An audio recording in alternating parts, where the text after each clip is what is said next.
What's up is down, what's left is right. Chasing stars and holding you.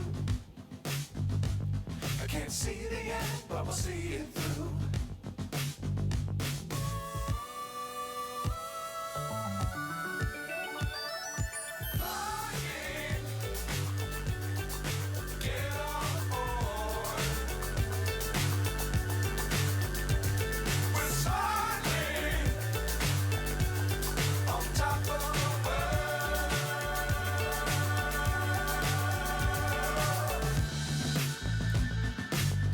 Times don't fly too high. Be sure to keep the ground in sight. Fly forever if you keep it tight. Love the world but keep the sky on your mind.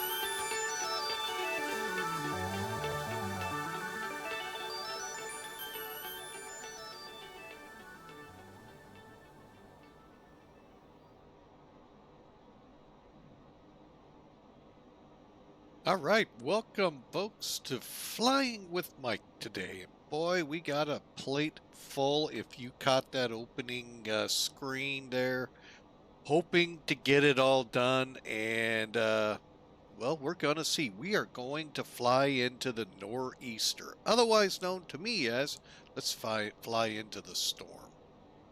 There's a nor'easter roaring over the northeast right now. In Boston, working its way out. We'll kind of see how things go, and it's really, I think, last hurrah from winter. So we'll see, though. You know, still for some parts of the country here in the U.S. and throughout the northern hemisphere, there still could be some winter as the battle begins between summer and winter and spring. All right, so anyway, today, sitting on deck here in LaGuardia, New York City, in the background. We're getting ready to fly up to Boston. There, we're going to try this out. We're going to try to switch aircraft and then come down from Boston to JFK in the Zibo 737. Gonna see if all of this works out. I'm not real good at this, you know, flying and turning and now changing aircraft, but you know, we'll try these short hops out and see how this works. So, fingers crossed this will work out just fine. So, but anyway, on the line right now is the ToLiss A319 with the IAE engines. So, hope y'all are ready. Hope y'all are in for it. Welcome in Insuk 68. And hope you are having a grand day, because this nor'easter is, well, it's been plaguing the whole country. A lot of tornadoes in the Midwest, a lot of tornadoes and severe weather, heavy snow up north. So, yeah, it's kind of been one of those, hopefully last winter hurrah. So, here we go, folks, up into the office, and let's see if we can't get this going.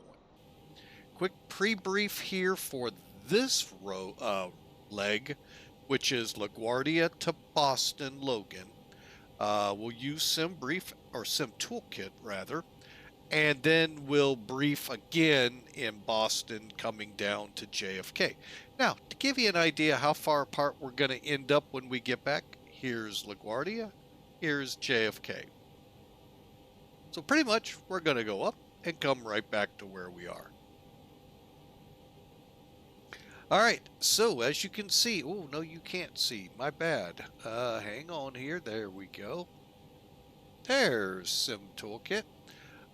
We are sitting on the deck here is where LaGuardia is, and when we come back, this is where we're landing in JFK.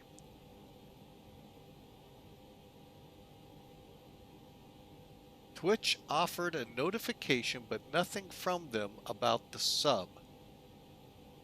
Huh, interesting. Always interesting what Twitch is up to. I'm not sure. Okay, or what's up with my notifications? Always, that could always be too. So, all right, so real quick here before the ad starts. This leg, we have 100 people headed up to Boston, 23,000 pounds of payload, and block fuel, 9,824 pounds, a little more than that. Cost index 27, and 25,000 feet is probably about as all we're going to be able to get. It's a short haul, folks, if you didn't know. All right, so, and weather-wise, yeah, that is the big question. All right, here, you can see we've got 29.40 inches of mercury. Folks, that is super low. It was super low here a couple days ago, and, well, actually still is. So that low pressure is really strong. Winds here in LaGuardia, 340 at 10. It's 42 degrees here, 43 if you really just round up. So it's really not bad. We're planning runway 4. Up in Beantown, 040 at 27, gusts to 40, folks. 1.5 mile visibility, RVRs of 5,000 to 6,000. Light rain, broken overcast at 800, overcast 1,500. 3 degrees, which equates to 37 up there. That will be the difference, folks. We're still above freezing. So look at that wind, folks. Sustained at 27, gusting to 40. Oh, yeah. Flight attendants, prepare for barfing. Oh, my goodness. This is going to be a rock and roll ride. All right, so let's get Sim Toolkit out of here, and let's get this show on the road. You love me!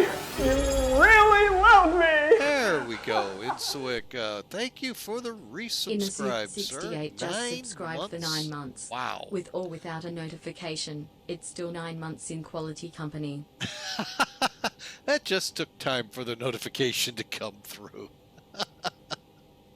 Thank you, sir, so very much. And thanks for the biddies, sir. We really do appreciate it. 100 bits. Thank you, sir.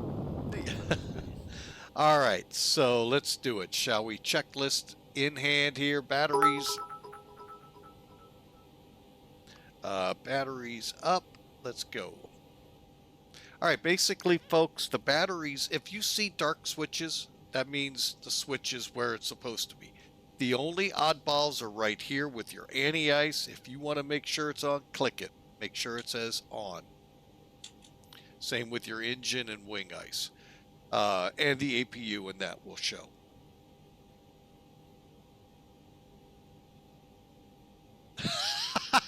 That must be enough carnival for now. Oh, that's great, sir. All right, batteries. We're going to do a quick battery check like we did yesterday on the 321. Got a good charge. All right, let's go through it here. Checking the CVR. Good test. To do that, folks, make sure you turn the ground control switch on. Moving on, fuel pumps are off, external powers on. Here we go with the fire checks. APU, engine 1, and engine 2. The only minor irritant is I can't check down here to make sure, one, it shows up on the eCam, and two, that these are showing proper indications. But we're good. All right, got lost there. So APU coming on, and then we're going to start boarding people.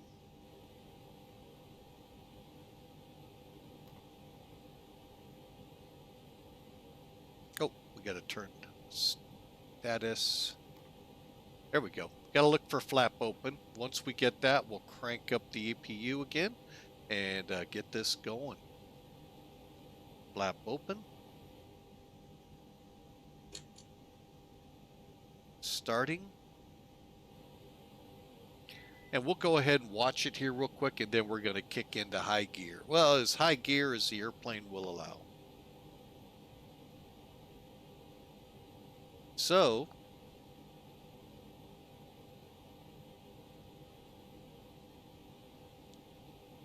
and I've already put my audience to sleep. My granddaughter is snoring behind me. Yeah.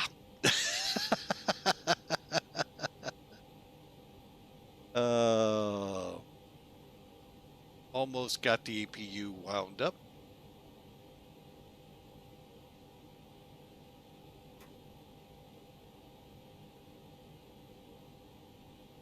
And it shows available.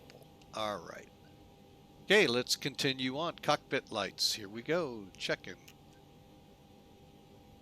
Okay, they all look on. They all look good.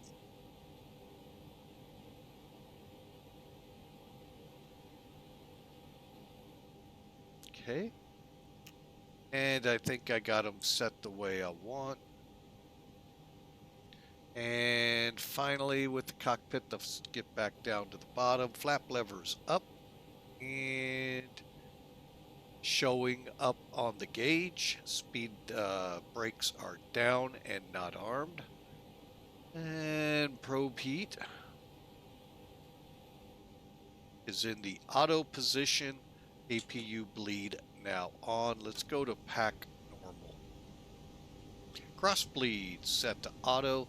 Pack flow we already did. Generators are showing fault and our bleeds are on.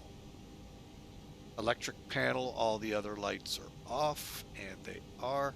And the ventilation right here looks good. Okay, let's get over here, get the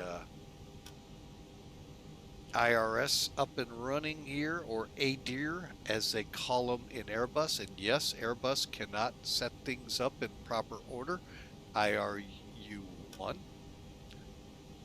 On bat, align. Align on bat.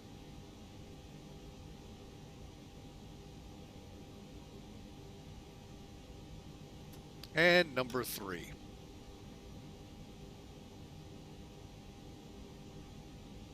All right, we're good. Let's finish this off. All these look good. Sorry, folks, hit the wrong switch there. Strobe lights in auto. The rest of the switch were in nav logo 1. Folks, all that, there are 2 sets of nav lights out in the wingtips. Both, each side, proper colors. If you do your exterior check and one of them's not on, have the guy in the airplane try the other one. And if they come on, we're good to go. If not, you're going to have to call maintenance. Working our way down. Let's go ahead. Since they're boarding, seatbelts on. And where are we at here? No smoking was already on because of the fueling. Emergency lights are in the armed position. Landing elevation, as long as this line is in the 12 o'clock position as you look at a clock, you're in auto. Okay, pack flow we've set is at norm. And we've done our engine fire checks. Radio 3 looks good. Radio 2, or I'm sorry, 1. Set the VATSIM Unicom and LaGuardia CTAF. Over here, just another Unicom and guard. The guard channel. Alright, and with that, folks, we are now set up to do the grand setting up this lovely little device here.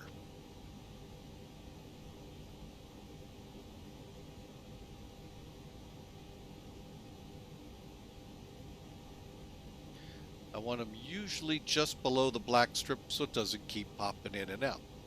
All right, we got proper dates, proper engine. Go to Int'l. Again, yesterday we talked about this. If you have a SimBrief account, folks, which is free, all you have to do is register. Put in your, I'll just show it to you real quick.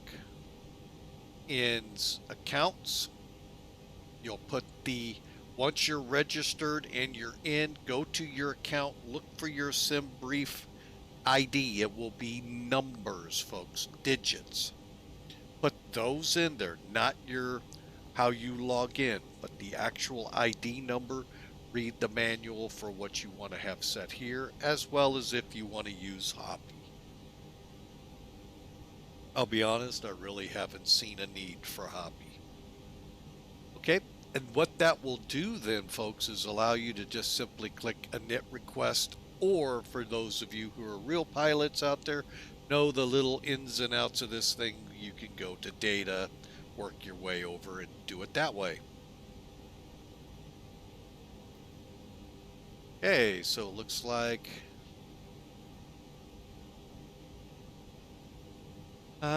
everything's in place. All right, you can see our route. LaGuardia, Boston, JFK is our alternate. No, we're not going to divert back, folks. Our flight number, and today I'm going to try to do this correctly. Yesterday and many days I seem to fail at this, so hang on, let me get charts in here.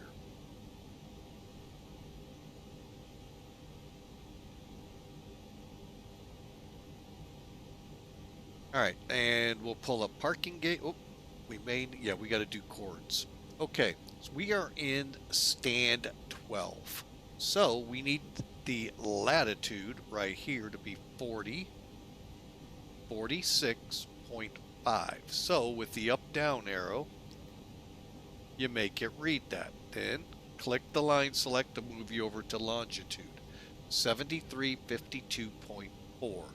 7352.4. Look, folks, it's dead on. What that did is it took you from wherever the airport reference point is at LaGuardia, narrowed it down to gates 12, 14, and 15. So it's narrowing down where it's seeing you at.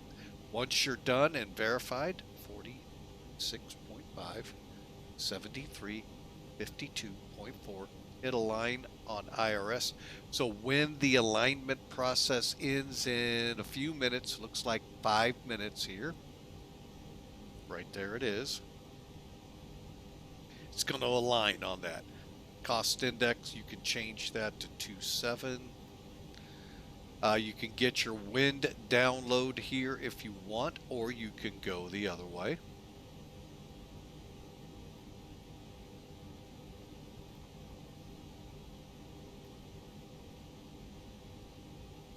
All right, next up on the hit parade, I'm going to kind of go out of a little bit of order here. I'm going to go ahead and do the next page on the Int'l. So that's the weight. Come back over here and let me get rid of charts for the moment. So we're looking here at ZFW 116.2. That's pretty good.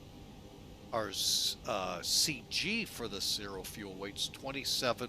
I'm going to do the same thing. Oh, except got to throw a slash mark.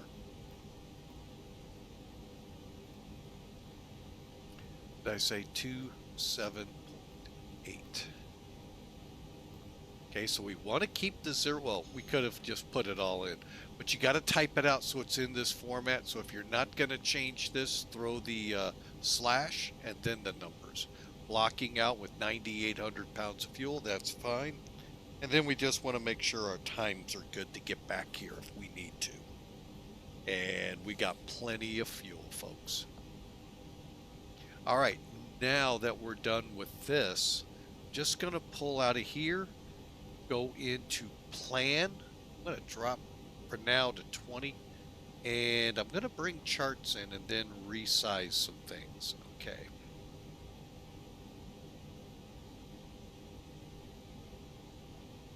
That should be good. We're not most likely using any numbers. Okay, so let's take a look at this flight plan again, shall we? Okay, it's very simple. We're going direct to Merritt. We'll see if there's any departures that'll fit in with this since it didn't find any. But then we're going to go to the Rubik 3 arrival off Merritt. So we'll kind of watch this, but why we have the nav display is so that we can watch what we're doing.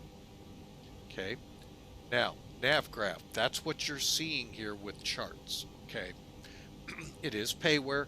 If you keep your FMC up to date with nav graph data, little extra on the subscription, you get the world worth of charts. You don't have to hunt for them anymore. They're right there at your fingertips. So think about it. It's up to you. So, and in this case, this is one feature I really like.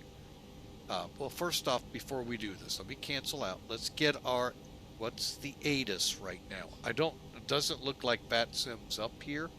We're departing runway 4. Here's our current winds and information, just like you were listening to the ATIS. Okay. So let's get in there now. So we know it's runway 4 we're going to depart from. And why am I not seeing?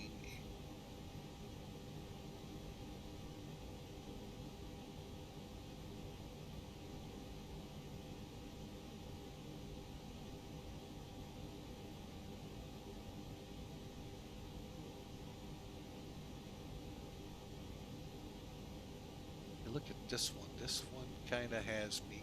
Oh, that's reverse. That's not going to work. Okay. Usually it puts them all up. And again, that's probably runway. Okay, there's none for runway 4. That's why. Okay, so we now know there's going to be no departure. However, we do know our runway. Runway 4. No SID. Insert. Okay. What this is basically now telling us, folks, we are going to vector out of here to Merritt. I don't think I can clear it. Oh, I was wrong. I could. Okay, so now we're set up to go straight to Merritt. Well, we're going to, still could. GPS primary, look at the plane coming right on. Tells us the alignment process is over. Okay, next we our way of stepping through, instead of clicking step, arrow up. There's Boston. Alright, so we're coming in on the arrivals for 4. First off, what I'm going to do is let's get orientated with the airport. So here's your 4s. Again, let's get the arrival. What are they calling?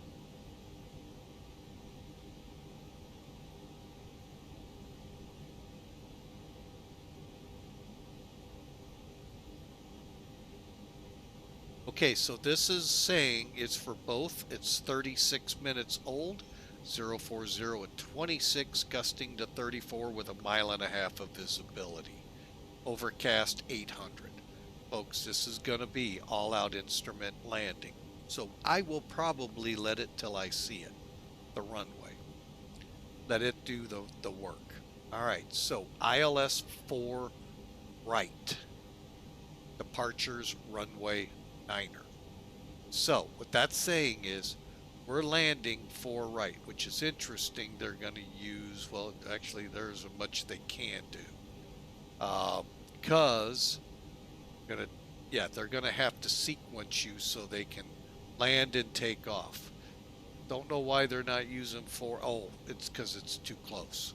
Still, this, again, not going to try to figure it out.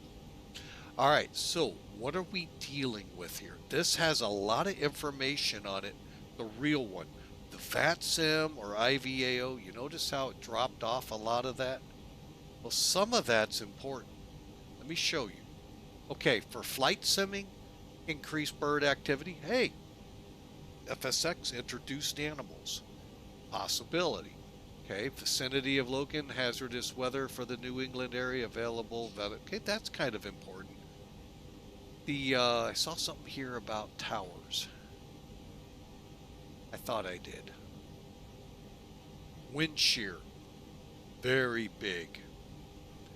But when you get down to here, folks, in the vicinity of Boston, all surfaces wet. I didn't know we could get away with that one.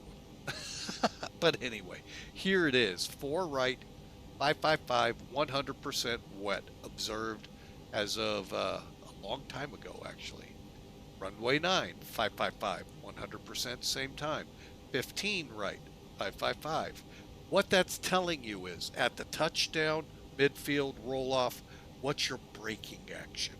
When I'm in operations, and when we go out and do our friction checks, we're going to put these codes out for you, for the pilots, who will then take that into however they do their takeoff and landing performance data, insert that into the formulas to get the best braking action for what they're having. A wet runway is typical. It's when, and they do have snow in the Northeast, when that enters in, those numbers go down, meaning you got to really work with your braking, and if it gets to a point, you may not be able to go. So when it goes nil, you're not gonna stop, folks. So take a 140-mile-an-hour plane, try stopping it on ice.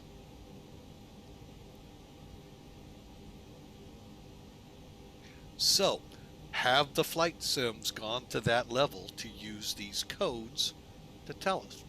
Don't know? We're about to find out. I will tell you, several months ago, I could not back an MD-11 out with better pushback. It just kept going in circles on ice. Little overkill in my opinion, but hey. Anyway, so that's what we're looking at in the Boston area. So we're going to be landing here with all the great lights, and we're going to take a look at this now. Okay. So what kind of approaches are available for us? Pretty much we're coming in ILS. Not going to be shooting in RNAV. We need as much visibility as possible. And we'll use Goshi as our initial. So we'll add that to the route. And as you can see, well, here's the ILS. Here's the Cat 2 if we need it. Okay. And 3. So ILS 4. Now we got to choose the star, which we're using Rubik.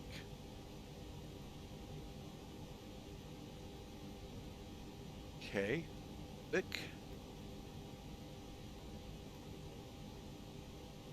Now this is where it gets a little complicated. You see what I just did? Okay, we just did the star. Why aren't we putting the transition in real quick? Then we put got a little tricky, but now here's the transition, which is merit. Now, reading it is easy. Maybe not so much putting it in is as easy. Okay, we'll insert. Folks, again, we're going to merit now. Let's just make sure from merit we're good. So we're going to Ruzi. Okay. All in. And then you can just arrow up, follow it in, make sure it doesn't go off in some strange directions, which I have seen. All in. Banky. Rubik. Okay, we've looking good there, okay. Next up is Provi and Jody. Judy. What a weird way to spell Judy, but hey, my apologies if that's how you spell it. Sophie? I don't see Sophie. Hang on, where's Sophie?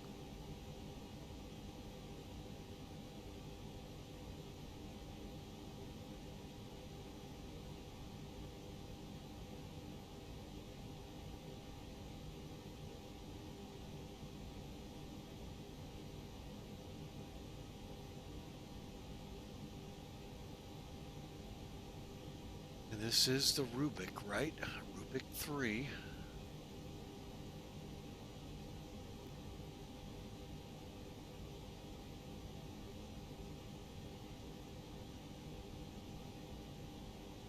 Let's check something. Give a little.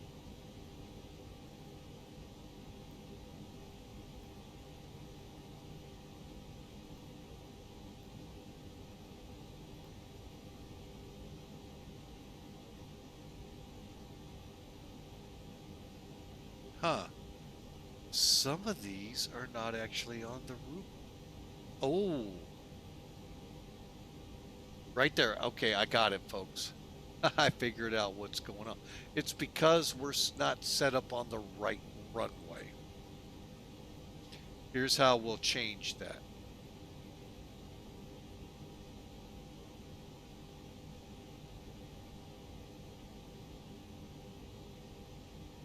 There we go. Wow, that really changed it. Oh, let's go ocean. Be able to do the Rubik?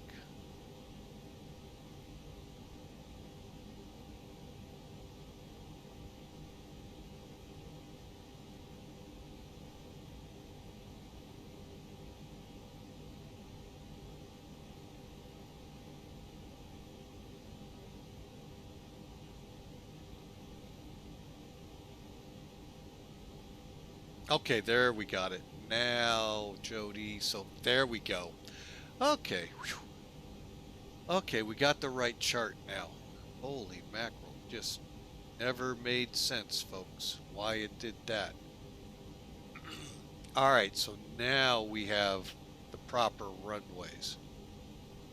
See how it's saying for these runways? See, that was the chart they loaded. Wow. Okay, so now we see Sophie, Ernie, and Goshi to Winnie. So we're good there. Okay, let's go back to the ILS. All right, so we know we now have Goshi. Wait, let me back up.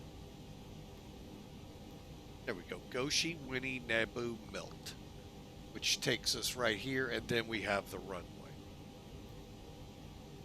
Okay, now missed approach is the blue line you're going to see, and it's pretty much straight out, maybe a little jog to Waxen, and we hold.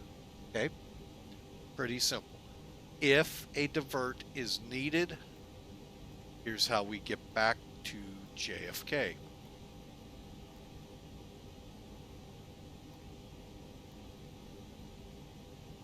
Again, notice how close. So, and again, we'll be coming back to JFK after we get up there. All right, so that part's done. Sorry that took longer than I thought. I thought charts were loaded up properly. They were not. And again, that's why you want to do this, folks, with it on plan, to make sure things are going right, because that wasn't going right. So, all right, so let's put this back in ARC and continue on. The next thing, since we've already, we need to do the RadNav page. In case we bolt back, we have the ILS set. Good. Okay, and then we're gonna go now to perf. All right. So on the perf page, I can actually do it from here by clicking uplink. I can go to data, twice on the function key, and there's our request. I'm gonna just go here, but I want to first use this tool, the EFB, to see different scenarios. Now let's talk about our runway here at LaGuardia. We're runway 4 is 7,001 foot long. So most likely, inclement weather, I'm toga out of here. But let's just see, for argumentative sake, it's telling us 6,995 feet. What's 6 feet? A lot, actually, depending on where you are. First off, let's find where it says wet. Oh, it says it. Oh, here it is. Okay. That's not what I clicked. I clicked wet. There we go. Okay, so everything has to be driven off of this. We're going to run with anti-ice engines for sure, and then engine wing pretty quick to after takeoff. Actually, we're just going to do it on takeoff. Everything else is looking good. Now, let's check our weather one more time here. As of 44 minutes ago, we were looking at 360 at 8 knots, 6 degrees. I'm going to check one other place.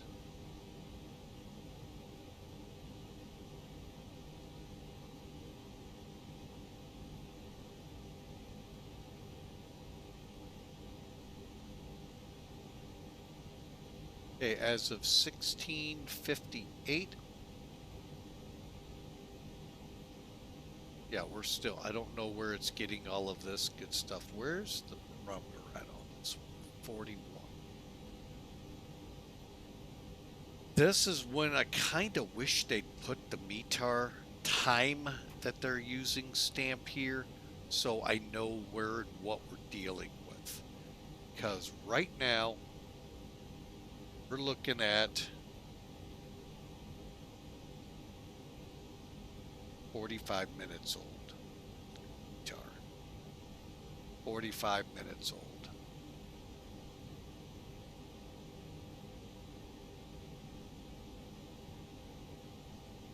Okay, we're going to just use the data. All right, let me pull that away.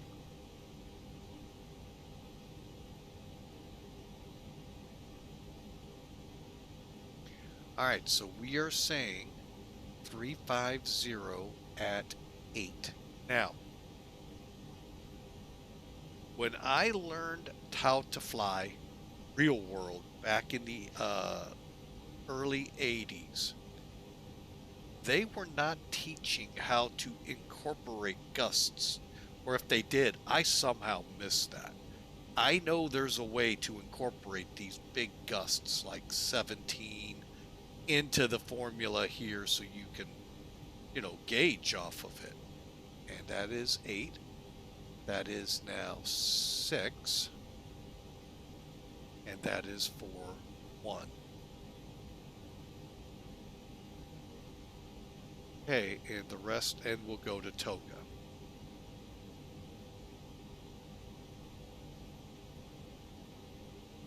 Oh, I thought I hit Toga. Okay, so Toga. Let's find out what this will do. All right, you can see. And by all means, that's what I think we're required to do. But we're going to try flexing and see what it looks like. Little more runway use, but really, we don't want that with the weather. We want to get airborne as quickly as we can, so we'll go Toga. And I think we're good here. So, we'll see when we do the uplink. Now they got us at 29 point. Oh, I know why. I know this one. We're at 4.1. See how it changed?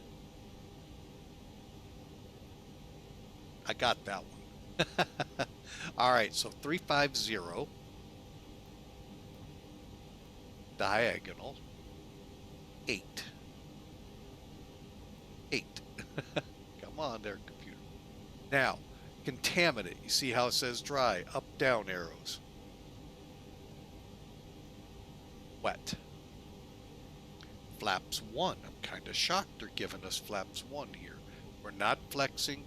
So, let's do this.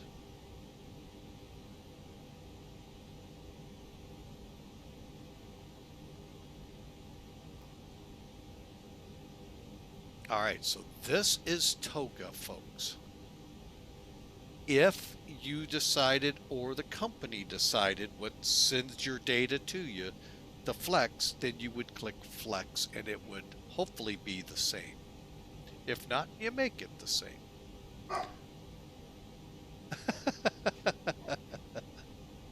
Oh, the mowers are out again, and the dog is just not happy with it. Okay, so let's insert it. Now, if we put in 109 as our V1, which is our low wind, we'll have 3,700 feet of runway.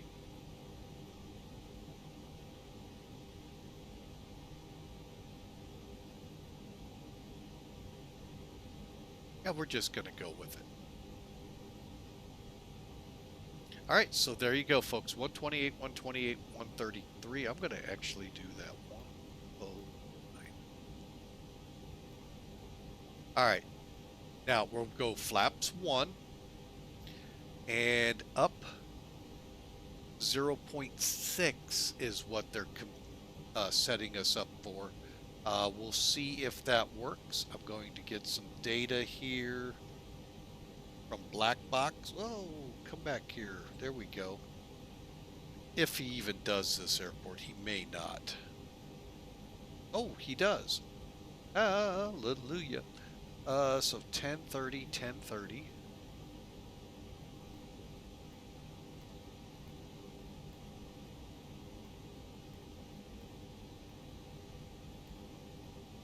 And for runway 4, 1600.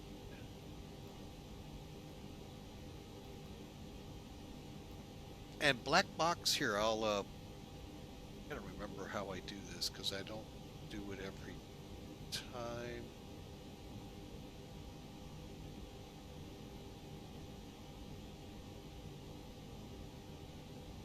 Okay, I kept it simple. Cool. If you just go to this site, folks, I can tell you many of the airports in Europe are in this to get your thrust reduction, acceleration reduction, and engine out reduction. It just, again, gives it just a little bit more reality to it. What those actually do, I'm going to be honest, folks, I'm not a real Airbus pilot. I don't know. But if I can get a hold of that kind of data, I use it. If I can go to the second page on the performance, where I can put in the winds, the runway status, and all of that, I'll go there where many streamers won't. Just to add that little bit into it. So, and folks, with us getting the McDo done, that means we're ready to go. And I am going to do this real quick before I forget, and that's get the ACARS program running. Couple more things to do before we start buttoning up the aircraft. But folks, we're there. New York to Boston, start flight.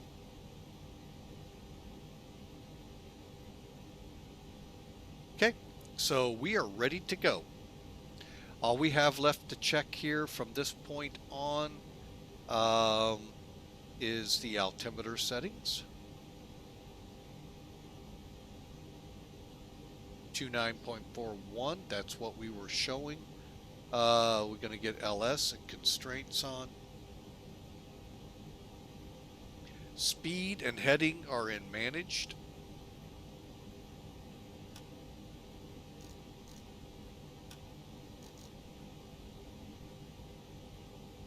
Now it's time to see what ATC has done to us. Not much so far. Okay, looks good. Let me file a flight plan for I thought I did, but I did not. And we are right at our, oh, we're 10 minutes late. So what I'll do is put 1800. Looks good. Hang on, where's my RNAV?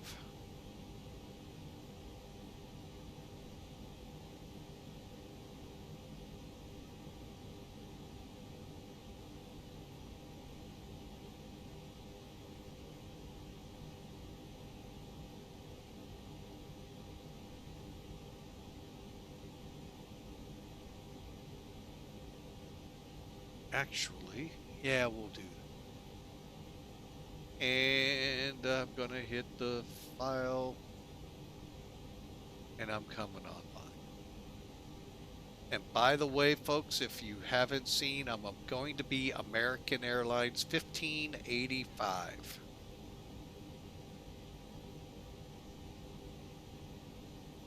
A319.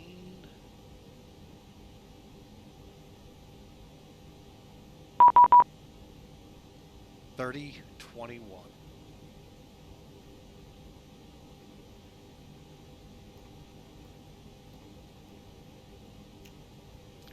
All right, and we are good to go.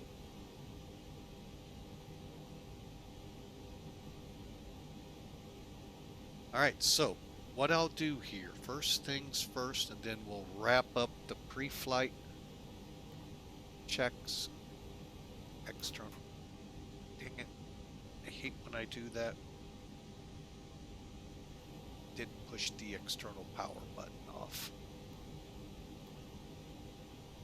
All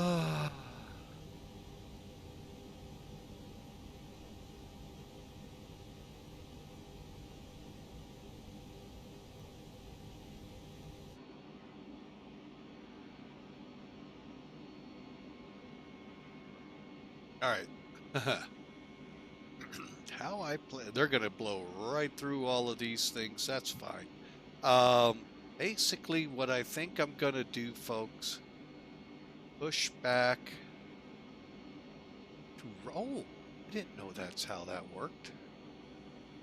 To right here, and then we'll taxi. Okay. I did not know that's how that worked. I thought I was a building. Little Dallas Fort Worth.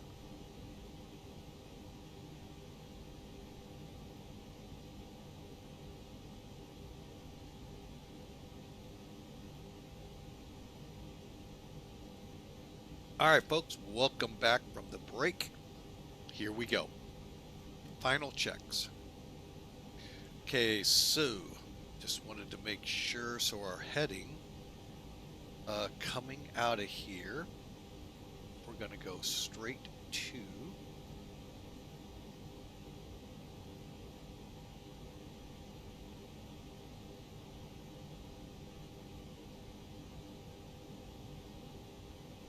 bear with me, folks. I'm pulling up the flight plan as we speak.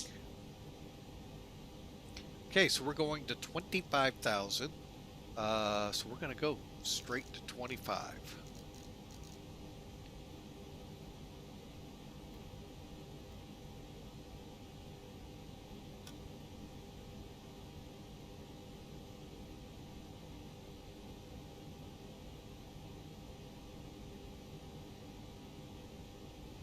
All right, folks, you ready to go? Because I am. Here we go.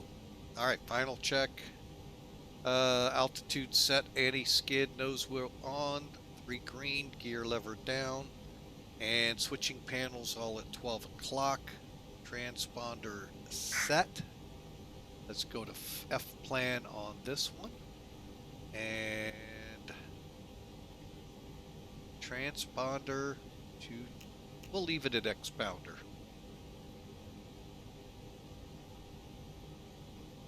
All right, let's switch into CTAF.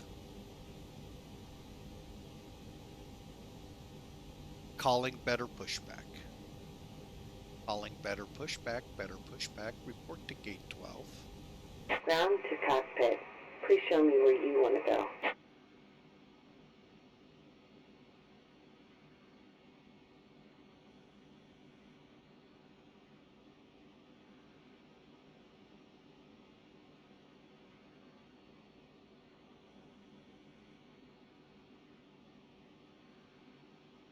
Ground to cockpit. Tow is driving up. Hey, close up the main door.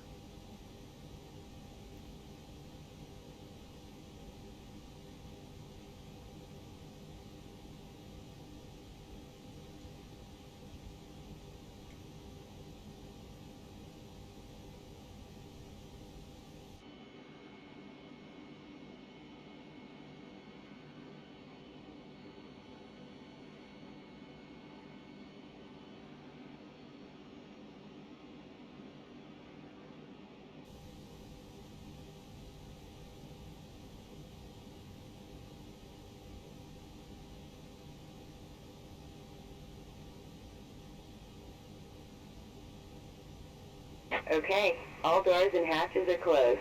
Ready to connect. There we go.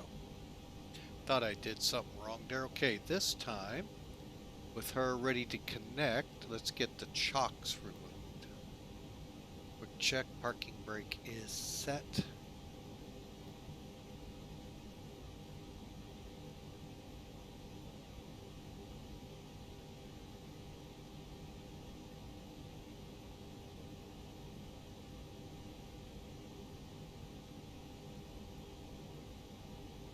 Not sure if they de-ice. Where do they de-ice at? Tow connected and bypass pin inserted. Release parking brake.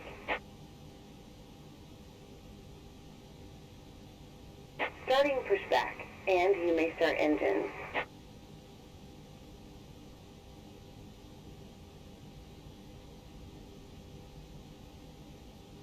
LaGuardia traffic, American 1585, push it back, stand 12.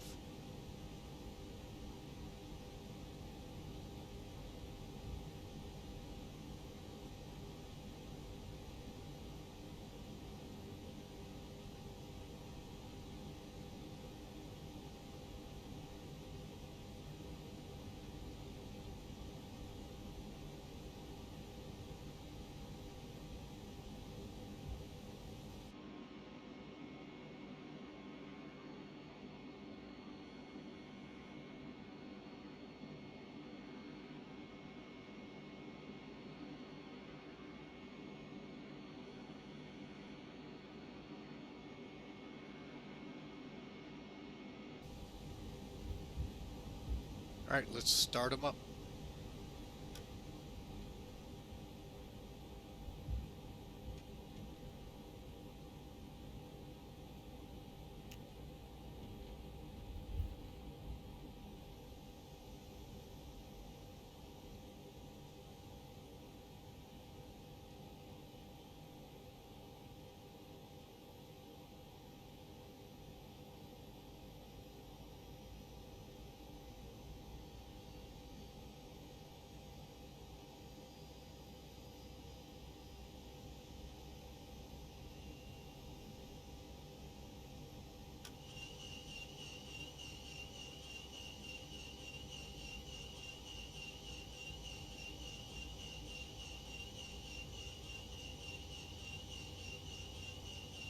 Operation complete. Go ahead and set the parking brake.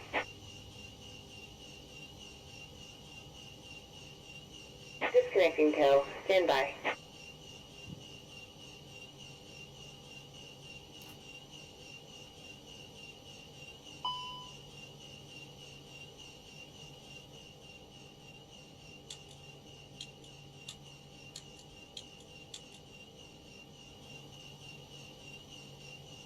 All right, there's the available.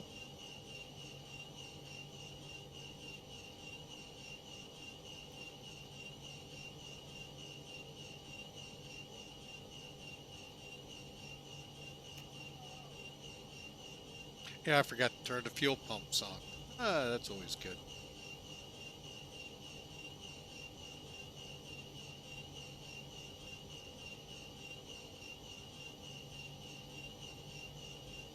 Tow is disconnected and bypass pin has been removed. Hand signal on the right. We'll see you next time and have a safe flight.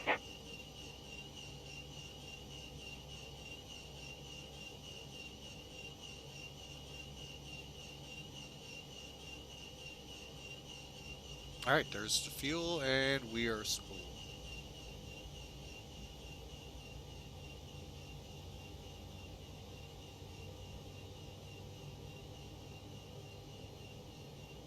All right, there's the pin. And precip seems to have ended for the moment.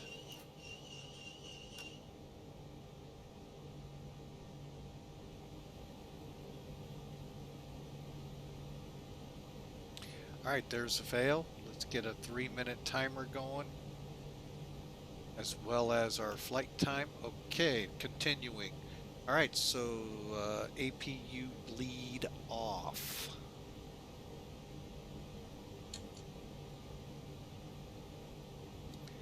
ground spoilers to arm.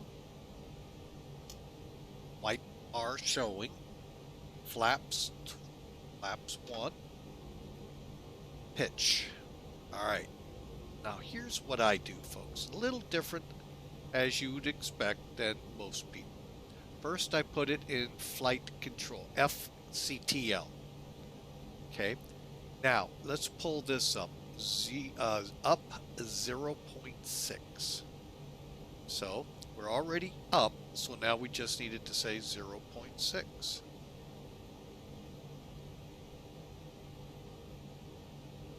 Okay, so the trim is set. Now I also do my flight controls.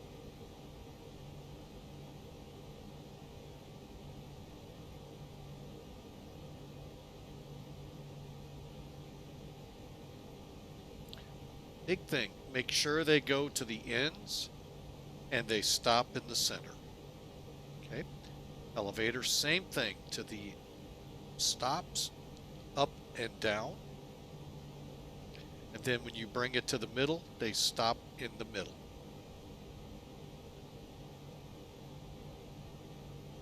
Rudder, same way.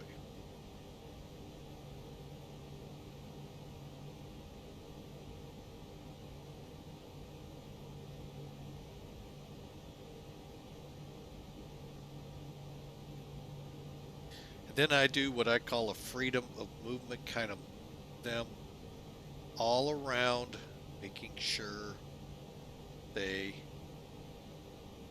one last time work, and I'll probably do it again at the runway. All right, continuing on, APU master off. I always forget that, by the way, folks.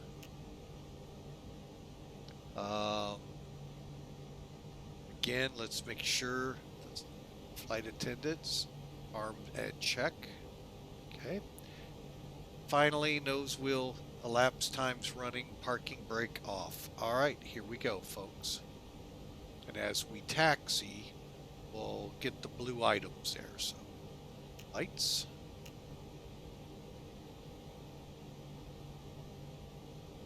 Okay, the wing lights can stay off. Here we go. Brakes off. Here we go.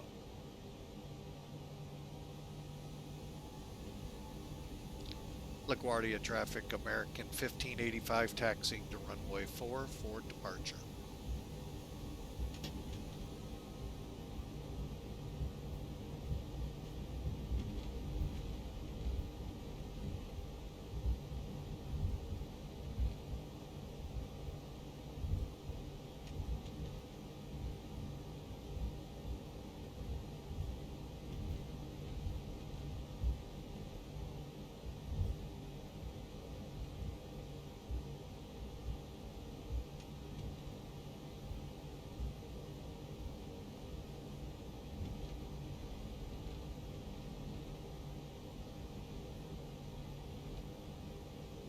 New York City in the background there, folks. Wow, there's a parking spot right there. Holy heck.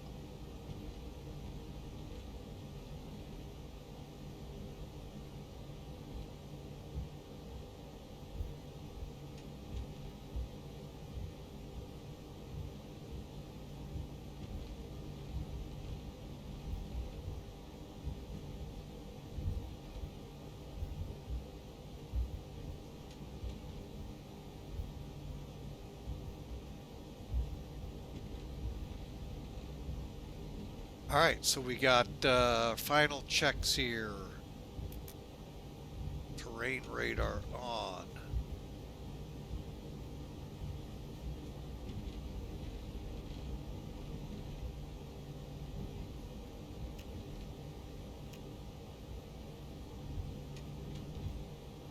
Okay. Auto brakes. Let's go to max. Cabin. Let's announce.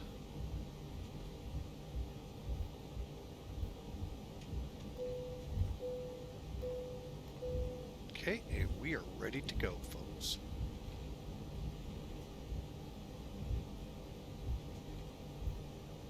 Okay, final checks here. Brake temperature, nothing saying. Delay takeoff, we're good to go, so we'll do our takeoff config. There's our delay.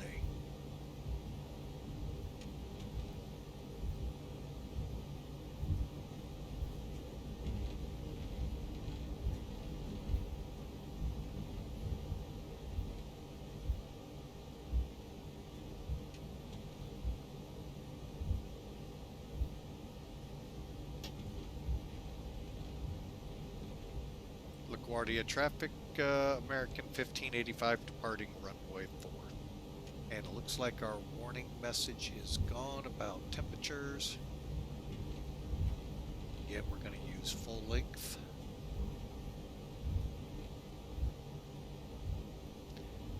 And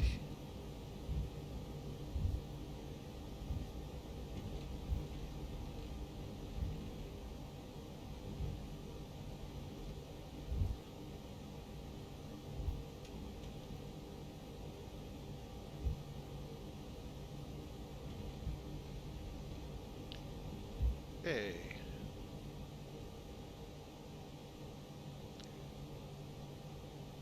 Clear. Lights.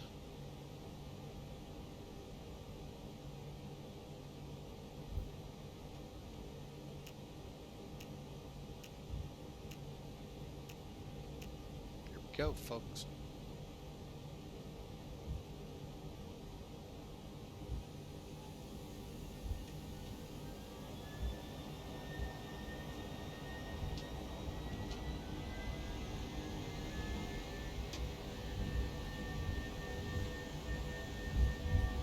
Specialist on frequency LaGuardia information today. You're now current.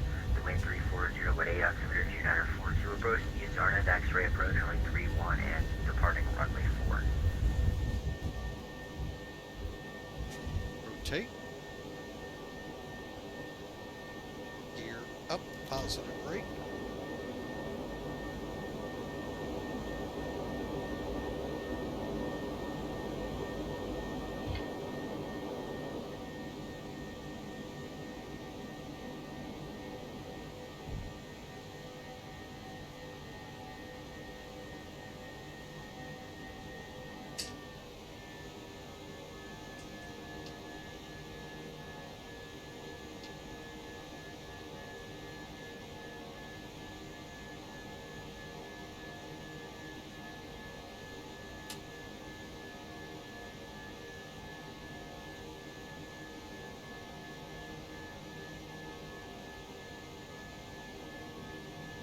Okay, we're out of CTAF.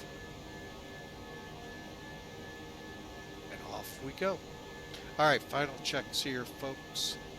We're up, we're on the autopilot. Hang on, I lost my place. Let's see. Autopilot's on, throttle, climb, flaps, retract.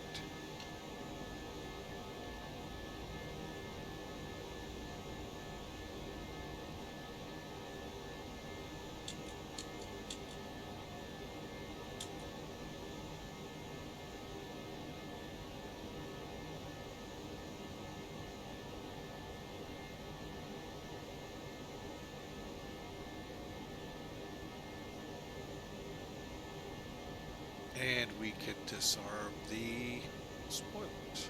Alright, folks, we're on our way.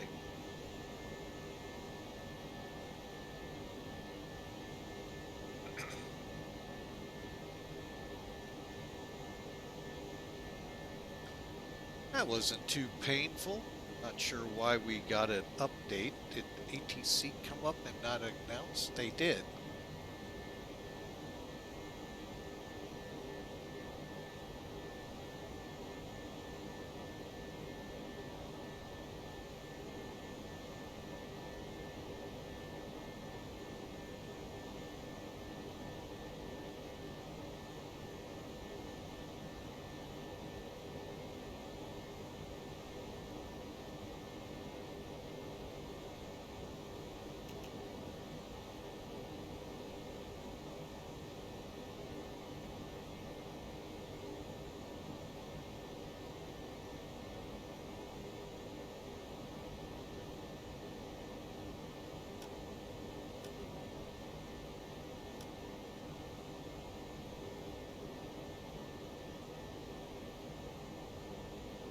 Okay, looks like we're starting to come out of the clouds.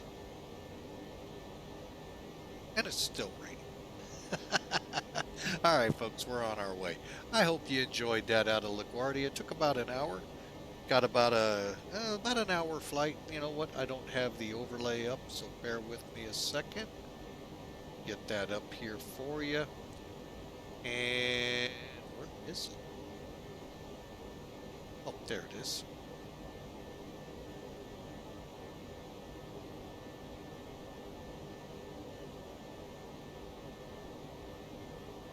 Or why the overlay isn't working.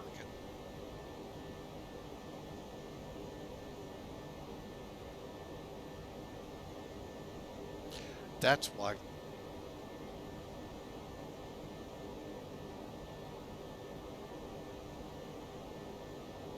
Still no.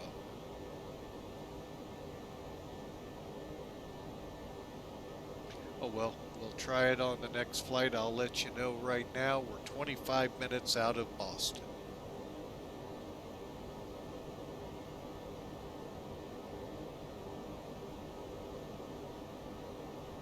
All right, and we've seen the arrival brief, folks, as we did the brief up, but real quick as we're climbing, we're going to Rubik, and we'll do this right after the break.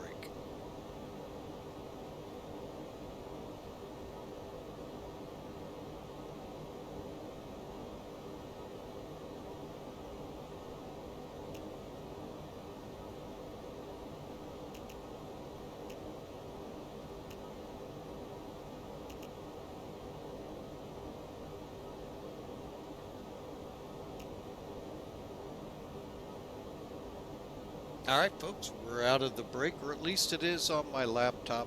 So the arrival brief will go real simple here, folks. Let's try something real quick.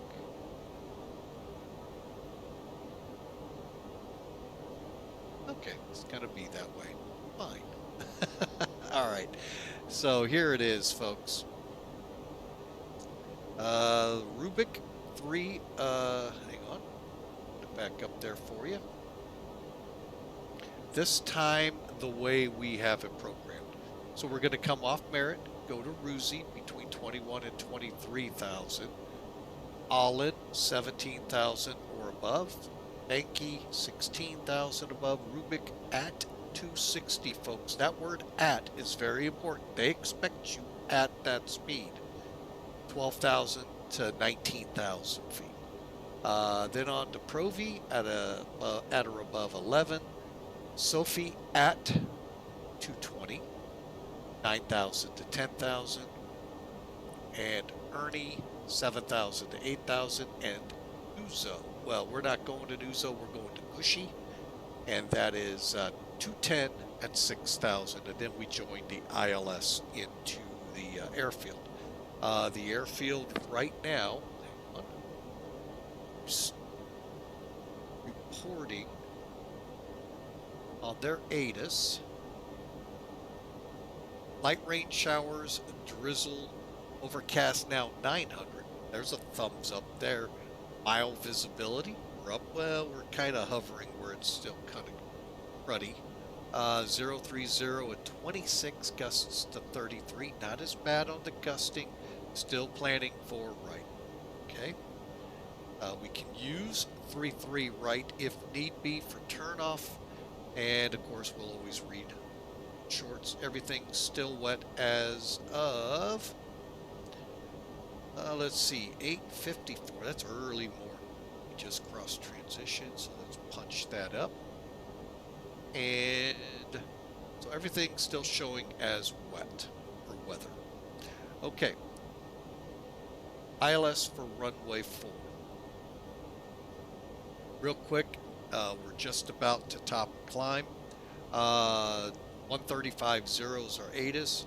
And read the rest of the information. I believe we're coming from the west, so 128.8 will be our common traffic, and the ground and so forth if they're there. All right, localizer 110.3, approach frequency or approach course 035. Milt, which is 7 miles, 1,700 feet, 7 miles from the field. Okay, our conditional minimums for this airport is 200 AGL, so your METAR has to be above 200, folks. It is at 900 or 218 MSL. Folks, same point in the sky, just where we're reading it from. Are we reading it from the sea level or are we reading it from above the ground? Big difference at other airports like Vegas, Aspen, Bogota, and such, but for us here, they're pretty much the same. This approach, pretty much climb on radial 030 off of Boston to Waxon. Again, we're coming in from Gushy at 6,000, approximately 20 miles out, and then we're descending in to be at Milt at 1,700 feet on the glide path and coming down. Real quick, from Milt to the missed approach point at be approximately 2 minutes and let's go with 20 seconds, okay? We've got a full ASELF ALSIF to approach lighting. Then here again is our missed approach. Here's where the rubber literally is going to hit the tires, okay? Minimum ceiling has to be above 200 feet AGL. That's what your METARs read off of. RVR of an 18 or higher or a half mile. Now, I've heard some things about RVR. I don't want to really get in there because it might confuse some people. It confuses the crap out of me. So, we'll leave it at that. And again, just to be safe, RVR 5,000, 1 mile visibility, so we're good. All right, there you have it, folks. One last thing to do here, because guess what? We're in range. Wheels up, we were in range. Next. Let's pull charts away so you can see all of this. Flight and METAR is 2921.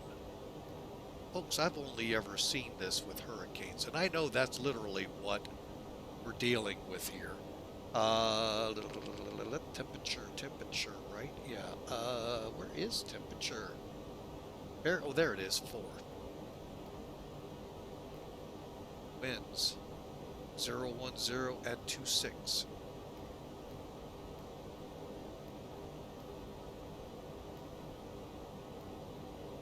Gonna go with 218.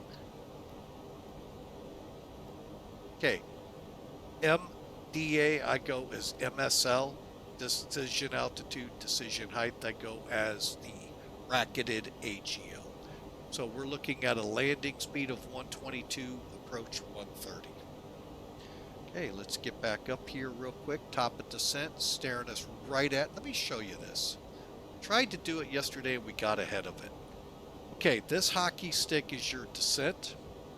However, this circle, ETP, stands for equal time point, meaning to this point or at that point, either going on to Boston or going back to LaGuardia is the same amount of time. So it's just a nice cue for the pilots.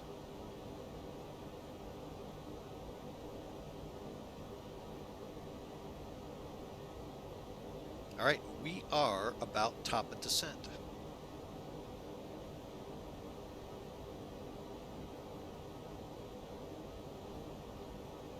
Nine miles out.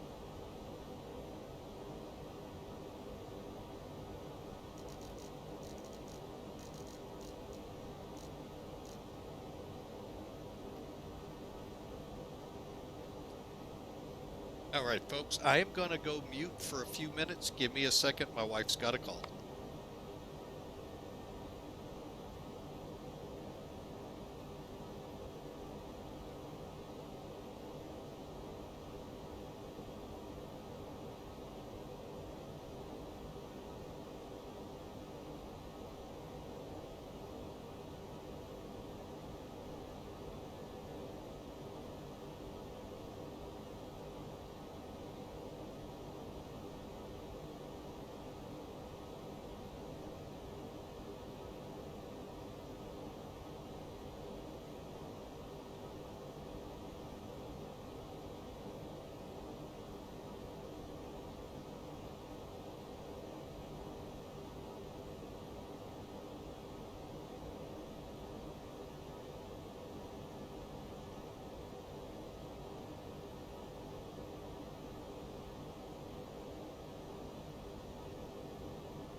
All right, folks, my wife had a phone call business-wise, so I let her have complete solitude with it, so we're not competing.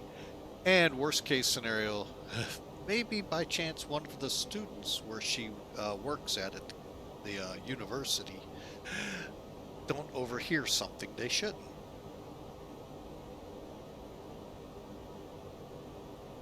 All right, so we are descending per the star, folks. All right, so next up is Holland, sorry. 17,000 or higher. Now, one thing, I don't know if Boeing can actually do that or not, but when we fly the Zibo, you'll see me able to set the barometric pressure before top of descent. I'm sorry, anytime. And then when I click standard and go back to normal, it'll go to that pressure. It's a pretty cool little, you'll see what I mean here when we bring up Zibo here in a few minutes. We'll be on the ground, folks, in ballparking at 10 minutes.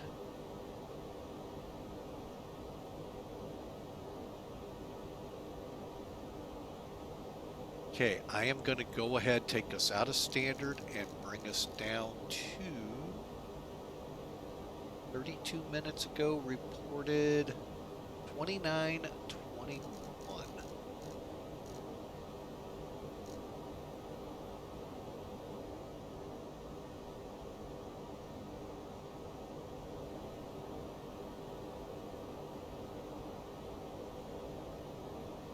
Okay.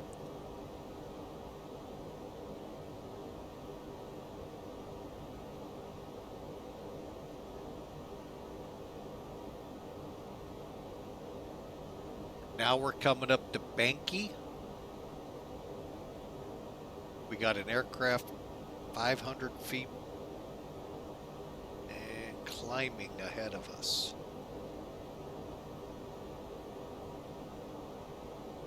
All right, I'm going to go ahead and set up for...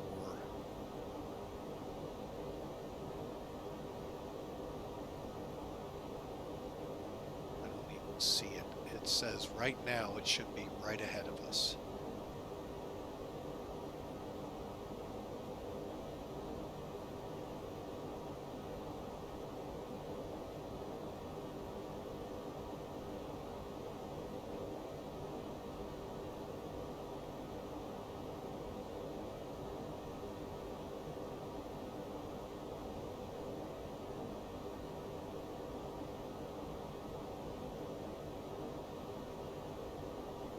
Okay.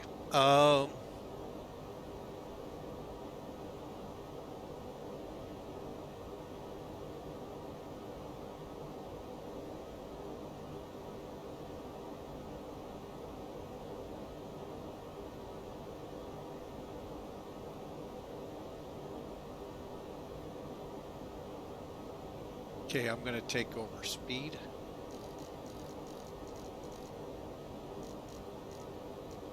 We're going to pop the speed brakes.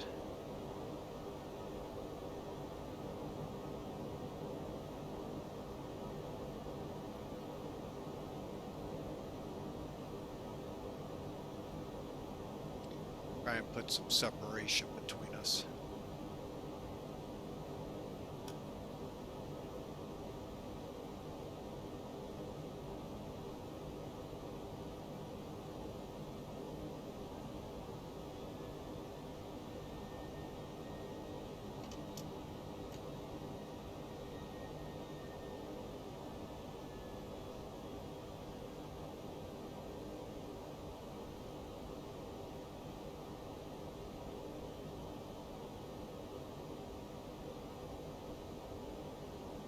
Okay, we said common traffic. Is it on this chart? We'll go with 28.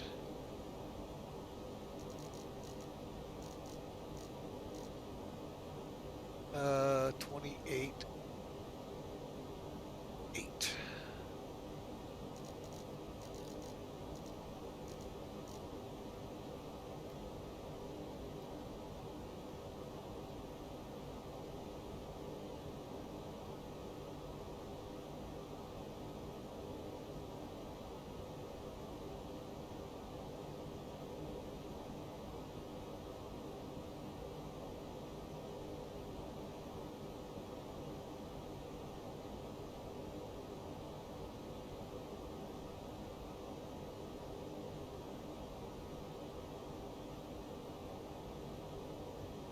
Okay, I am going to go ahead and slow us to 240. Reason being, I just want to make sure we don't run into a missed approach.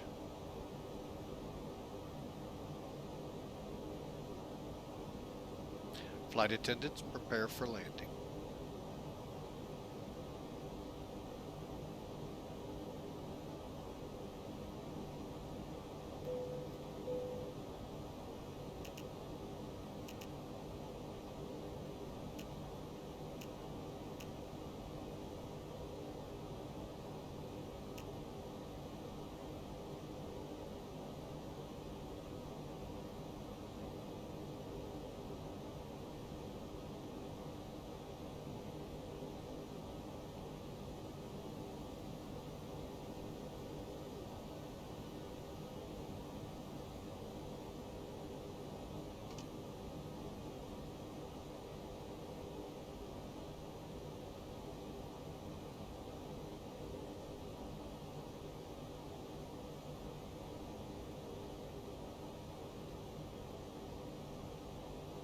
Okay, ILS identified as BOS.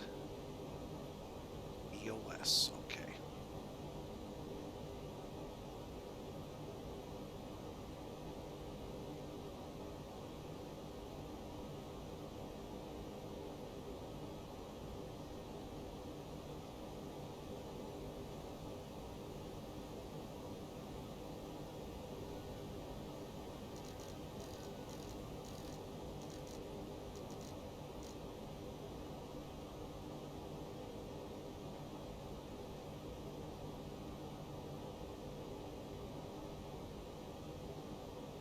Okay, I'm going to be a little quiet here for a while, folks, just kind of working in.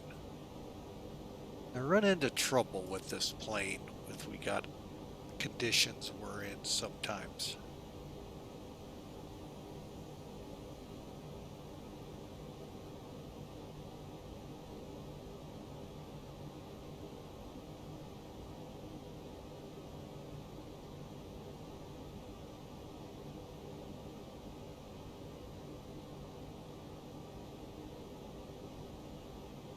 Okay, let's do some checklists.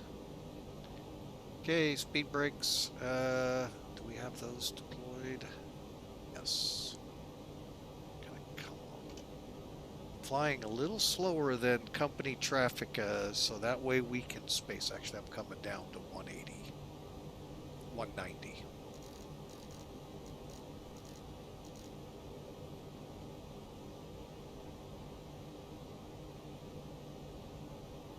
Okay, 6,000 at Winnie, and hopefully we'll have full control of the ILS at that point.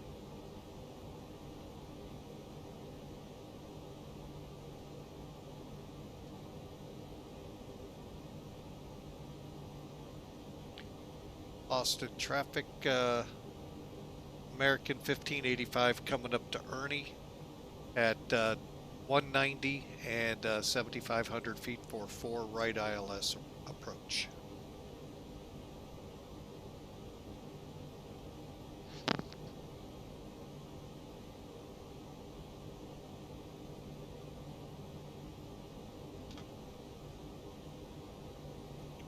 Flaps 1.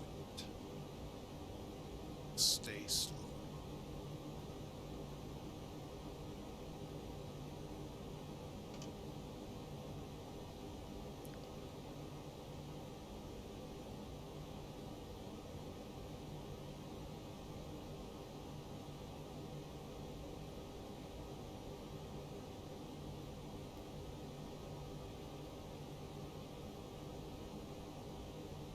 All right, folks, here we go. We're committed now.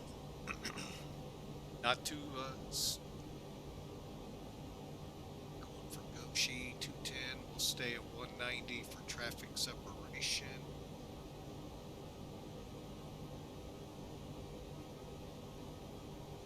Okay, we'll switch over to the ILS. 610, 6,000, 210, and then we'll begin slow. Okay.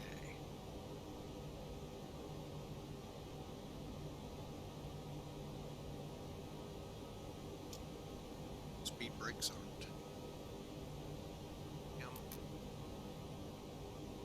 Here we go, folks.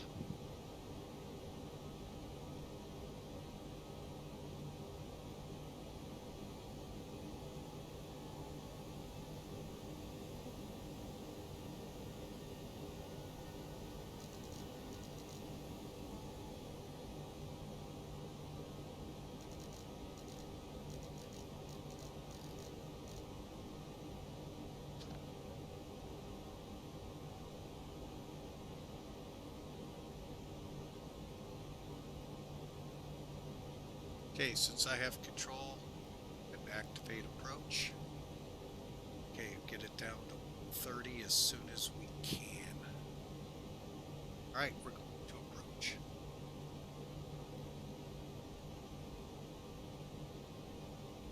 And for safety, let's get Cat 2.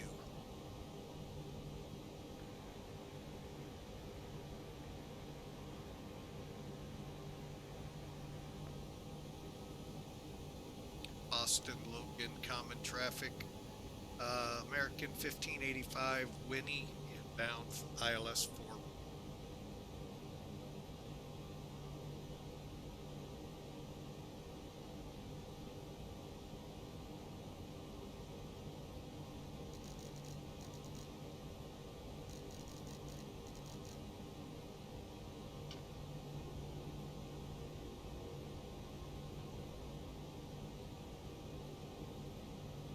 Air Canada 126, taxiing to runway 09, Boston traffic. Okay, we're set on 10, final.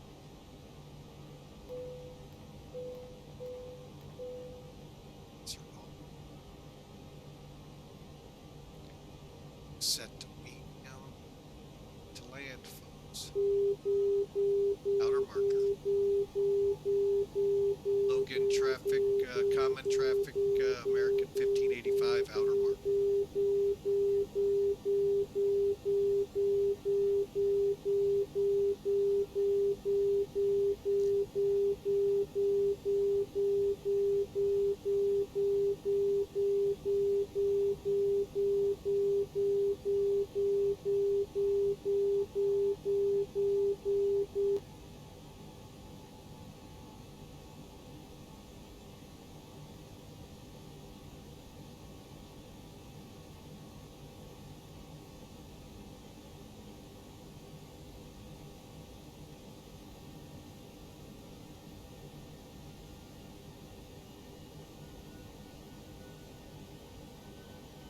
All right, folks, here we go.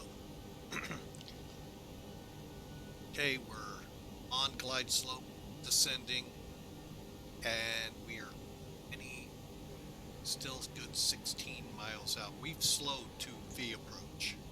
Last aircraft calling, we got static. Not me. All right, so we're at V approach. So we're dragging ourselves in, hoping he is faster than we are a little bit.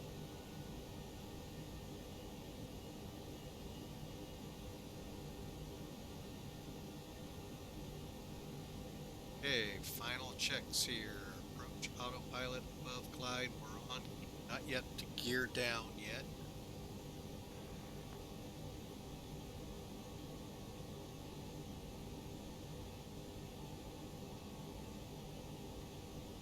Excuse me, folks. 30. Flaps full. Cleared to land. Number 2.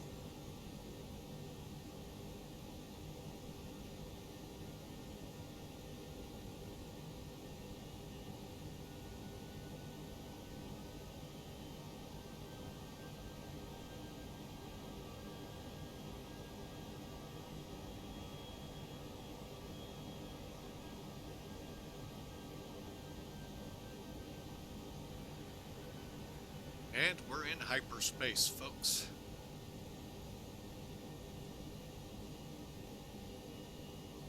I really hope version 12.1 corrects this, or makes it easier on the eyes.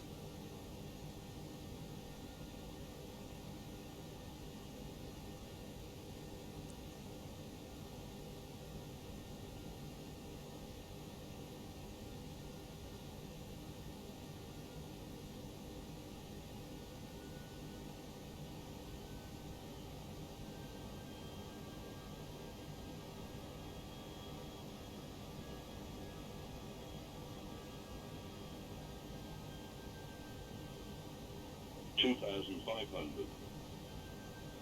10 miles out. Right now we're in Autoland setup, folks.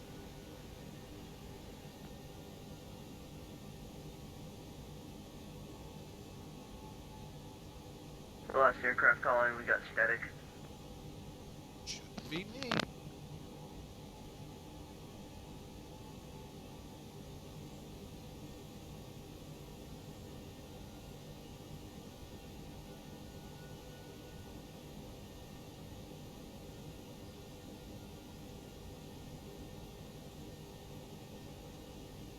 Austin, Logan, common traffic, American 1585, built, gear down.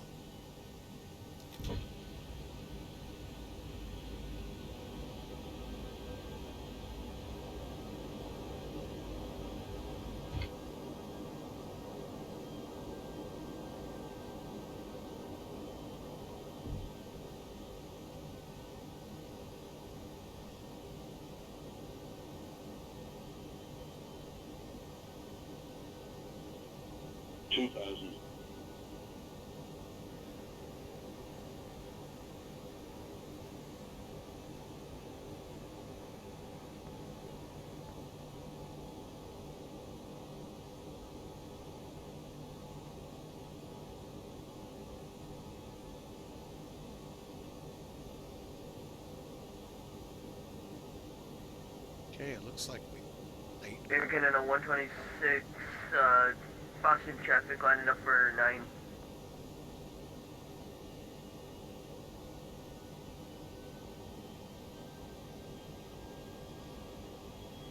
Austin traffic, American 1585, ILS 4, right, approximately 6 miles.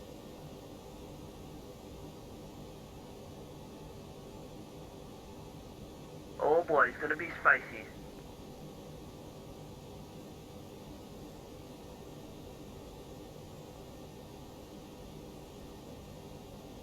As long as it's not icy. Great rhyme.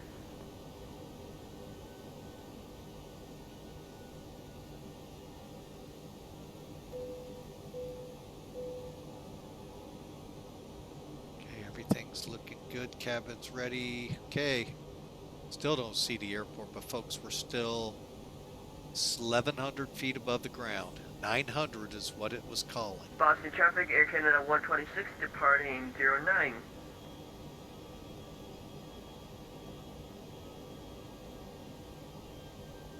Okay.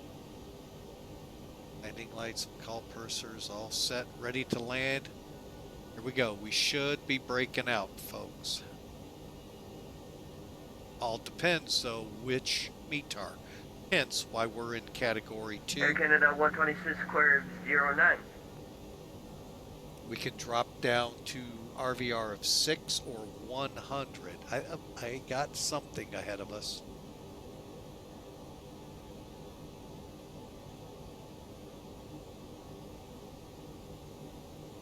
This could be the mile visibility getting us, folks.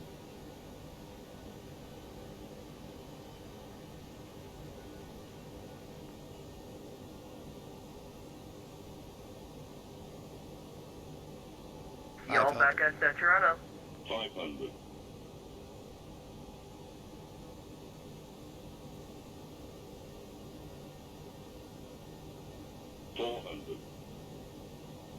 Okay, land is armed and green. 100 above. 300 feet, Boston. We got the approach lights.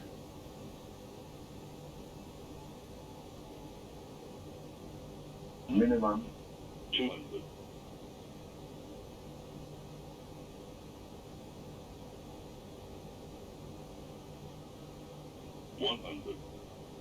Wow.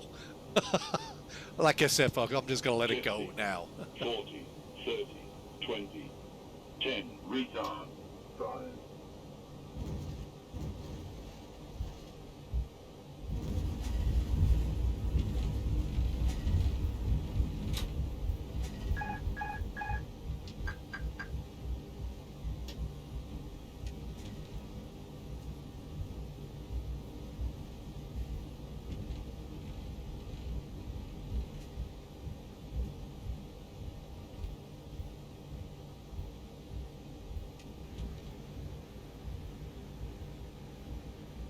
Welcome to Boston.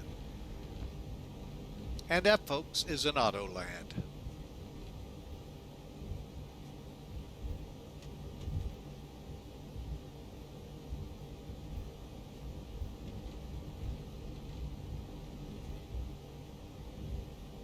And Boston, common traffic, American 1585 off 4 right to the ramp. And just be advised, we're on Foxtrot.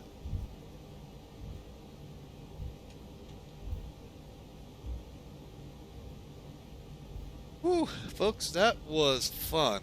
I got to admit, that was fun. Let's get things going here to get us into the ramp. Flaps up. Spoilers down.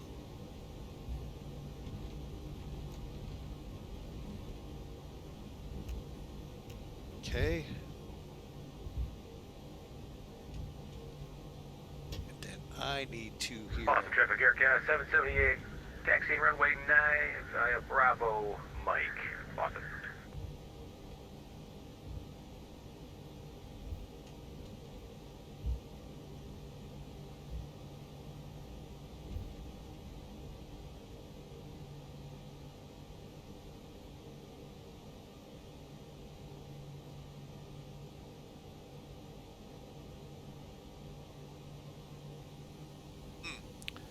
Yeah, usually that wouldn't happen, folks.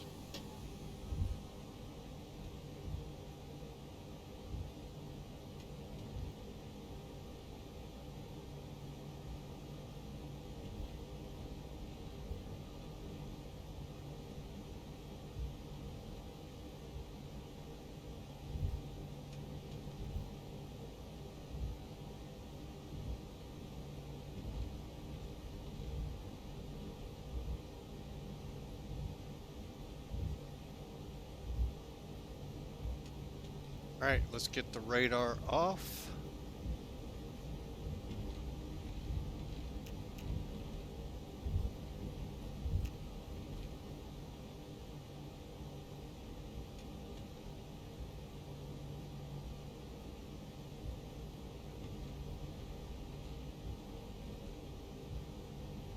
Oh, is that 15 down there? Well, which one's Terminal B?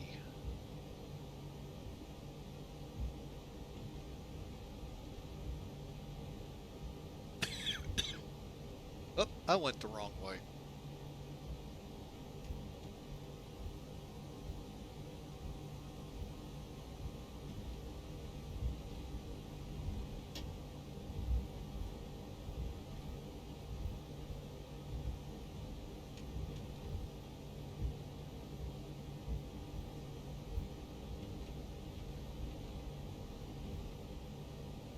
I thought I turned the radar off.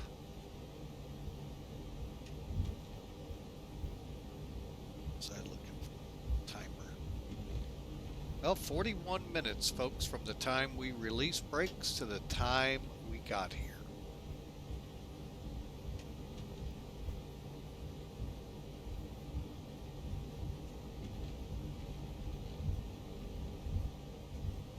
Boston traffic, Air Canada 778 lining up, runway 09, Boston.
All right, folks, we're just making our way to the ramp.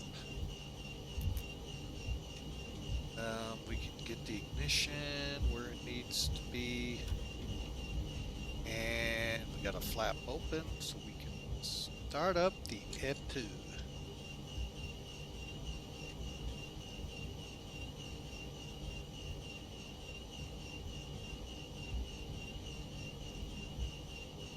Boston traffic, you're kind of 778, departing runway 9, Highland 7, Boston.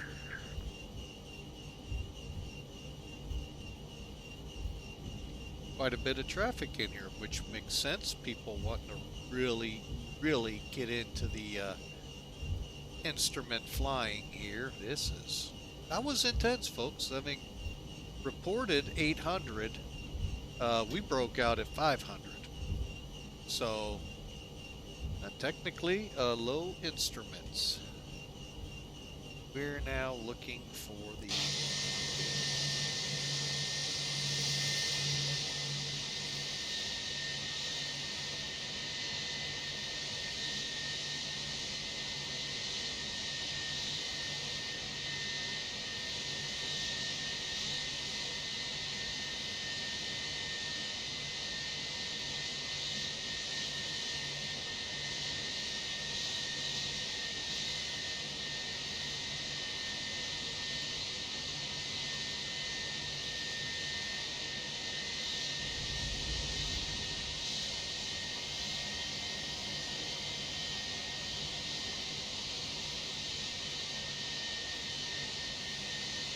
Oh, we're going to be on the other side of this American aircraft. How about that?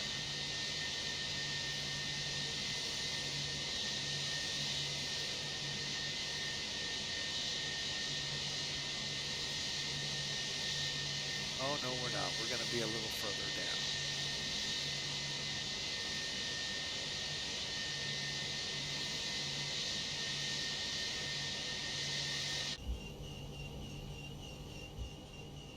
Food's running. Okay. Hey, here it comes. Boston traffic, Jazz 695 landing up runway 4 right, Boston.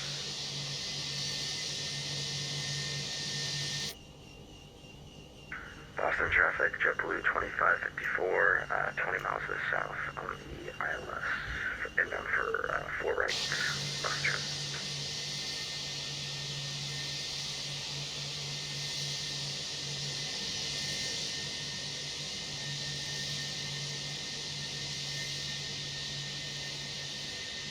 This looks like our spoilers may not be fully seated.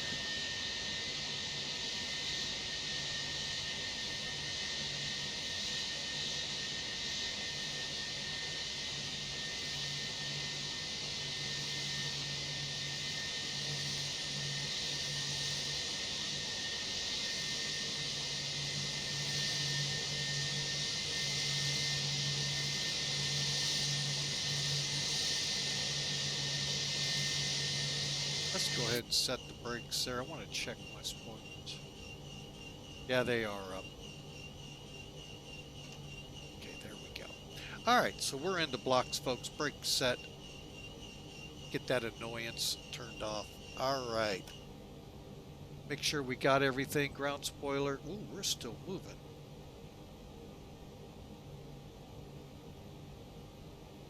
Okay. Hopefully not on ice. Flaps, terrain, brakes, good. We don't have anything showing on brakes. Nope. Parking brake AP lead can go on.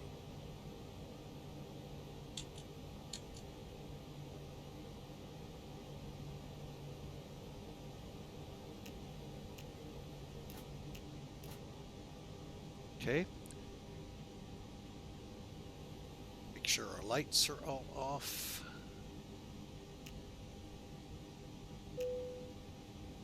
Seat belts, beacon,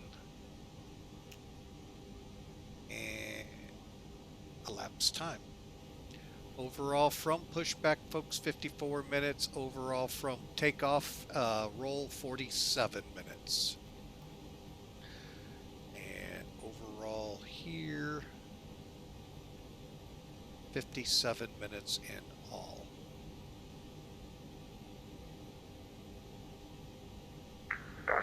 traffic, JetBlue 2554, 10 mile final, 4 right.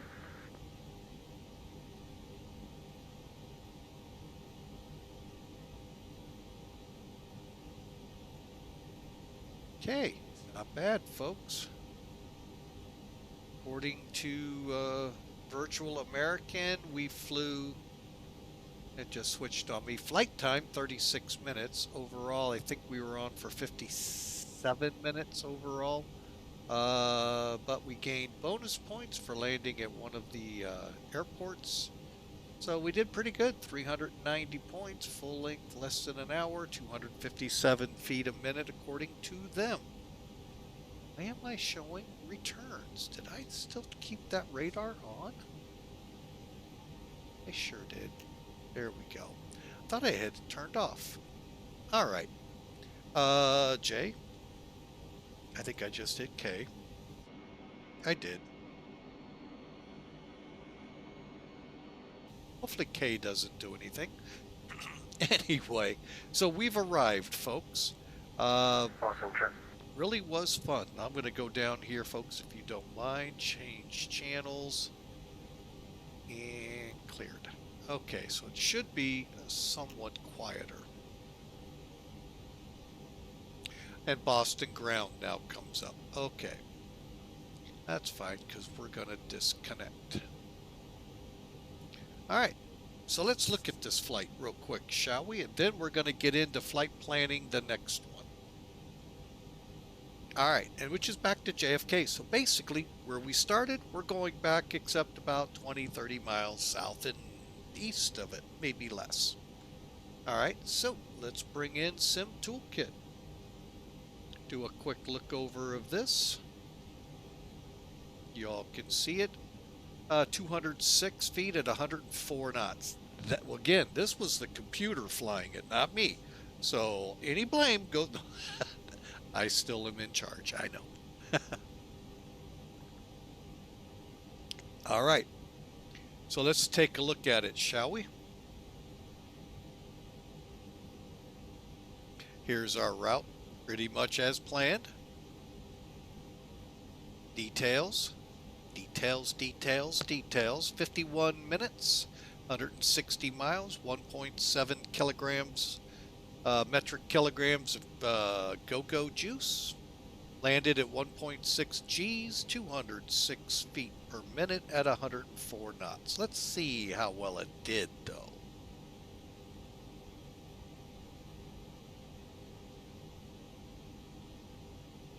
Really?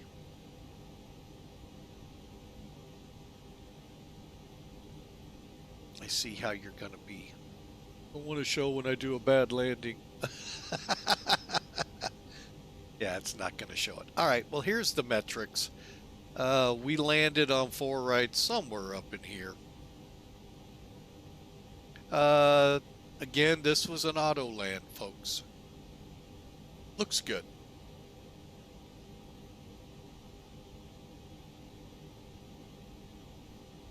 All right, we're just going to leave it at that. Okay, so let's get into setting up the next flight. All right, how's that sound? Again, folks, I wish the lead image showed both the A319 and the 737. I just don't know how to make a thumbnail like that. Sorry, just not that talented, I guess, which that's fine by me.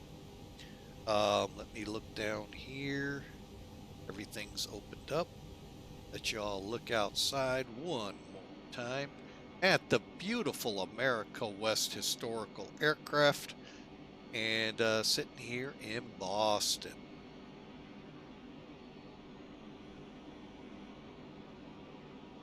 All right.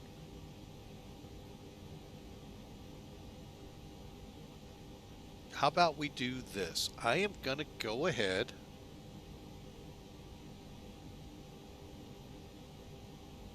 and bring Sim Toolkit back up. And I'm going to restart my computer here in just not restart the computer, restart the sim. So bear with me. It's going to go black behind there. And let's get into planning the flight first, okay? So here's what we're going to do. Click Flight Planning.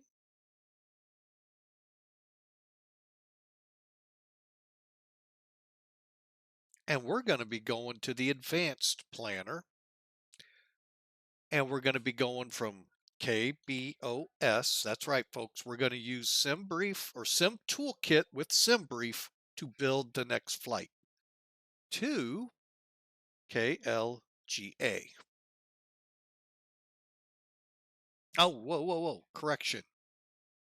JFK.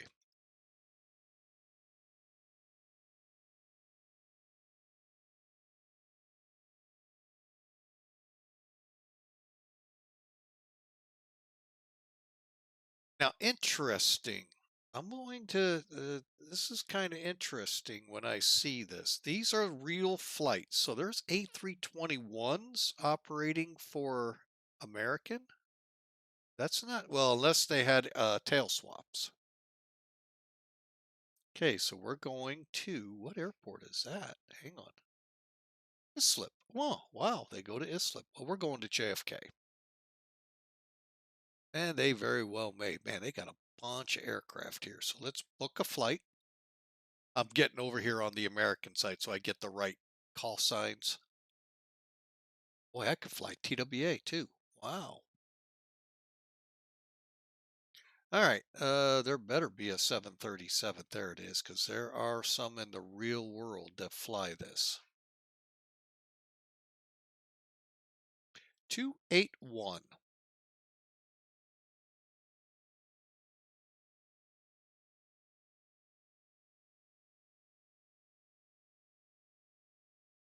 Bear with me as I get a good tail number here.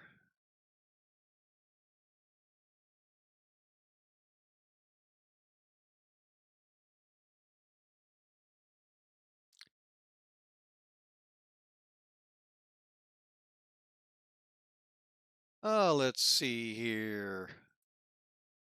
American, let's go with 80. Whoa. Yeah, 83. The Airbus 321 is the one I was really wanting to do, but they don't have it. So 983.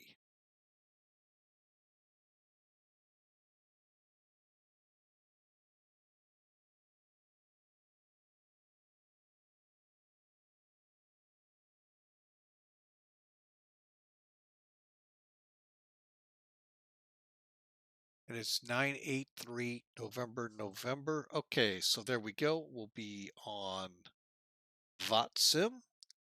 Let's plan our departure time. Let's shoot for 53. 1953 Zulu, folks, so we're looking at about 40 minutes from now.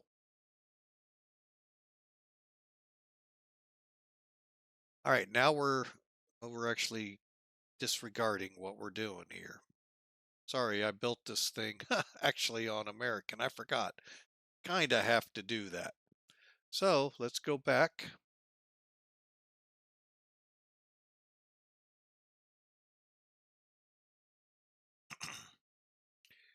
And let's put it in there. My bad, folks. I totally forgot I had to do that.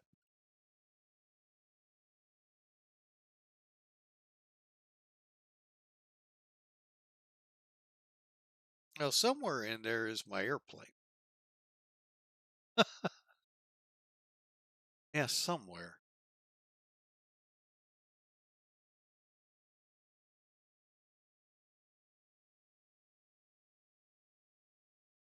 Okay, so there you have it, folks. It's planned, ready to go. So let's take a look. What do we have? 171 folks, 39,330 pounds of payload, and they're giving us just under 12,000 pounds of fuel. Route today, SSOXS 7 departure to SSOXS to BUZRD to SAY to Perch 3 Cost index 35, 22,000 feet. All right, so with all of this data here that we have now, let's refire up the sim.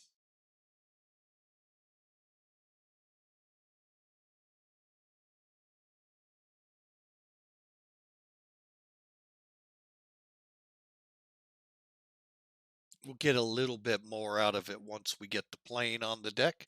The reason for this, folks, was I shut it down, restarted just in case things were a little out of whack.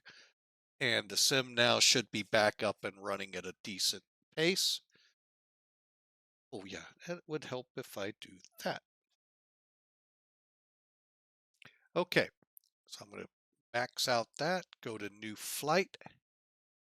And let's go up here looking for the 737 X-ray, 800 X-ray. We're in the 983NN. Just double checking everything, folks. This is one of those airlines, Virtual American, that's very particular. So you got to make sure all your ducks are in a row and there's no geese involved. So November 983, November. Okay, and we're at Boston. And I am going to actually change my spot to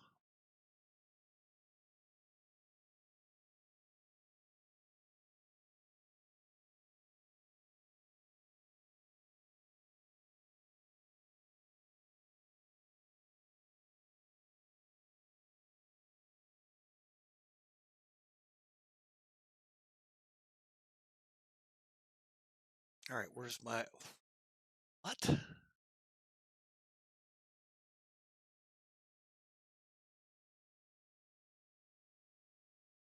I am just kind of looking at this going, what is a 777 flying this route on? All right, well, I think I'll just stay where I am. Start the flight. I was looking at FlightAware. I'm like, what the? And then again, people wonder why things are the way they are sometimes.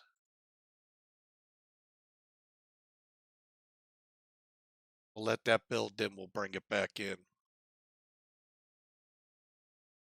But again, folks, gonna fly flight number 2 now. We just flew from LaGuardia to Boston, had a great time working the new common traffic advisory frequency channels and all. We'll see how this is going to work now with ground because they can't clear you for takeoff. All they can do is clear you to the runway. From there, you go to CTAF. It's how it's supposed to work, but you never know how it'll work here. So we're just waiting on the sim. But I really hope you enjoyed that first 2 hours, folks, it took for us to get up here. Roughly an hour to get the plane prepped and ready to go. And then the 45-minute flight we had, 50 minutes at the most. So, and here we are. We're almost loaded. So imagine 50. American Airlines 2. Where the heck did they park us? That's what I get for not checking. I have no idea where the heck we are. I ain't gonna be there. Hang on a second, folks.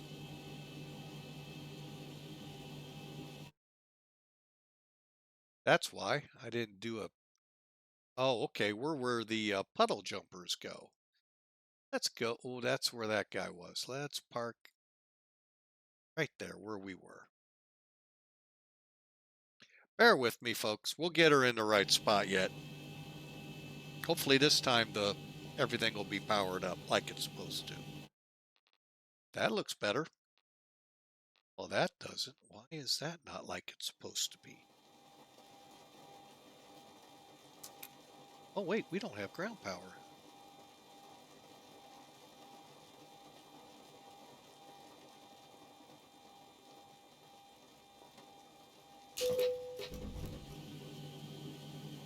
Okay, let's get a couple things established real quick. Ground power, trim air. Okay, we got that. Those are off. Let the flaps extend out. Logo lights on. Off. And let's go up here and turn the alignment process off. Okay.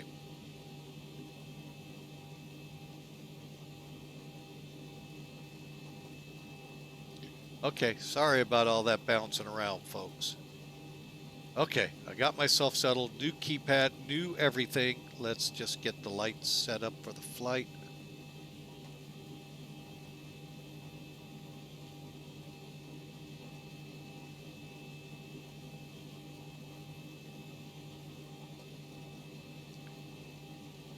And then we'll go from there.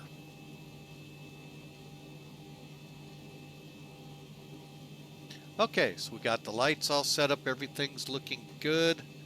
All right, couple things we'll get into in a minute. If you have SimBrief, folks, we talked about this with the Airbus. You can actually do a lot here to make the realism really spectacular here with Zibo. PMDG users, you all say PMDG is the best. I'm one that used to say it. Zibo, I think, is better.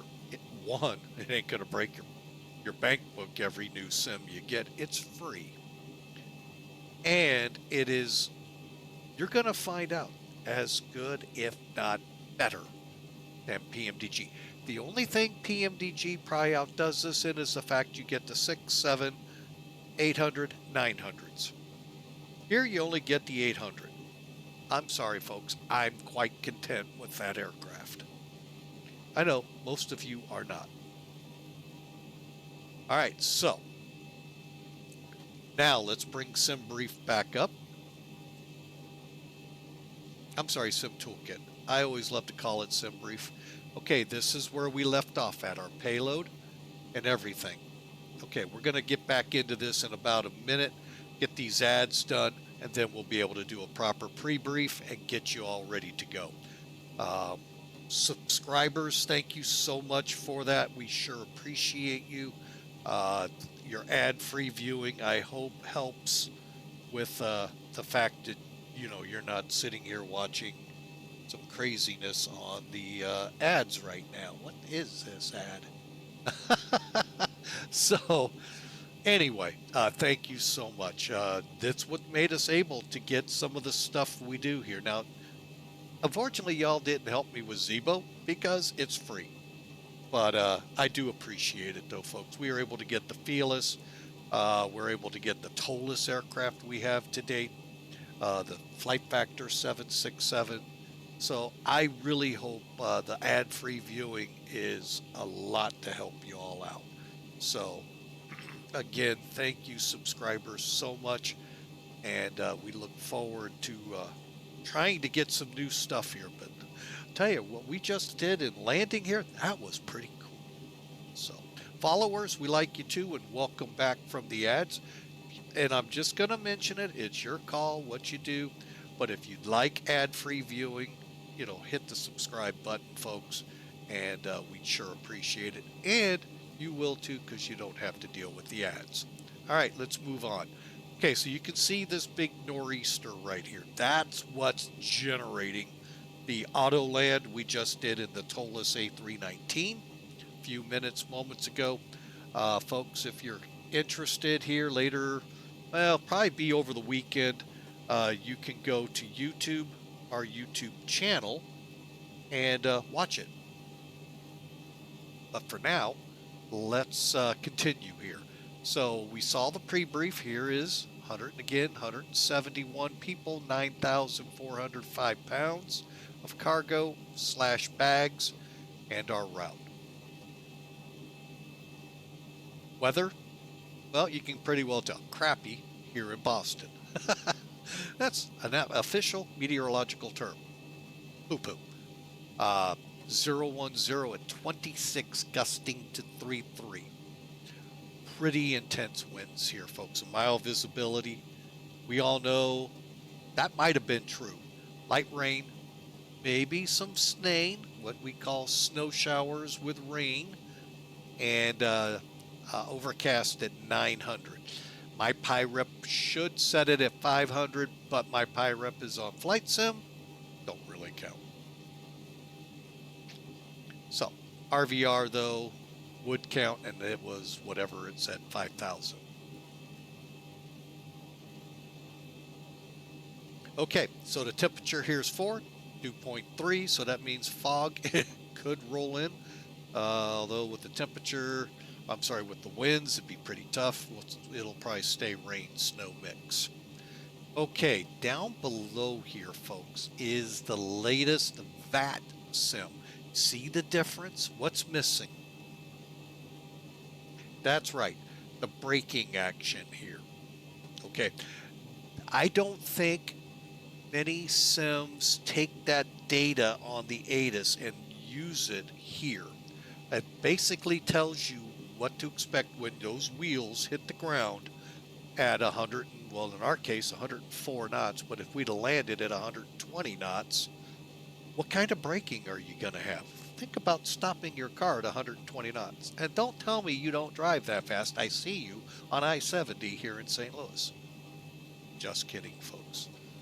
Settle everyone down. Numerous cranes. Again, we're not seeing this. Okay, so that's what's missing here. So now let's step down to JFK.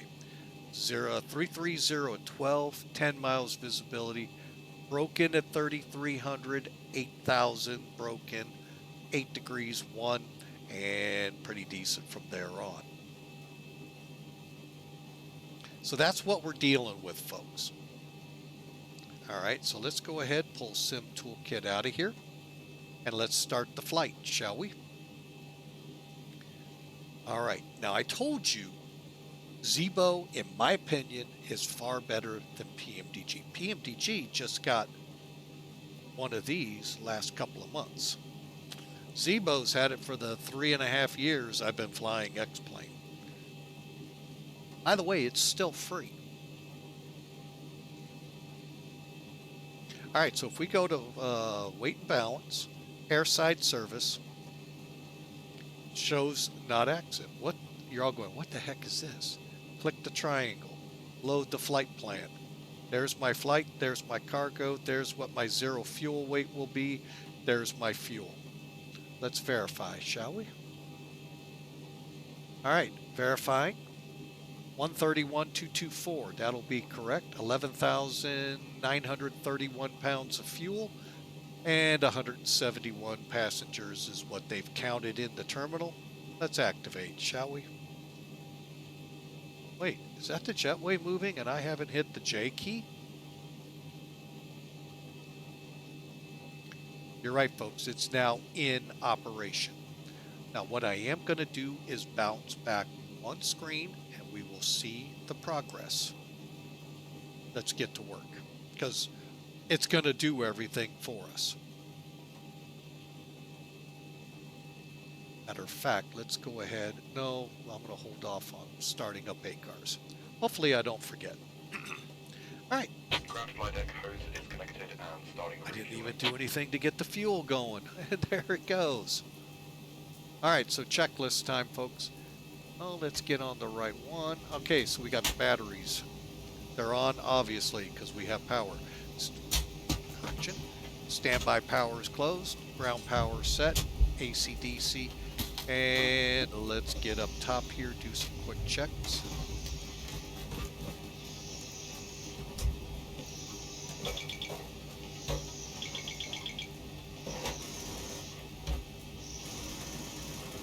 Okay, closed, 3 green, oxygen looks good, EEC's on, reverser lights off, interphone and dome lights off, and I haven't figured this one out, and I did it, and I don't know how to fix it. So, all right, let's go ahead, go to align. I set it to heading status earlier, you saw, folks.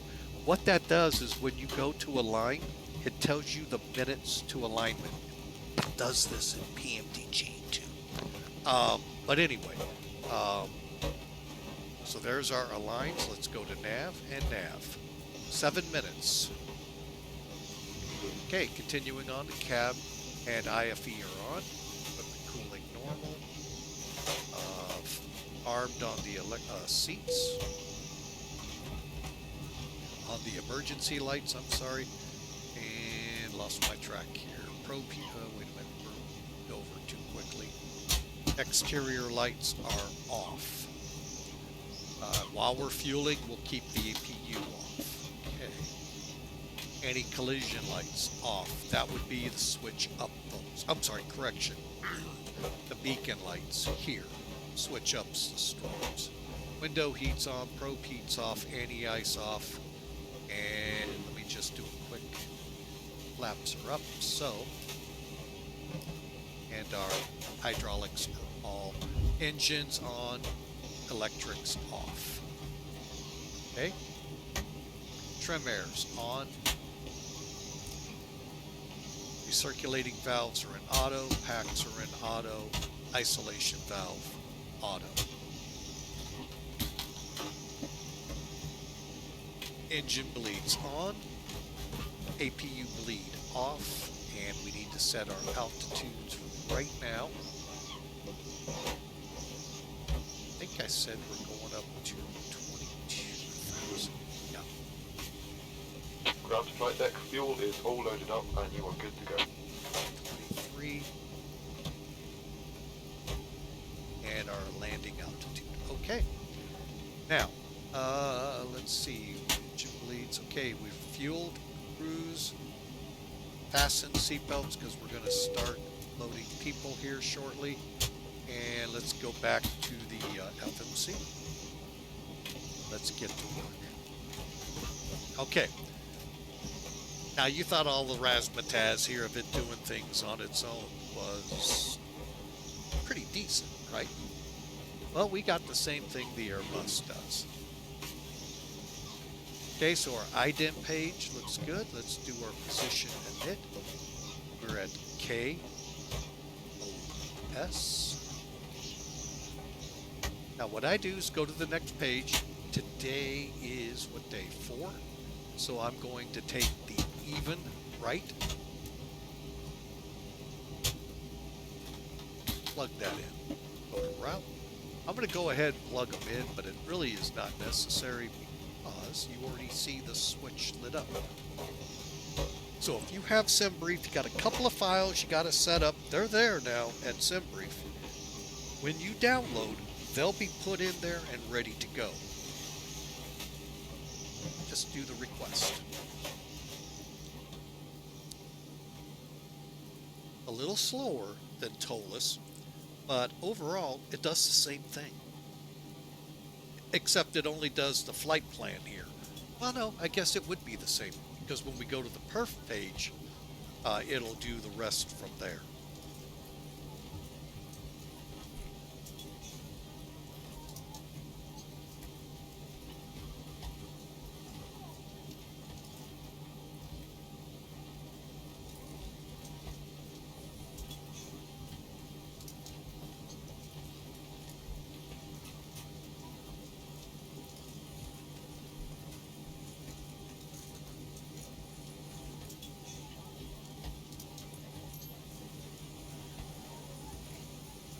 Alright, so I'm just doing some quick things behind the scenes, so bear with me a second that I didn't have time to do before. Right, hang on. Okay, fuel. 11,009.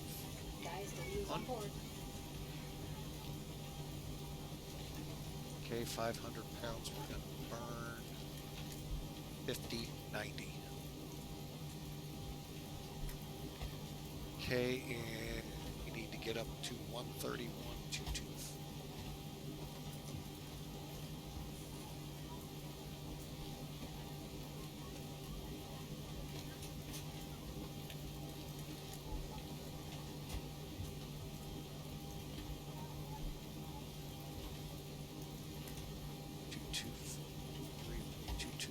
That was really easy. I didn't know I could do it that simply. Huh. Interesting. Okay, so that piece of utility is ready to go.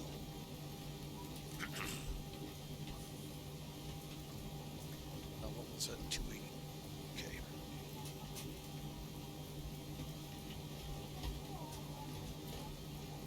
You know, don't know. Internet.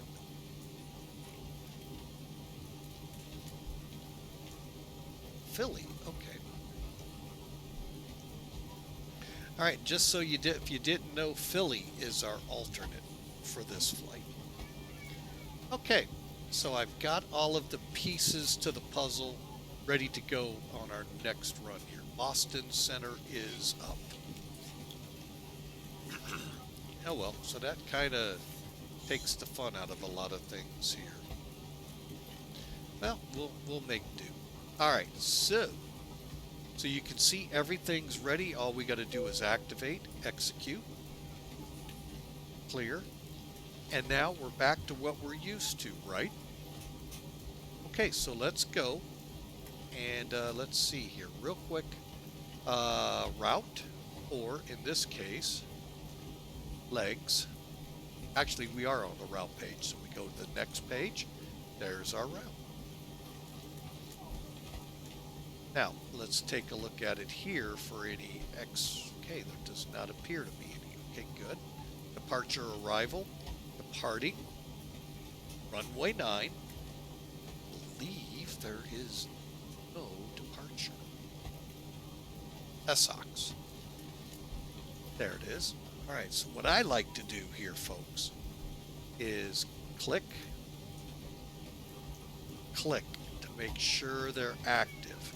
No transition, legs, and then we're going to pull up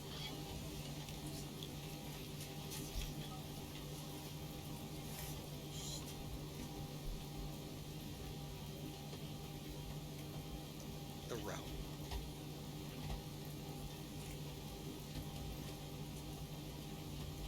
All right, let me bring in charts. That's not what I wanted. Charts. And then I got to reposition here real quick. Okay, so for charts, let's take a look at the SSOXS. Okay, we're going to be blasting off runway 9 here. So we're going to go out to Tasket, Fenway, Bucky, Jester. Where is BUZRD? Oh, this is afterwards. Where's Claw? Oh, Claw. First. What the? Oh, that's Claw. I thought it was Tasket. That's runway 15. My bad. Okay, I just got discombobulated with how these are lined up. So we're going to go out to Claw, Fenway, Bucky. And I'm going to put this, hopefully, see if I can't get this to show a little better. Go to plan. Okay. Reason I'm doing what I'm doing, and hang on, I need to be able to see here. Okay. That way you can step through, see it here, see it on the map, and see how things look. We're looking for discontinuities and anything off track. Okay? And you do that by clicking Step. So we got Claw, Fenway, Bucky. Next up will be Chester. Step. Okay, everything's looking good. Chester to SSOXS. That's where we finish. That's where this one finishes. And here are the directions. Climb 092 to 520, then direct claw at or above 4,000, at or below 250. Then as the route is depicted to SSOXS. Okay, pretty simple. Takeoff minimums. What are we required out of here to be able to take off? Runway 9, standard with minimum climb 500 feet a minute. Okay, So that looks pretty decent. We should be able to get out of here. Okay, so from SSOXS we go to BUZRD. And then say. Alright, now, say. Okay, so let's stop one more time. Let's go here. Hang on a second, folks. I'd like to zoom in and make sure we're still seeing everything. Better for me. Okay. So, Parch 3, say. Now, what runway? Okay, we went through this back in departure and arrival here. We go to the ATIS. We don't have VATSIM, but we have the real one. We are on, which one are we on? Arrivals are 4 left, 4 right. Okay, so we're going to be doing the ILSs, it looks like. ILS 4 right, ILS 4 left, and they are departing 4 left, so, you know, we could be nice and shoot over to the right side. We got a long taxi to the American gates. Okay, bird activity, number of cranes at JFK, no FICON notices. You see that? No friction condition notices. So, it's likely dry. Cool. So, 243, again, kind of breezy, 10 miles, 37, 4,700. Folks, we're VFR. Okay, so, with this information, knowing 4 left, 4 right, in case you're not orientated well with the airport, 4 right, way over here, Americans way over here. Now, could we come in 4 left? Yeah, we could. You know, and I still might, and exit off here in just a little shorter taxi. Unless they let me go this way. Still, it's a lengthy taxi to the American. Okay, so we're shooting. You know what? I'm just going to do 4 right. It really doesn't matter. So, clear that. Go to flight. And dun, dun, dun. Approaches available. 4 right. Pretty much just, I think we have any transition. Now, we could start doing these. We're just going to stick to the easy one. All right. So we're going to be coming in, and we'll go through this here in a second. Consider this, folks, our briefing for the arrival, because we may not have a lot of time. Okay, so Parch, we're coming in at say, Parch, to Triple C, to Rober. And then we're going to vector to the ILS 4 right. Okay, pretty simple. ILS 4 right, execute. Ladies and gentlemen, the boarding door is now closed. Flight attendants prepare doors for departure. Cross check, fair price strap, stand by for all call. And again, let's go back to legs. Our way to say. Give us a ring if you need anything. Of course, you know, you got to do it right, folks. I did it the Airbus way. All right, so there's Parch.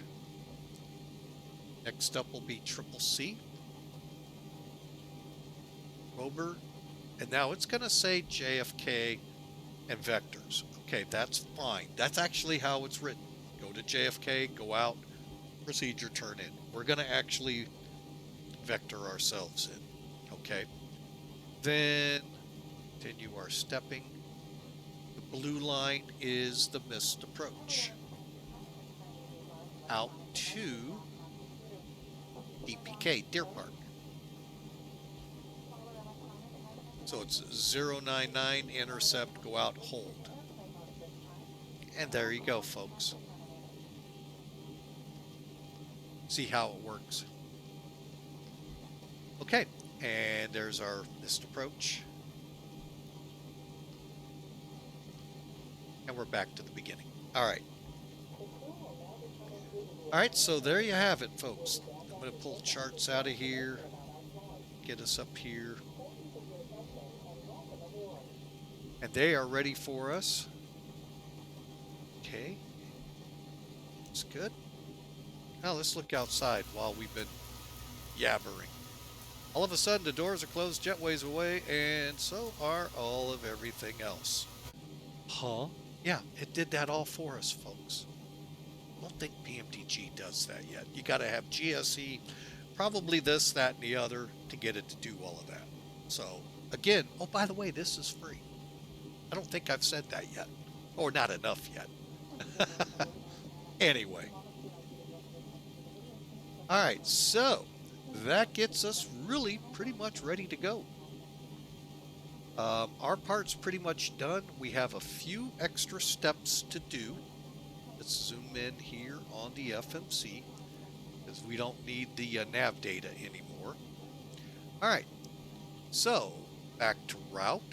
We now know all the routing is good. Let's go to the perf and let's request. We're waiting for it to tell us to load it. And then we'll bring in the other piece that I was working on. Load. Okay. All right, so we know we put 11.9 on. Let's double check my figures. Yeah, 11.9.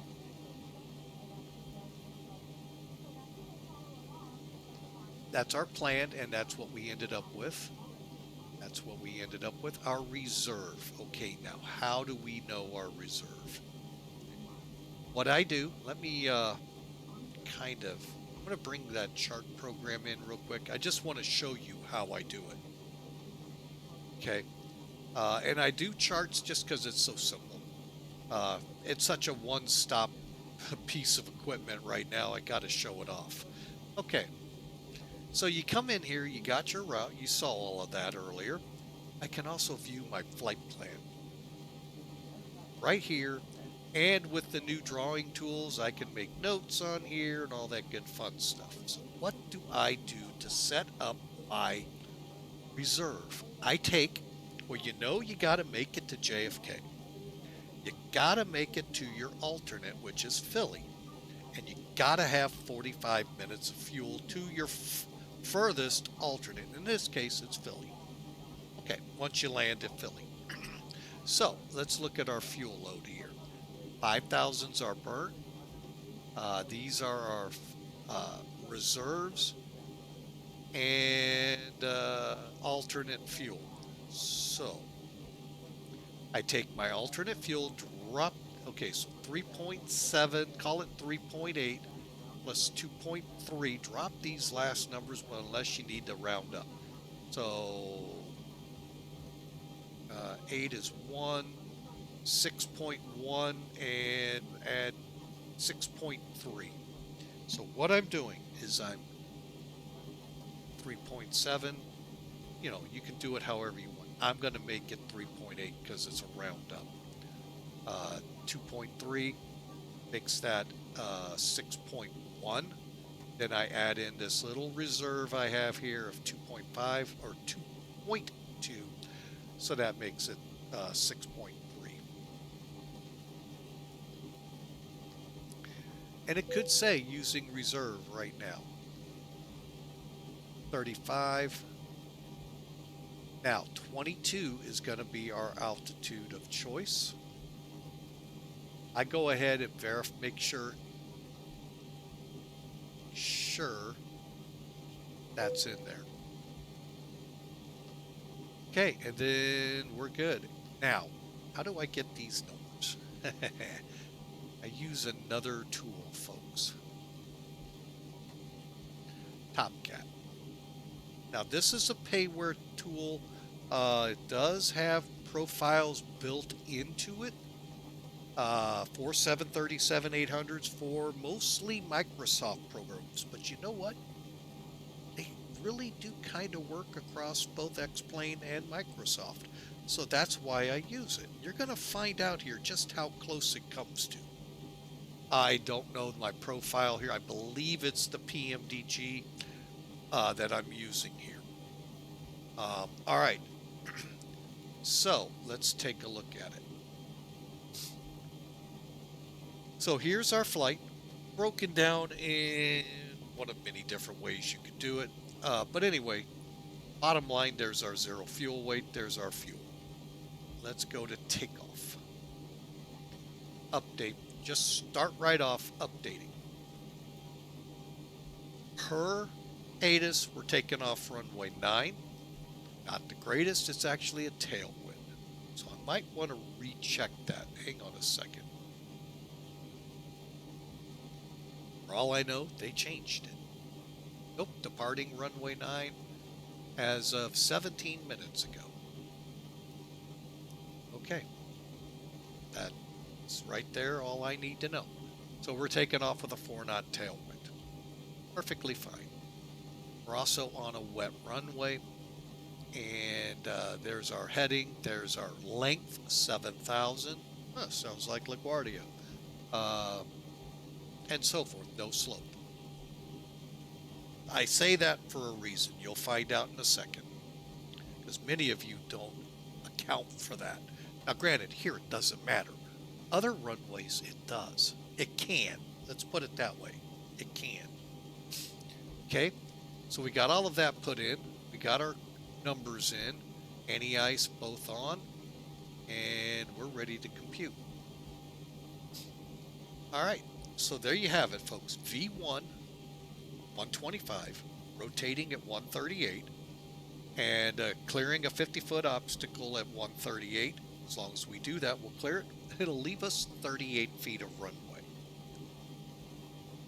The significant difference here, folks, is because V1, you have to be able to stop on the runway, preferably, if something major happens, engine fire, engine stall, anything that you deem not safe for flight, you are not past that speed, you can go to reverse and get her stopped before leaving the runway. There are some times, folks, that even after V1, bad things really happen, and it is what it is at that point. But in this case, we're taking off flaps 25 under takeoff. So, take off. We'll put 32 up here for the temperature. That is what this is saying. Same as flexing, folks. Basically, we're not pushing the engines maximum as hard as they can. We're backing them off just enough to get in the air, especially in this conditions, and climb, make cruise, all of that good stuff. It's just not all out, because we want those engines to make it to the heavy overhauls. Okay, in this case, I'm going to do a quick look at the departure. You guys don't need to see, do I have any big requirements that have to happen? I'm going to go to climb 1 to get us as quickly as we can, hopefully above this yuckiness. Okay, now we'll go to takeoff. Click CG. I go immediately to the next page. A lot of you don't even know this page exists that I have seemed to find out. All right. First off, runway winds. Pretty simple. Was it 22? Yeah. Runway slope and heading. You have it here, but you're going, well, how the heck do I enter it? And I said that for a long time. Bad Attitude came along and helped me on that. Here's how you would do it. In this case, it's up, so U 0.0, okay? It won't take that. So we're just going to put the slash in. At this runway, it won't. Elsewhere, it does. Where you have at least 0.1 either up or down, or greater. Okay, so we'll put the heading in at least 092.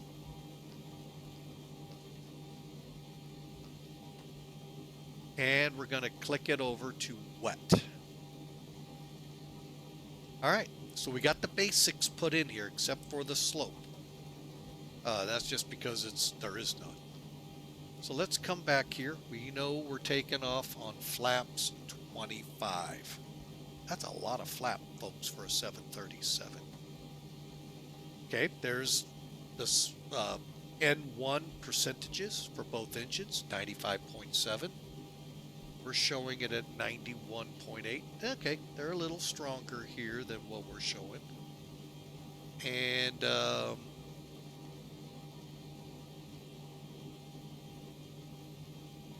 wait a minute. This page. Okay, it did show the select speed. Okay. But look at the speeds. 125 for V1. QRH came up with 123. The computer said 123, 130, and 139. Not bad, huh? Well, it took into account a rotate earlier than what it did here. So most likely we'll be off a lot sooner than 38. I'm going to go with them. Then I'm going to turn that off. But you could have easily gone with these as well, folks. Again, you notice how close everything got here. So Top Cat is really still a good program for both sims, even though it really is geared for FSX. Oh wait, not the new one. Oh, silly me.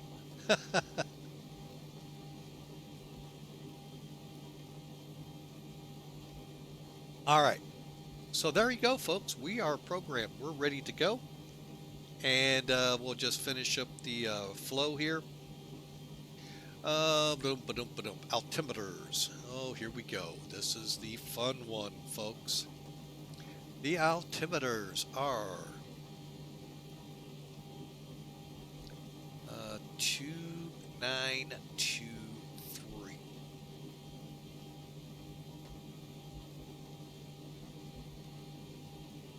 And if you go into settings, folks, you can get it to where they sync on both sides, so you don't have to, you know, go back and forth, go from this one over to the other one. See, it's synced. I'm gonna bump you up to 40. Oh, that's what I am on this one. Okay. Okay, altimeters are set. APU. Oh, I don't have the APU running. I don't think yet. I should have. Dang it. Oh, we're aligned, so let's go ahead and pull this back while we're here. And no, I don't. Hold for 3. And there it goes, firing up. Turn the left fuel pump on.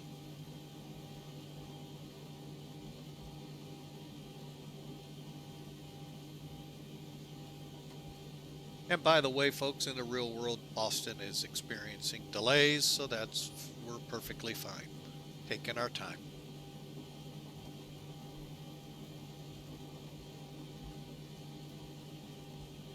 And when the blue light comes on right here, we'll put the gens on.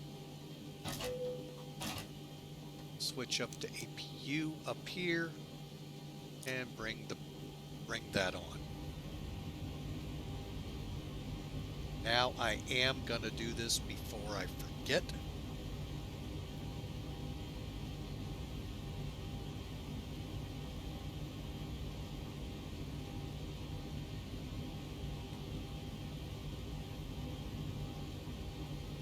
All right, and we're now up and running on a virtual American. If you're interested in them, folks, hey, or American virtual. Is it American virtual? Let me look that up real quick.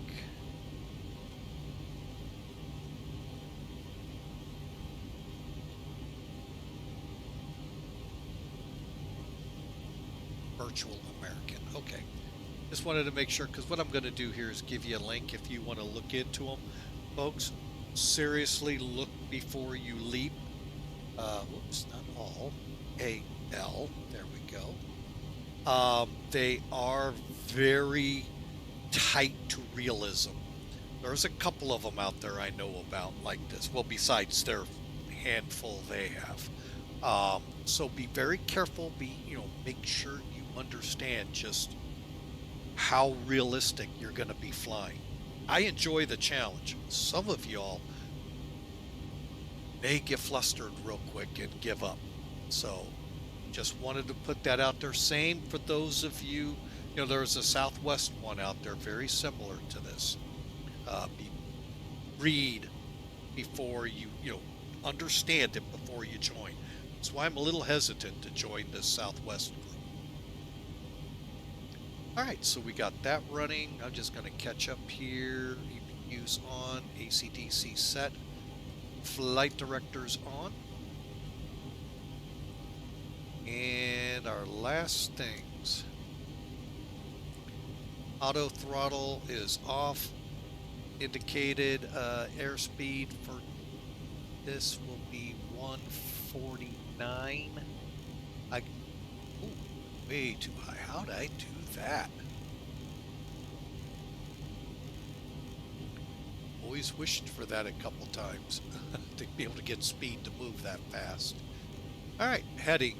Runway heading is, one more time, Top Cat, folks, so you don't have to go look quickly, 092.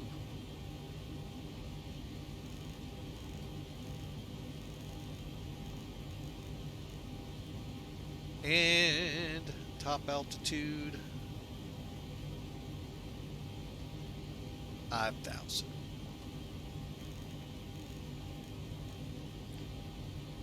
I am not certain I want to come on the way back with FatSim, if you'll pardon me. Just way too much. I don't want messed up here to make it tough, because it's going to be interesting getting out. Also want to look at one thing. Is there a de-ice area anywhere close by? No. All right.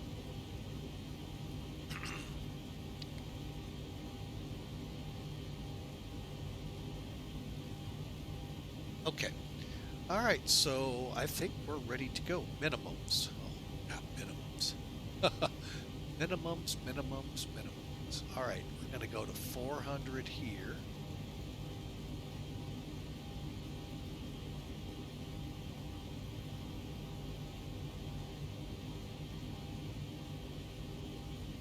All right, minimums are set.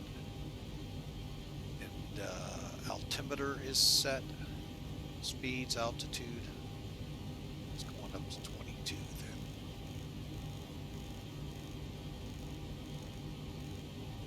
You can tell I'm not used to setting such low altitudes. All right, we are set to go. Minimums are set. Landing gear levers down. 3 green. Speed brakes down. Flaps are up and indicate as such here. Thrust levers. Let's do a takeoff check. Okay, and finally, stabilizer trims are normal. Okay, we are set, ready for pushback. Not too bad, folks. We're actually just about on time, if memory serves.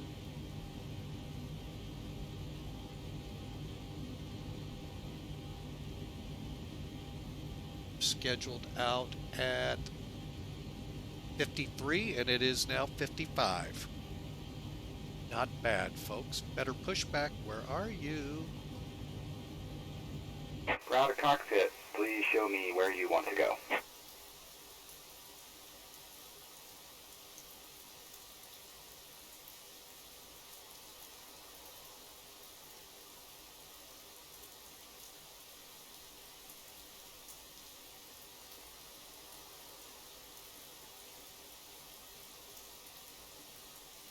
Ground to cockpit. Tow is driving up.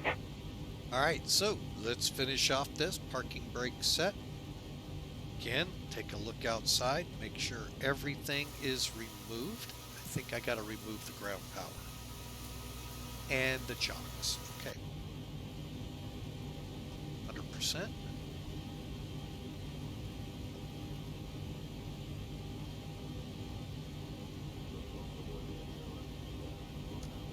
Process of wrapping up my paperwork.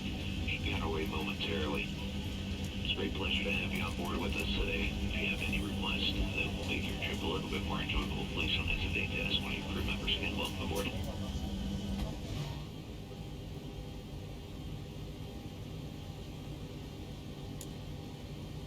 Okay, all doors and hatches are closed, ready to connect.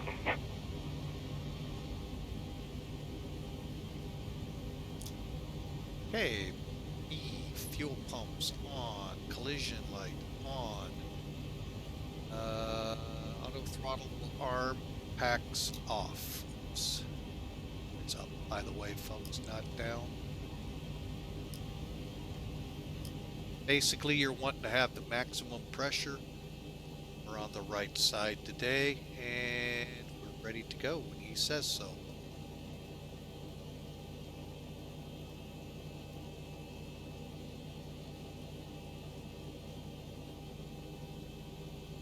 So connected and bypass pin inserted. Release parking brake. Okay. Bear with me here, folks. Go here, go here.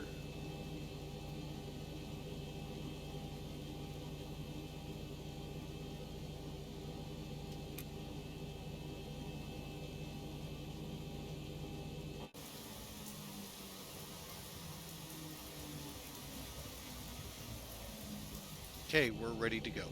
Brakes off. Starting pushback, and you may start engines.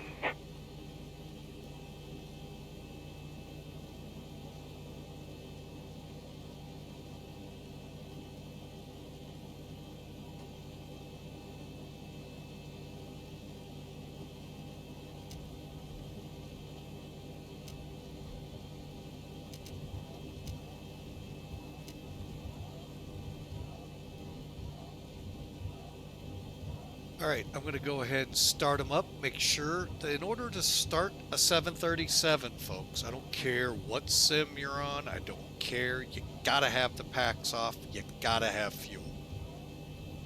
Okay. Go to ground.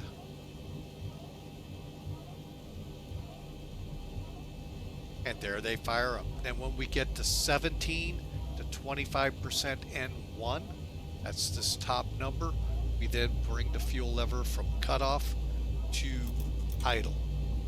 And then the fuel flow will start shortly thereafter and get the engine going.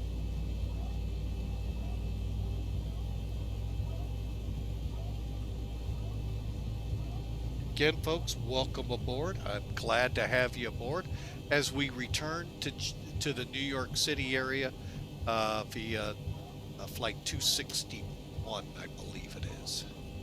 281. It's close.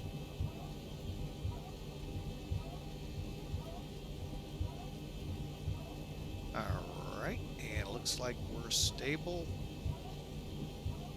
Go ahead and bring on the generators.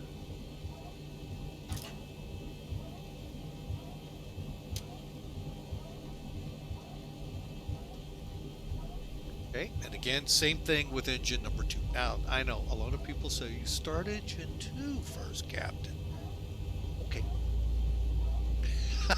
That's all I'm going to say. Okay. Operation complete. Set parking brake.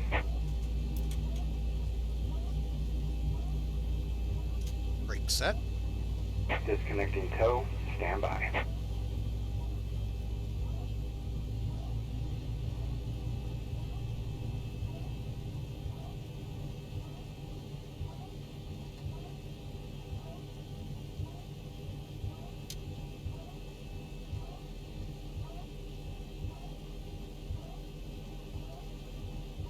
All right, we're up on power.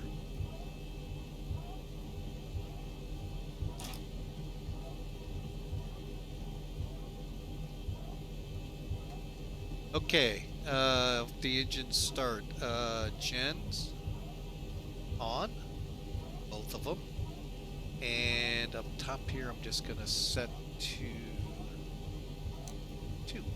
Tow is disconnected and bypass pin has been System removed. Hand A. signal will be on the left. We'll see you next time. Have a safe flight. Thanks for flying with Mike. Ropeed. Left and right packs.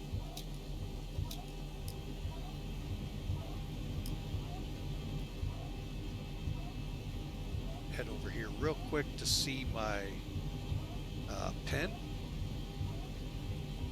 All right, thank you, sir.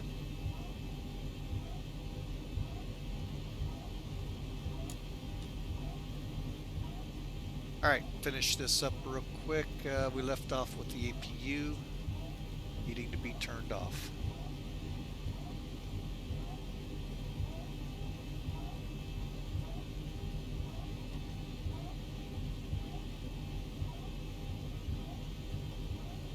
Sorry folks, the second officer was on deck here, our newest granddaughter, born on the 30th. I had to take a break and say hello. APU's off. Alright, engine start switches. We'll do a lot of our pre-takeoff stuff now. Auto brake RTO. And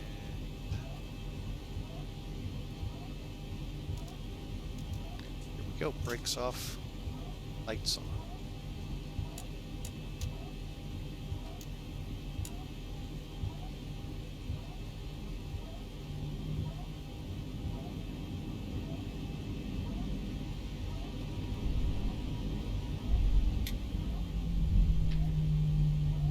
Okay, heading bug set for the runway, ATCT set, and lower cam.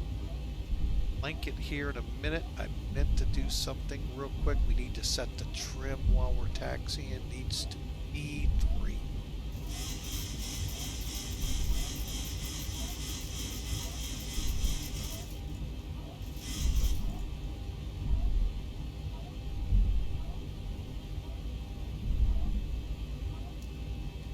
Okay, let's check our systems, make sure they're good.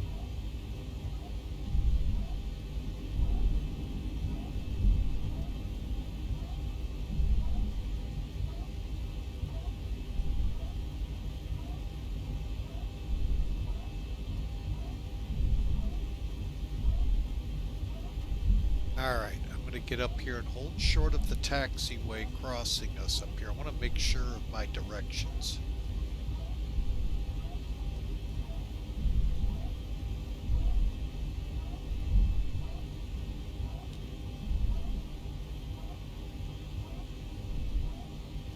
Okay, we're going to continue straight to taxiway Mike to the runway.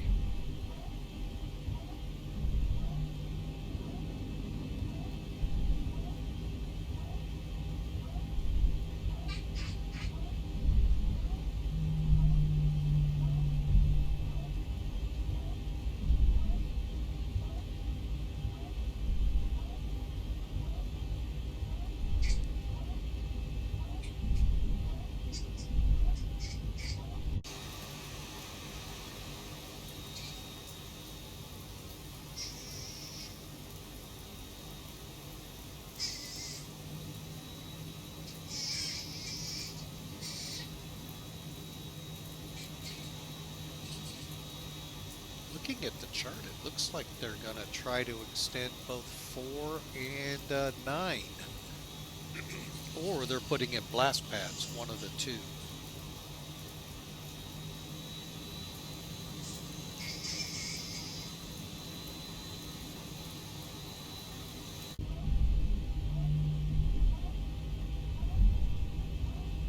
Alright folks, so here we go, crossing 4 left to get over to runway 9 for takeoff.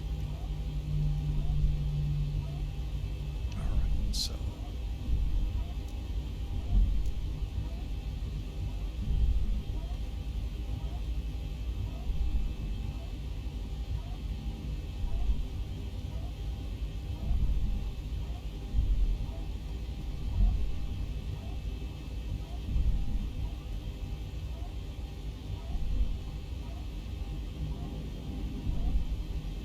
here's taxiway Mike, and to the runway we go. Boston traffic, American 281 departing 9.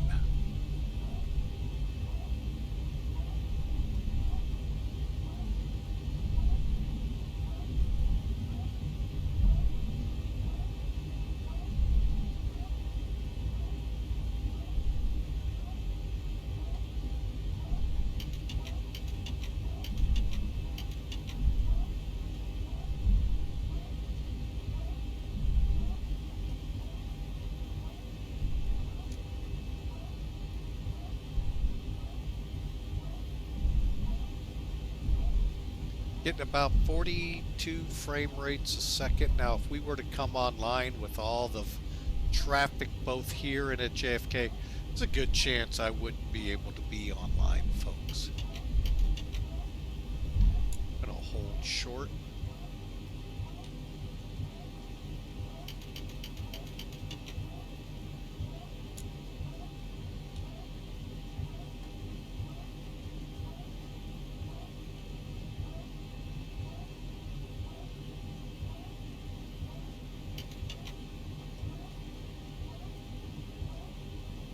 Perfect, here we go. All right, let's go ahead. Go to strobes.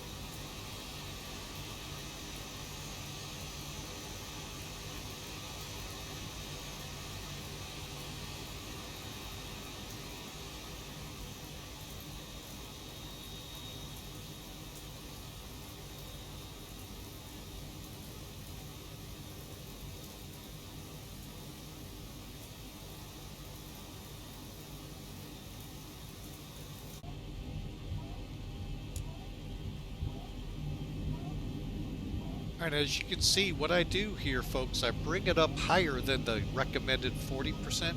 It's a lot easier to glance over, see them lined up with that end of the half circle there. Once I see them stable, brakes off, auto's on, toga switch is right here.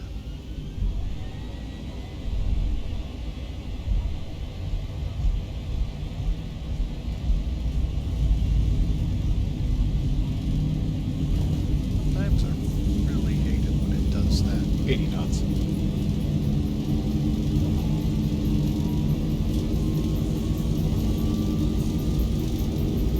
D1. Rotate.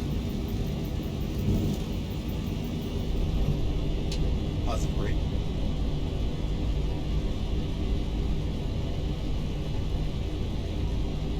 $400.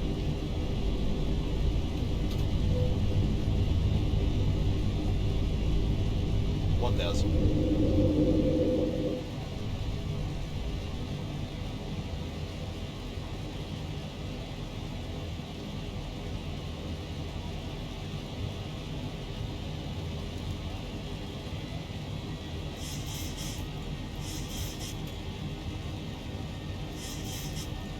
Okay, that was a lot more squirrely, folks. I think because I was cockeyed and all of that on the departure roll didn't help much.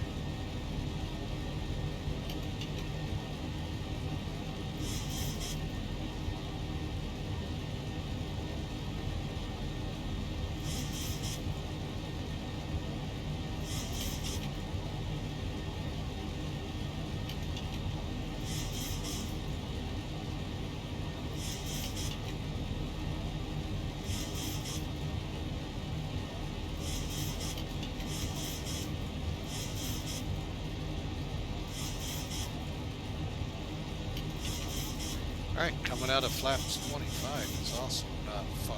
Wow. Alright, we're headed out the claw now.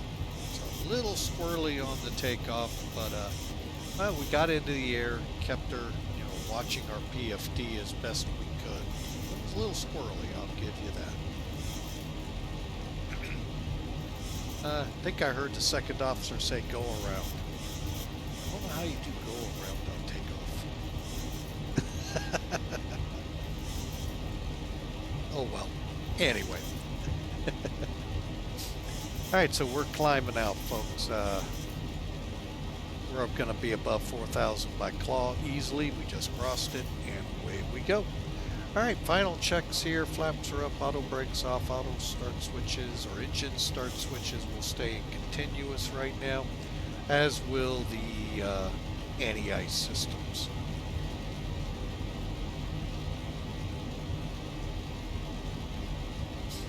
as we start making the turn to Fenway and then out to Bucky and Say. All right, I hope you enjoyed, folks. We're trying to get her back to JFK now. So we just swing down here real quick.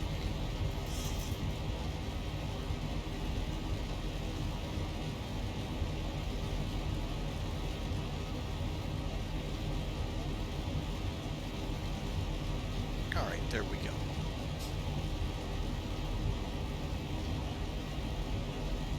All right, so this trip, let me get over here and see if I can't get Sim Toolkit to play nice. Oh, not that one.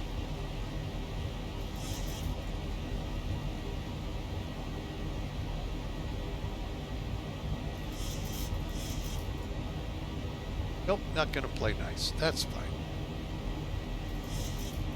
All right, there we go, folks. We broke through. Downwind Sim, good afternoon, sir. Lovely weather here for a sleigh ride.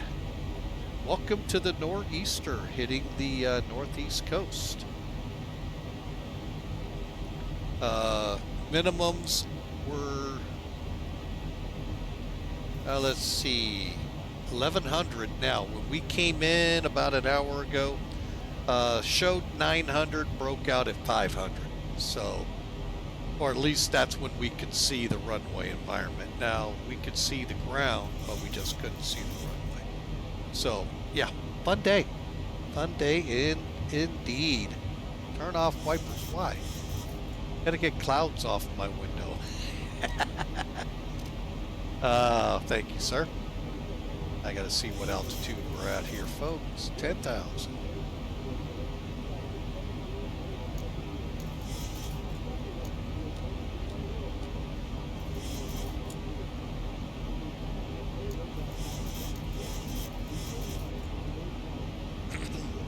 So I hope you're having a good day, sir.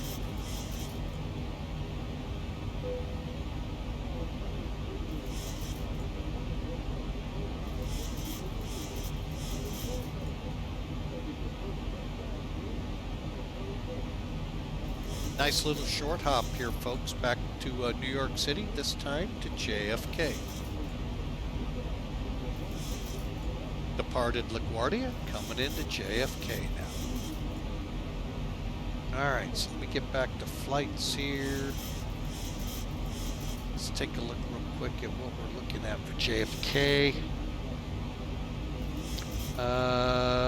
Yeah, we're looking at scattered skies. 2943 and still 4 right, 4 left. Okay.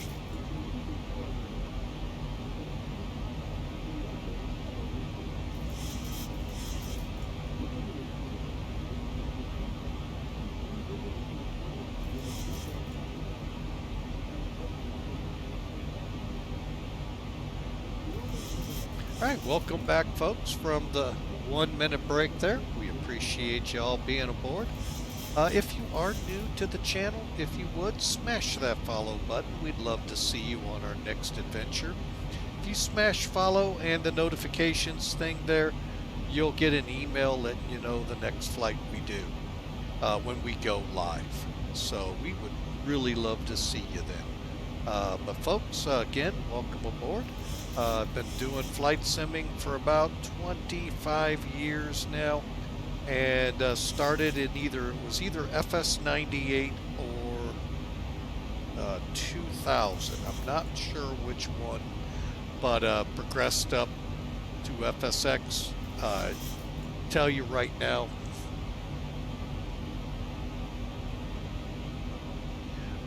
Flight Sim 20 or 2004 was probably the best sim Microsoft ever put out.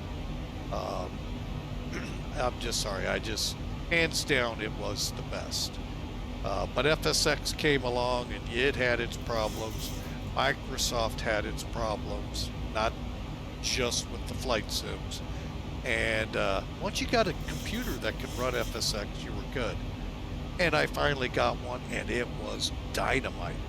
Granted, you all can argue and squibble about things about computers with it, but it really did good once I had a fairly decent computer.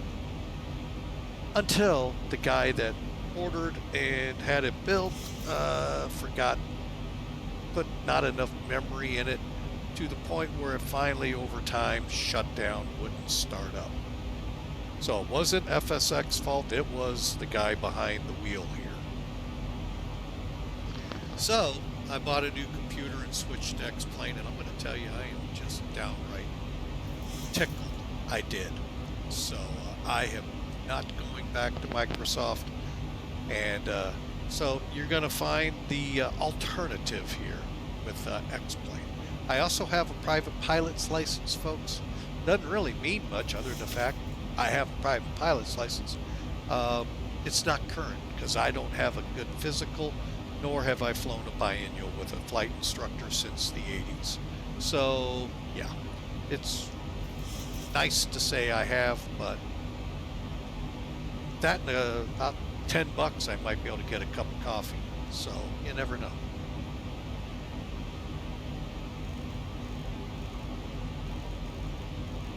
Hopefully one day I'll come into some money and be able to fly again. That or when I get to heaven.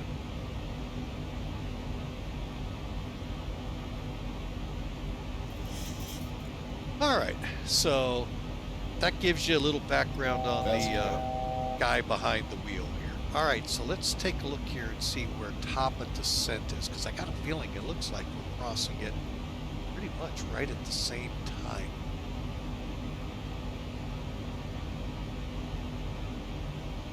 Oh, we got 115 miles. That sounds kind of... Hang on, let me check this out. That sounds a little... considering how it worked before.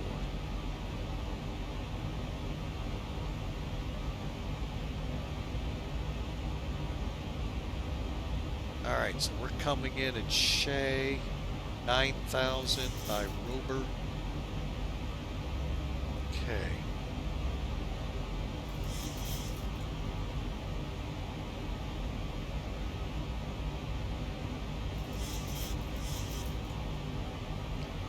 $12,000 at Triple C, so that's already off.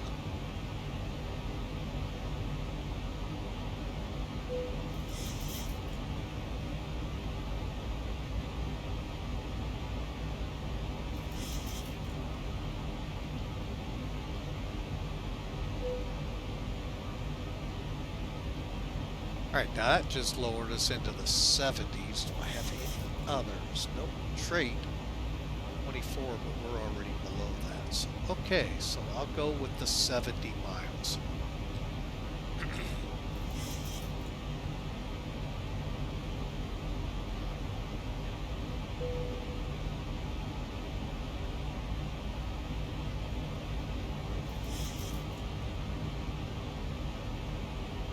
Alright, we've got everything's looking good, folks, right now, so that's cool. Alright, so we'll come over Sandy Point, SAE or SEY, Departure to Calverton, Triple C, 12,250, Rober, 9,000, and I don't know where we'll turn 220-ish and track down for JFK to get the 4 right.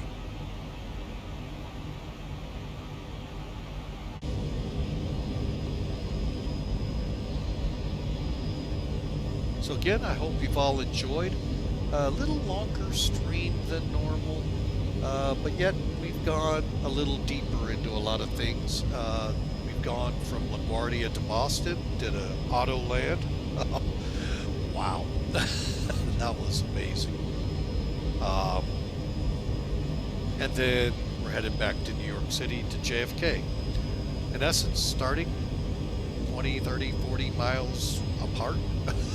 So, kind of fun to be able to do this. So, hope y'all enjoyed as well.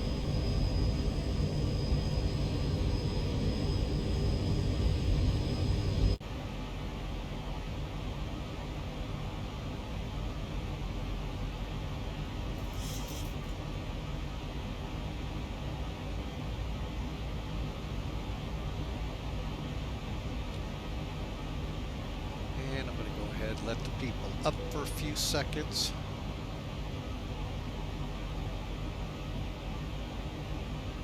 I don't know if they really would in the real world or not. I know they would love to sell the alcohol on the planes and then complain about unruly passengers.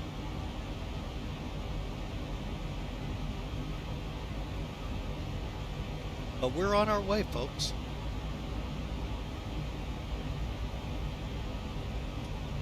And just to give you an idea, we're looking at about 21 minutes into New York City. So just after Parch. That's enough time. Let's re-look at the arrival here real quick for those new, just tuned in. All right, so here's the Parch, or I'm sorry, the Parch 3 arrival. We're coming in off Sandy Point, 17.8, headed to Parch, then we'll go to Calverton, Triple C, 1455, via 250 and 12,000. Down to Rober at 9,000, and then somewhere within this roughly 34 mile run to JFK, we'll turn parallel to the runway, extended downwind, and get down to the altitude we'll see on the chart. This is a pretty much, folks, this is not an RNAV approach, even though it says it is. I mean, this could be flown conventionally with just VORs. I don't know why they made it an RNAV. Huh. Because this is very much doable by VOR. Other than cabin. That would be probably why. Well, I'm not the one that sets it up, so. But anyway, let's go to the 4s. Okay, so we're coming in on the right side. So we're the furthest runway out. We're the furthest terminal out from that runway. That's why I decided for it. So we're going to be coming down, like I said, like right here. It's somewhere along this line, and then we're going to turn for Zettel and bring it in. Okay, quick run with the information here. Let's hide it. Dietis 128.725, approach, tower, ground. We'll set 1095. Let's do that real quick here. Actually, I don't know if you'll see that.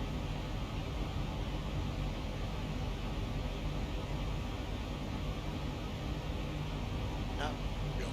Okay, we'll go through that here in a second.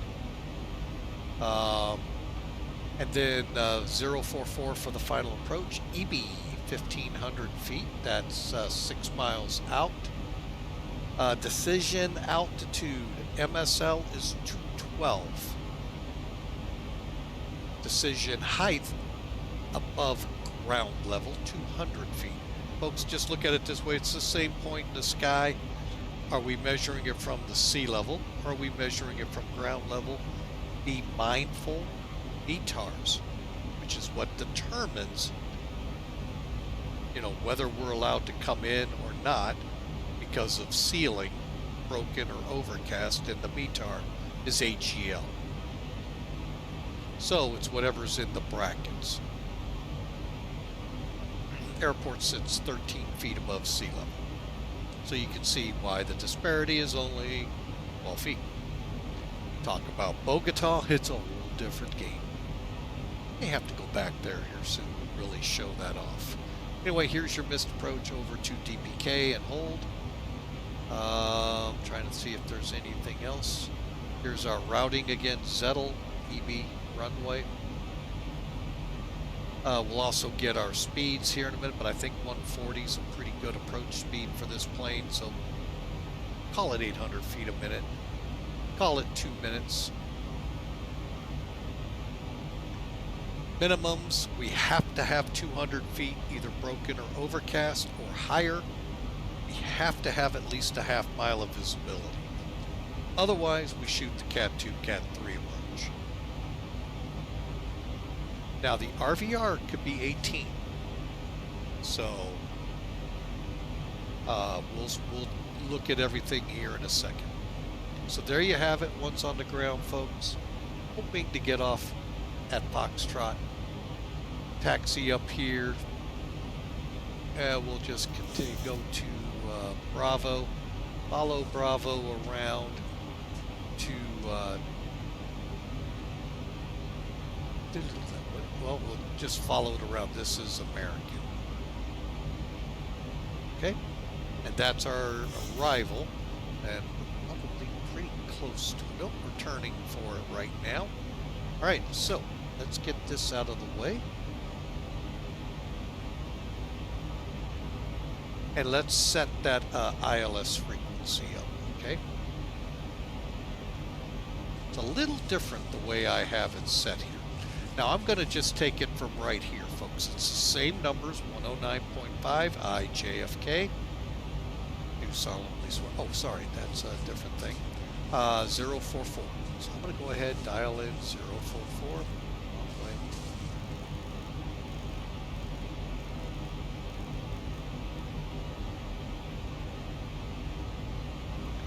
Now for the run for down here, these two buttons here move VOR, watch, VOR, GPS, LS, I don't remember, landing system, and instrument landing system. Okay, that's what we wanted on. So 109er 5. Push up, and let's go ahead and set JFK on at 15.9 for the for us to know where we're at. Now on the other one.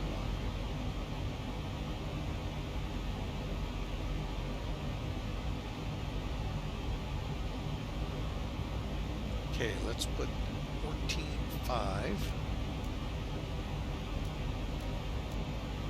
That's triple C. And JFK as well. Oh, wait, no. Let's, again, back it up. 109. 5, I think it was, yeah. That way we're backed up in case we need to go Cat 3 here.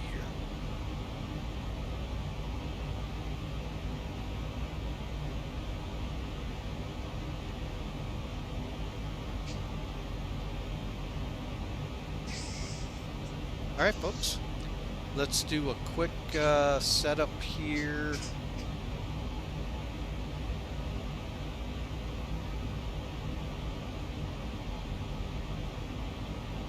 Our runway is 8,400 feet.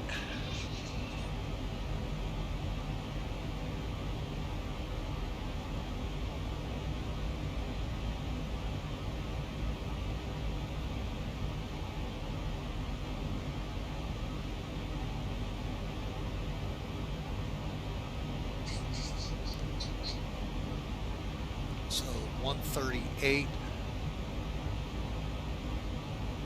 Let's go flaps 30. 145, 153.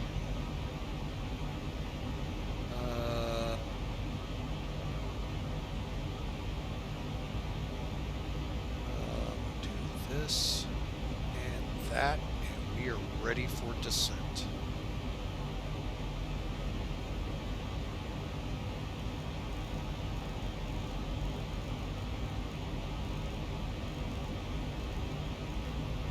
Again, I hope you're enjoying the flight. A lot going on because it's such short flight legs. You're only talking 160 to 150 miles. I know you guys in Europe, well, no, that's a normal flight here. Not in the U.S., unless you're out on the East Coast. I am going to go ahead and start our descent. Okay, and what I did is I clicked altitude intervene. You could have also come down here and clicked descent, and it would have said descent, you know, now, descend now. One thing some of you miss is your transition levels, especially those of you in Europe, where they change with sometimes just airports within the country or countries, because that's a for sure thing. go to the forecast here, put your transition level there. I'm gonna go ahead and get my winds. I don't think it'll fill in, but it did last time.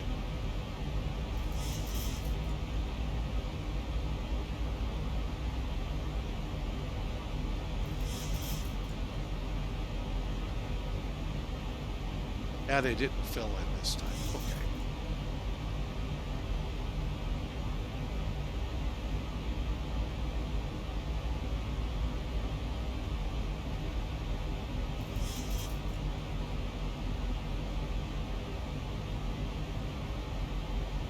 All right, folks, so there you have it. We are now into top of descent for the second leg.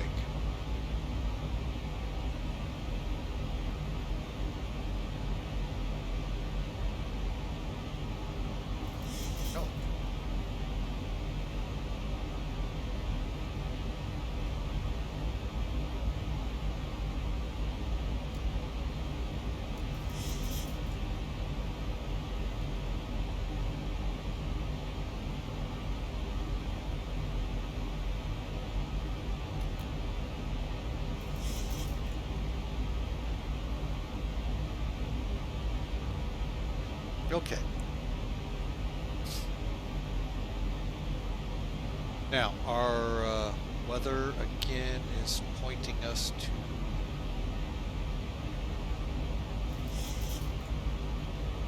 2943. Now, I mentioned I can do this.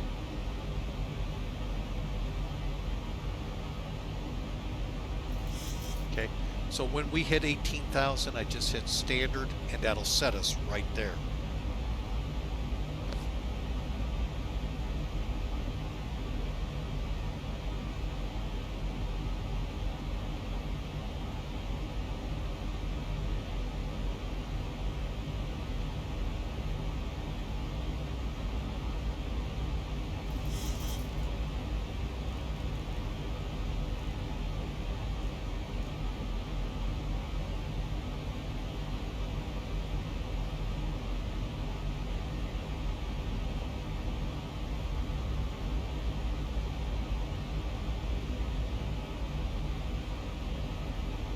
Alright, with the big change, I'm going to go ahead and do it now.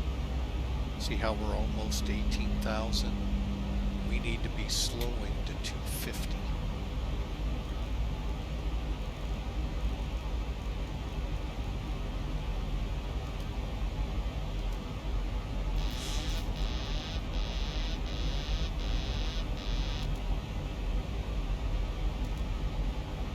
Not really sure.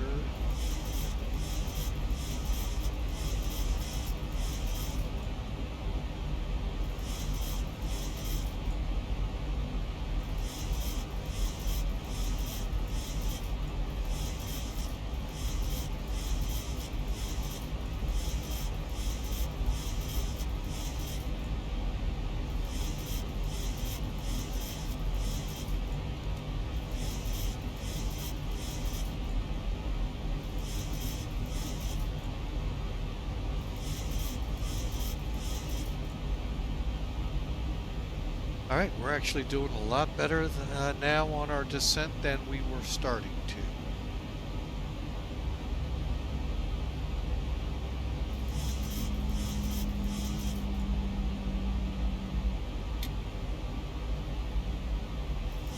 Okay, and then we'll get down to Robber and to 9,000. We'll back off the descent once we turn from, well, we'll see, once we turn from Calverton.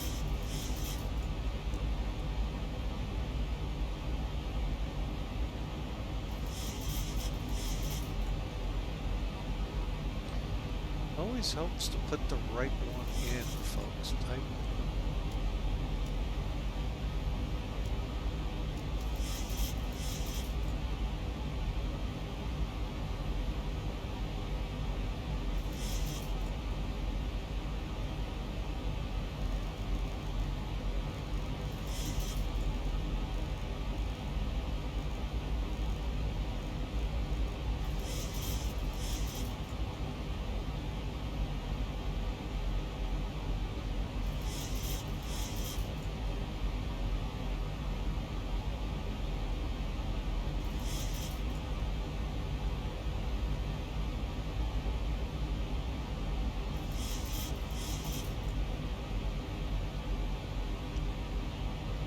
Okay, how do we do?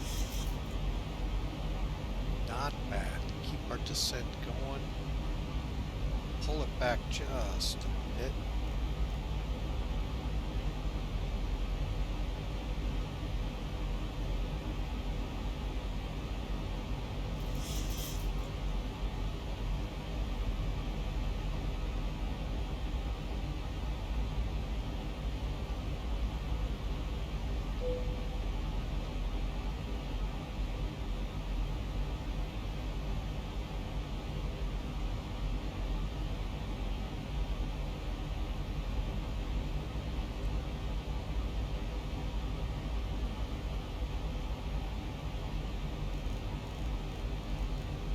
Okay, got my headings all set, squared away in case of a problem, and we're ready to go, folks. We are minutes away from turning downwind for JFK.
All right, folks, we are, again, let's just see.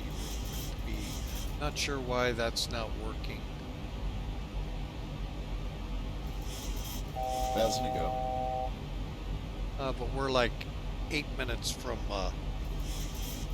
coming in here, so.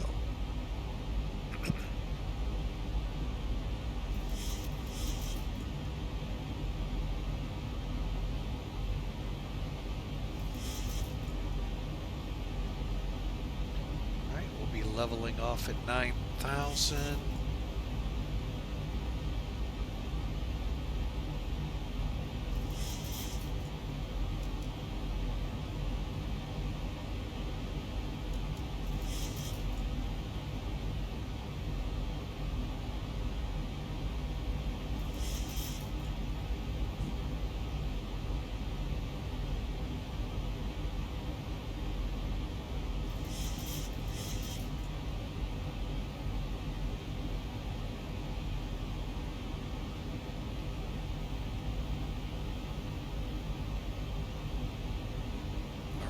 And we're 1 mile from rubber. All right.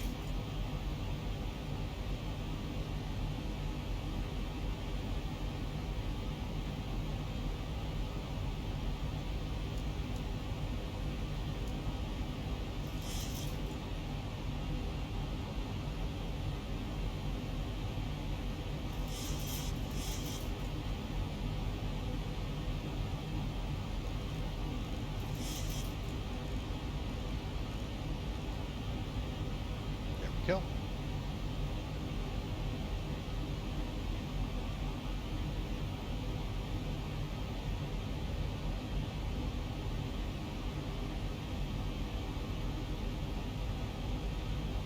So JFK is 32 miles ahead of us. So I figure if we go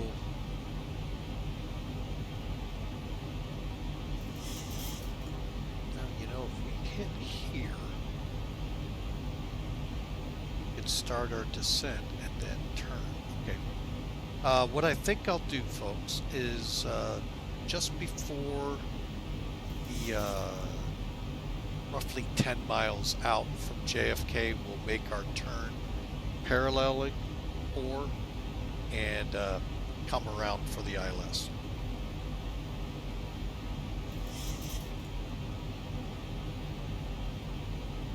So basically, just before the top of descent from 9,000. Again, we got to descend to 2,000. At or above 2,000, descending to 1,500.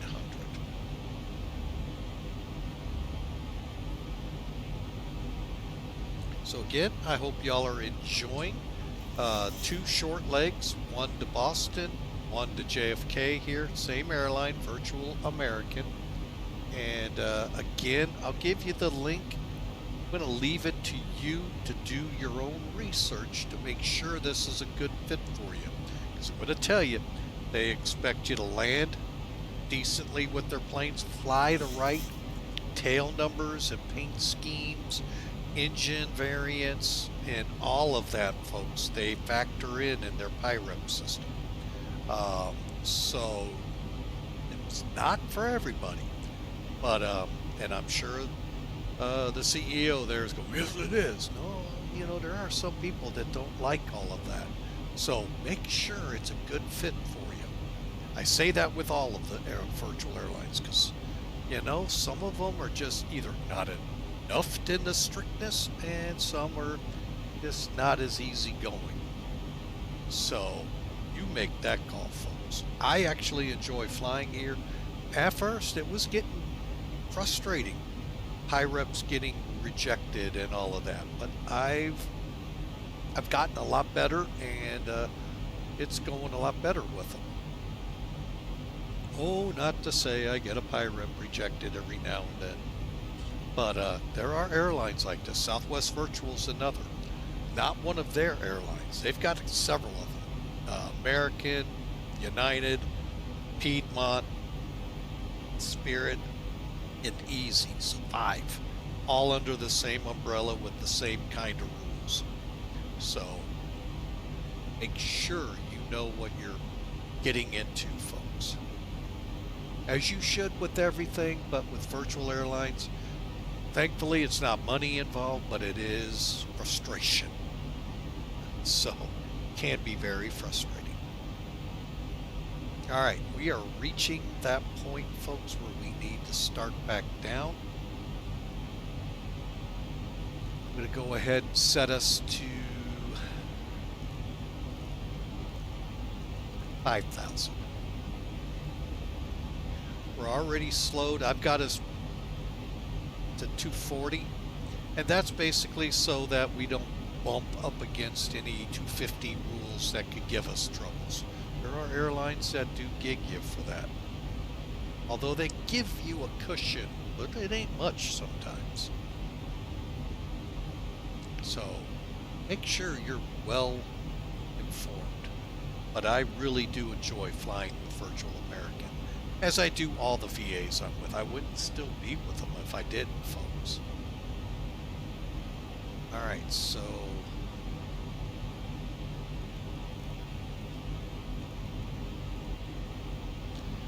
let me get the reciprocal here. 4.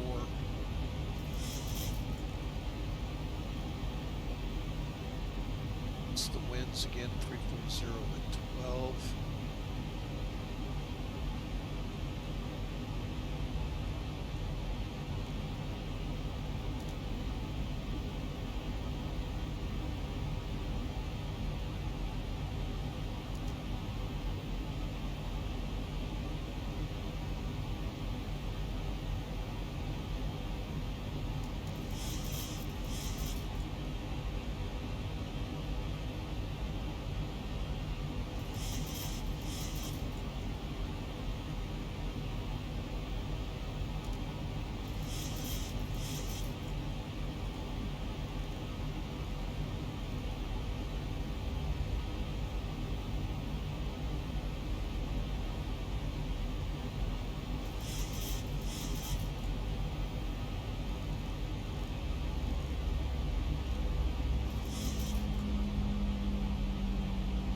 All right. Well, it looks like it's automatically crabbing, so kind of watch it here and see how she does. Also put in some speed brakes.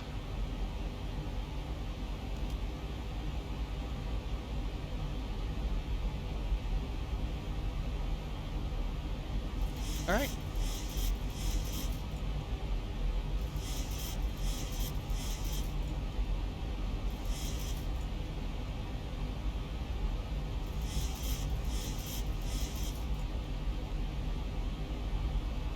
And folks, if you'd like to, you're more than welcome to always join us on our Discord channel. Here's the invite to it. Love to meet and greet you over there. Learn a lot about some of the people who've recently followed and all. Love hearing from you. I hope I'm able to help you as best I can. Top Cat is a tough animal to find profiles for other aircraft. I've had requests for that, and it is tough. Professional flight plan with SimBrief, it pretty well put that, to shame. But the great thing about Top Cat is it gets those aircraft that don't have the performance set up yet for it. It gets them a chance. So speaking of which, let's look at the landing here. We're coming in for right. 30. Dry winds. 340.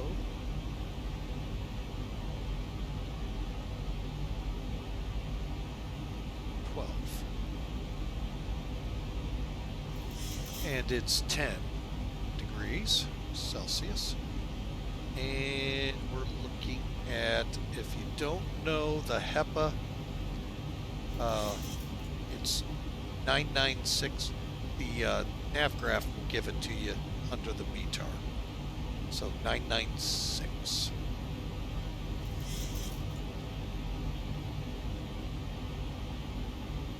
Auto, II, brakes, let's go 3. And the landing weight is estimated 137.5. Fast we go. All right, click, and we're looking at a VREF of 144, approach 150, and auto brake 3 is 1,800 meters down the runway. That's the only downside. Right, so we're leveling off at 5,000.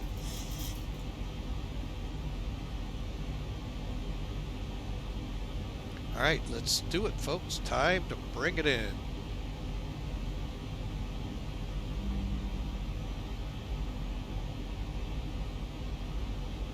I have to say, this has been a fun day, folks. I hope you all enjoyed it.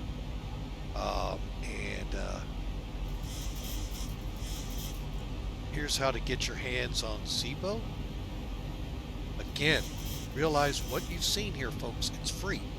You don't pay for every sim because they're about to put a new one out. You don't have to keep buying. This is a free mod to the default 737. ToLiss. Most of those, when they poured it over, were a fraction of what you paid originally. They understand budgets, and boy, what aircraft they have for ToLiss. So there's the Zibo, and then here's the A319. So there you have them, folks. You'll also find them down in the bottom at our YouTube channel. I'll get you that after landing. All right, let's go ahead and begin our descent to 3,000.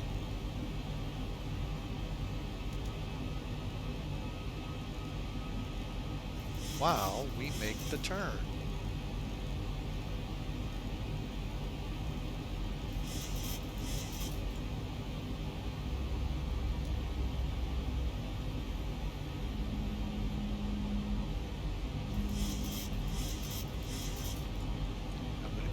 slow us up. Laps 5, please.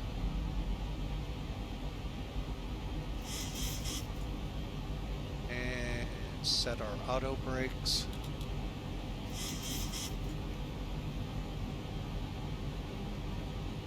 V-card setup minimums are not at 400. We get to.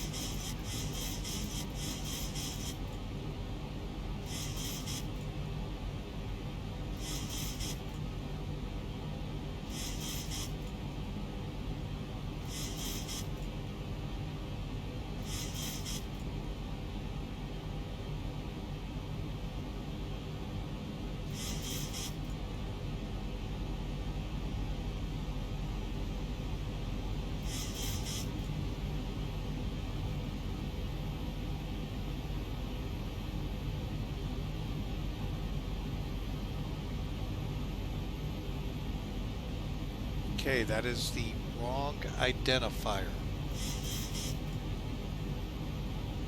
So I'm waiting for it to switch to IJFK.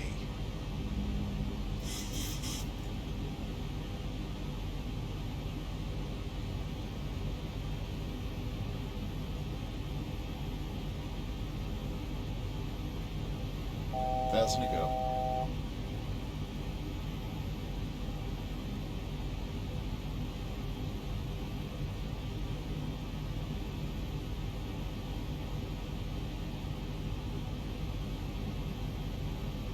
Is 1095, 1095, okay.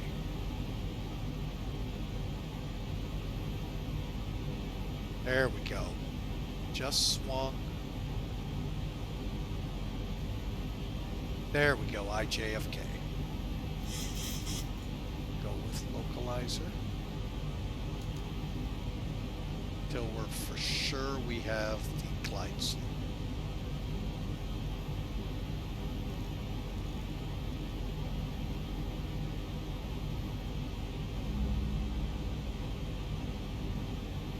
Missed approach, we need to climb to 4,000. So once we're on the glide path, we'll do that and set it to 4. 1,000 to go.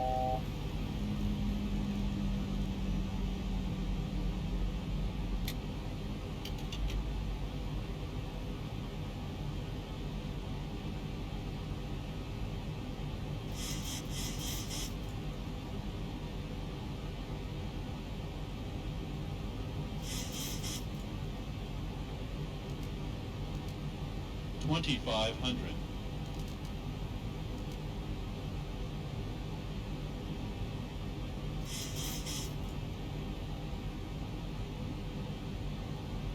All right, we're all set up for the ILS.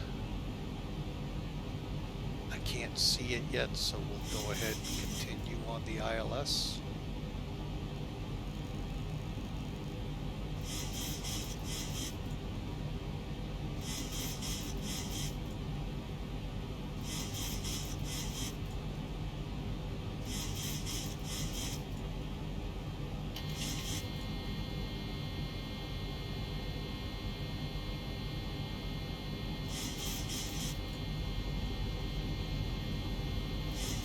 I know what that is, folks.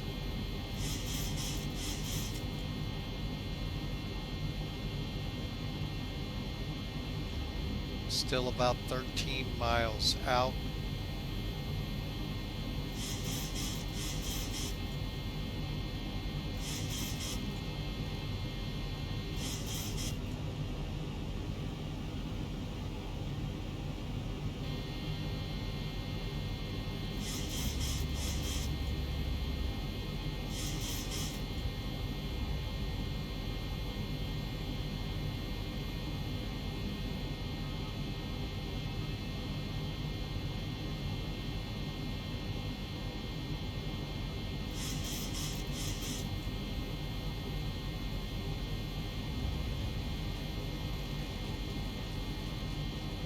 Okay, we're just about over Zibo. I think I can. I don't think that's the road.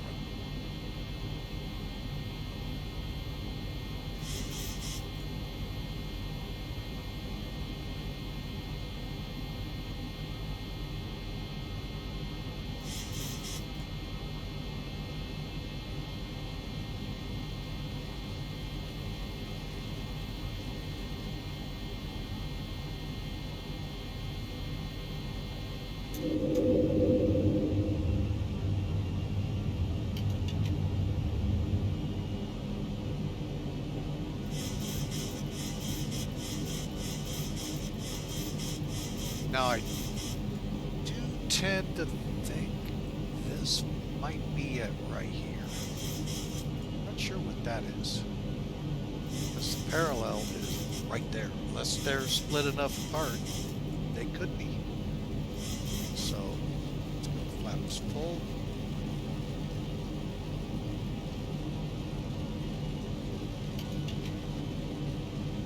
Brakes 3. And definitely a runway ahead.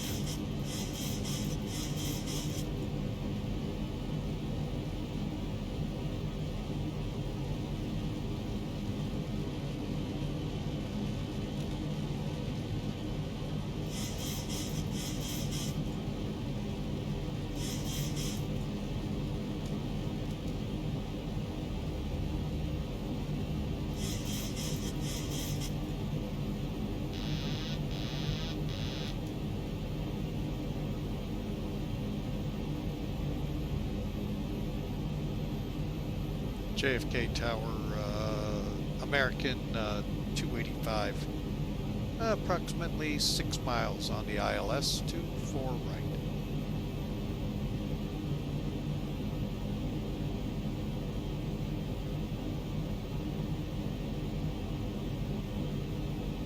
Roger, cleared to land 4 right, American 285.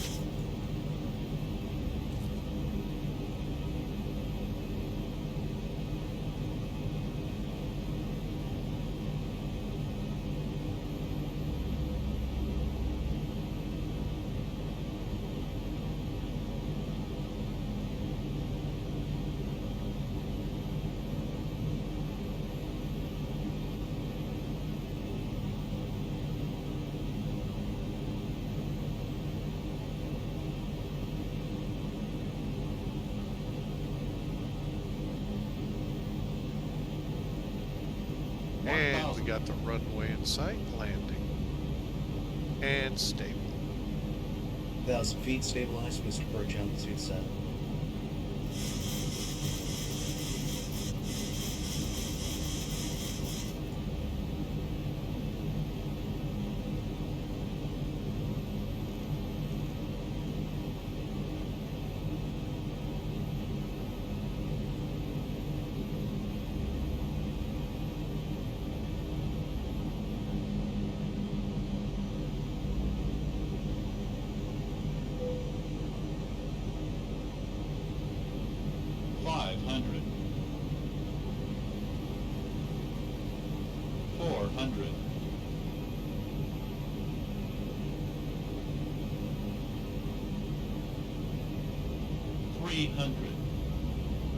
Approaching minimums.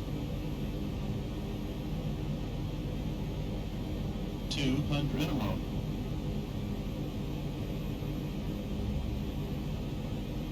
100.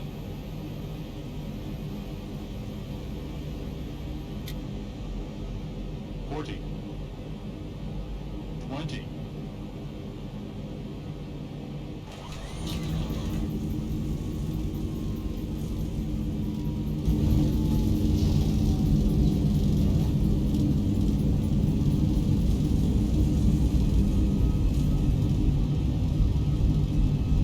80 knots.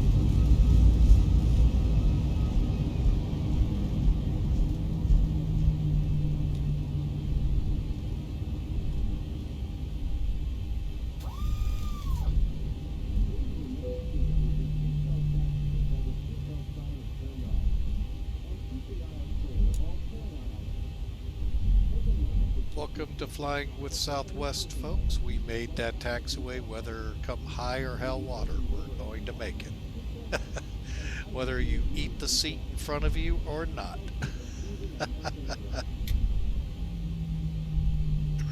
All right, folks, welcome into JFK.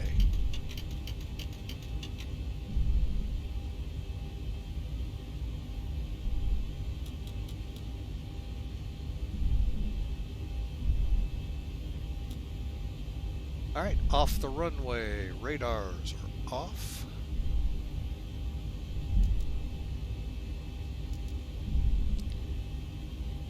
All right, flaps up, coming up, and I just need to reach down here, get that transponder to standby. And let's see, stape trim to what, 4 units.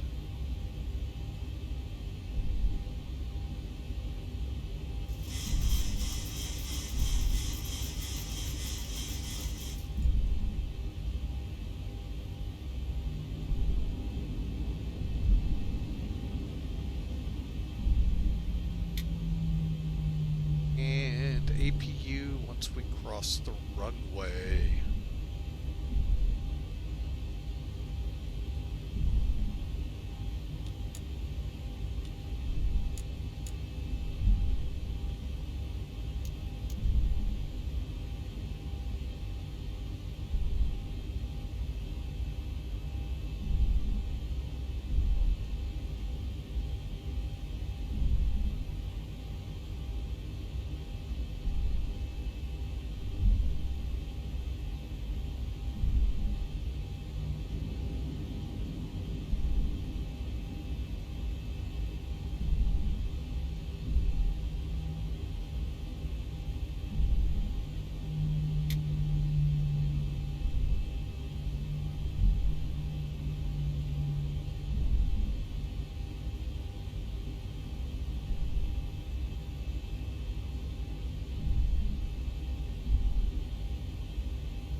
Like I said, folks, either way we go, it's a long taxi.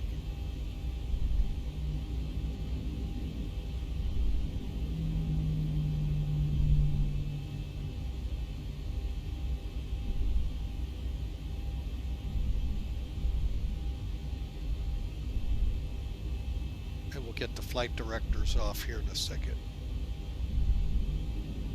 But at least it's nice to see the weather has cleared here a little bit. And we're just plagued with the winds. Huh?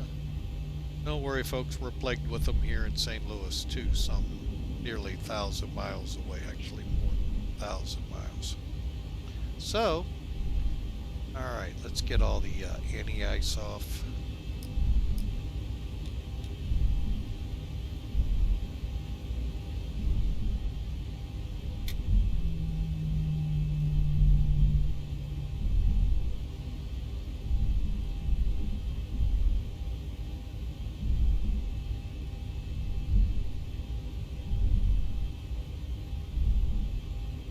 You thought I was kidding, folks. You're landing on the farthest runway to the south. American's the furthest north terminal-wise before you get into the cargo. They're actually the furthest north.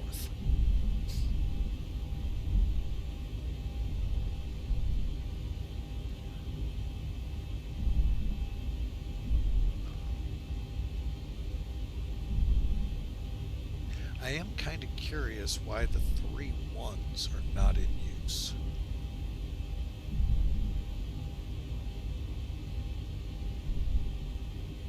And they're having a runway change up north. You would have not been able to go out on 9. I'm just curious why the 4s. Oh well. Like I said, I don't make the rules. Do we have floating buildings here?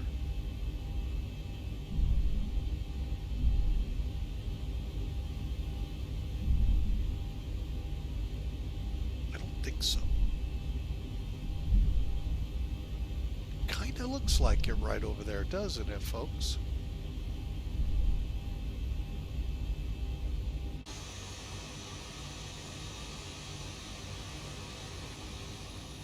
Where there's one, could be another. Oh, no, it's not.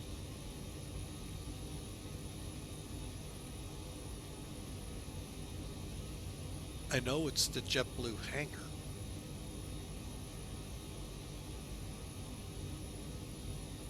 Folks, feel free, talk to me. How do you like the new JFK scenery? I'm actually a little hesitant to get it. Because a lot of times when I come in here on VATSIM or even POSCON in weather with traffic, I'm under 20 frame rates a second. Which you all, if you don't know, that's what will get you, what will automatically disconnect you from the VATSIM. Got to maintain 20.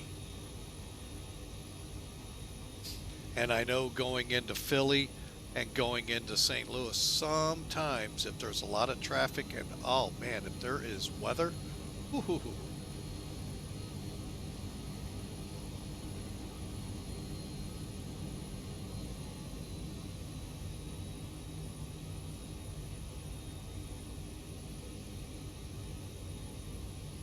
And do they have it set up to where they actually go under this? So, inquiring minds would love to know.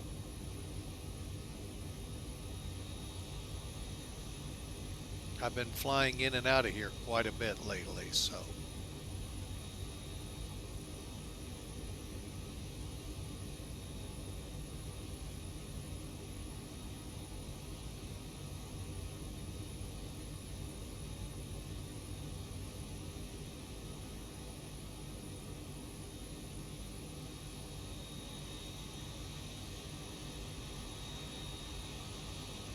All right, let's get into the American area, folks. What do you say? Oh, look, there's a train.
I say we take this one.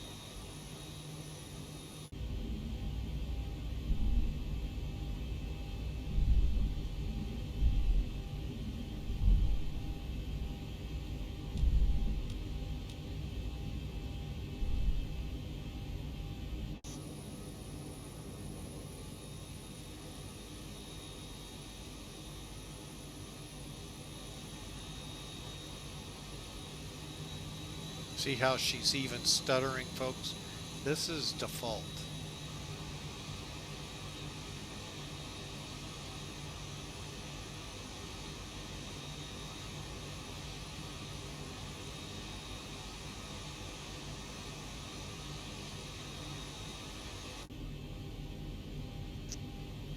All right, parking brake set. And APU's running, lights, radar. Okay, let me just go up here, bring the APU on the gen. APU lead.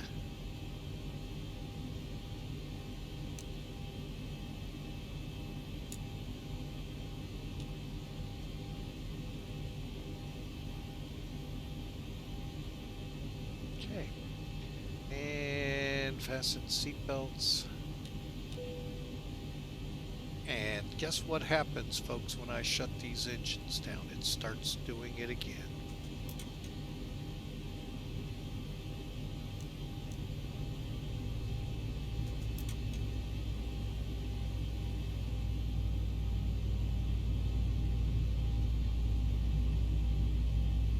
All right, welcome to JFK, folks. All right, let's see as we begin the unload process. Again, I haven't touched anything, folks.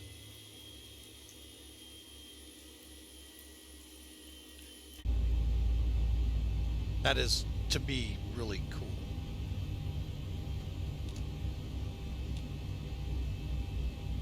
Okay, fuel pumps other than the final one. Again, welcome in, folks. I hope you enjoyed. Now let's do a little quick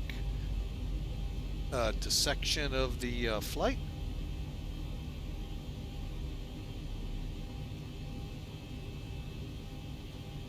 All right, first off, I saw 331 feet a minute. Not bad.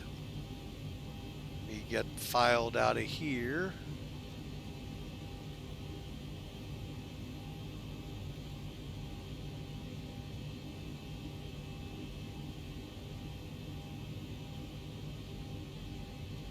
Cool. All right, let's head over here to American.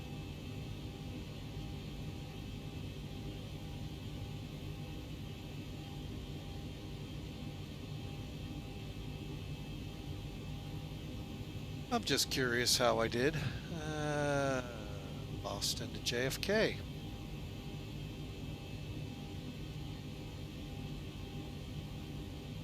All right, so 303 feet a minute, folks. Looking at all over, we got an extra bonus points, 330 points on this one. Taxi out time 10 minutes, taxi in 11 minutes, and 303 feet a minute. Not bad at all. Love it, folks. All right, let's take a look at it though from the standpoint of Sim Toolkit.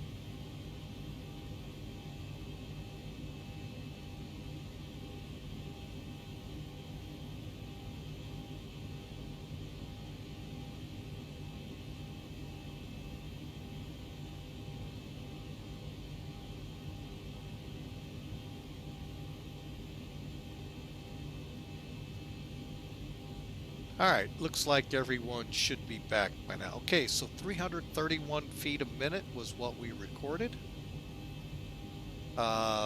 Just so you all know, American brought us in at 303 feet per minute, and we got some good bonus points on it for flying to one of the focus airports this time.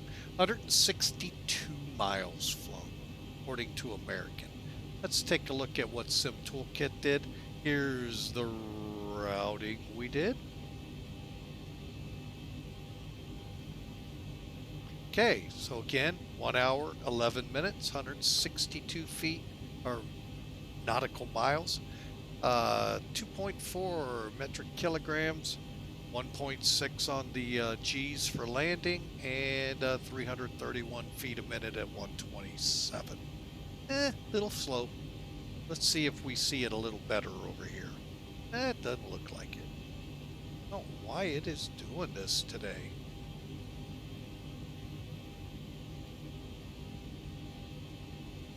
Alright, so, well, we're just not going to be able to rely on it today.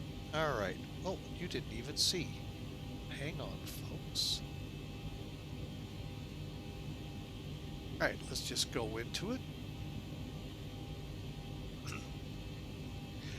Okay, we landed 1,730 feet down the runway, approximately 6 feet off the center line. That is always a good landing.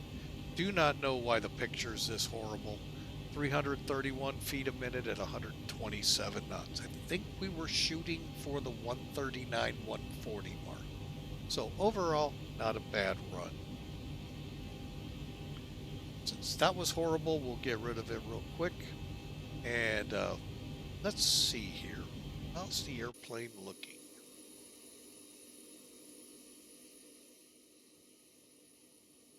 Is the beacon still on? Be doggone. There we go.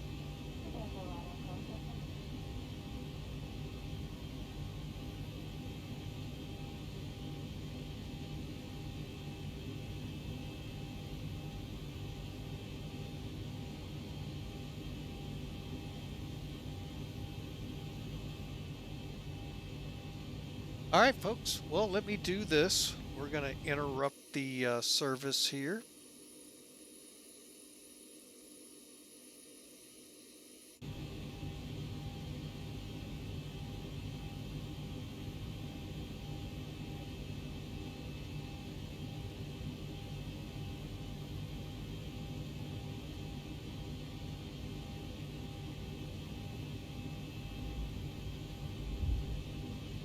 Only close it up, folks, because it looks funny with the doors open in flight.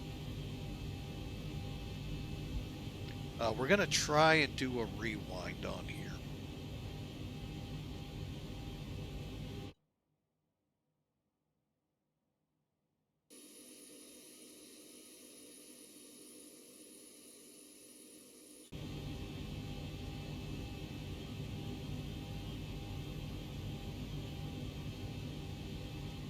Okay, and this is a tool that comes with X-Plane. So you don't have to go out and look for it. It's already there.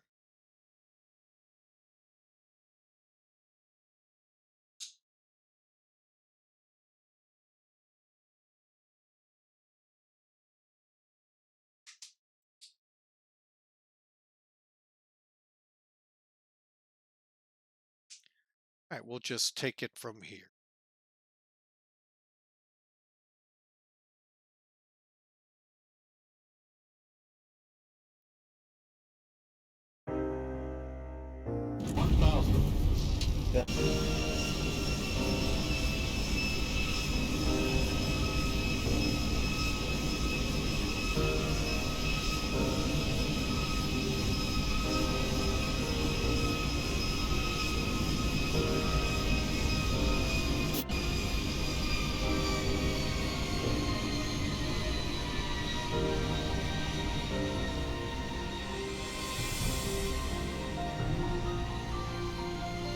Sorry, folks, had a coughing fit there. Let me hurry it in a little bit.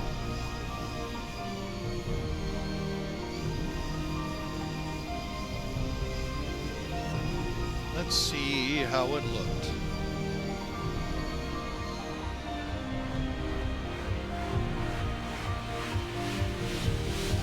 A little early on the flare, but folks, that's actually a pretty good landing.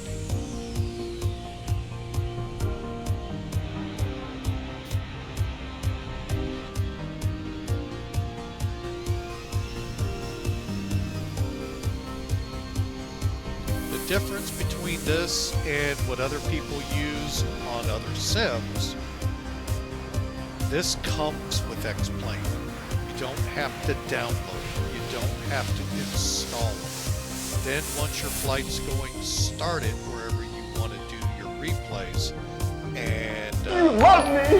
You really love me. Really a great product. Spaceman 634 came out of hiding. Welcome aboard, sir. Thank you for the resubscribe. 28 months. Wow. So, but folks, this has been a really fun trip. Thank you again. Really good flying here. Again, thank you, Spaceman, for the resubscribe. Wow. So, been a great trip today, folks. Let's take a look from the runway, shall we?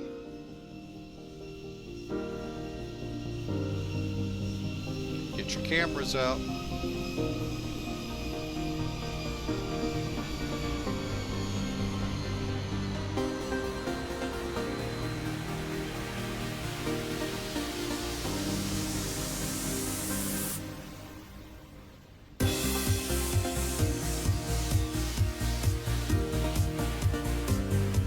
Just been a fun flight today, folks. Near 00 in Boston for our arrival, and beautiful weather in JFK. Just been fun going from LaGuardia up to Boston, then Boston, literally right back, and at JFK. We're not far apart, folks. All right, beautiful. Let's take a look at it one more angle, then we'll wrap things up for the week. A couple more angles, actually. Passengers seem to enjoyed it. All right. Another beautiful shot. Now this shot here, it took me a while to get set up, and I want to thank, I gotta remember, oh, here it is. Here it is. The nose. Watching V1 really, got me into look into how to set this up, and I love this view.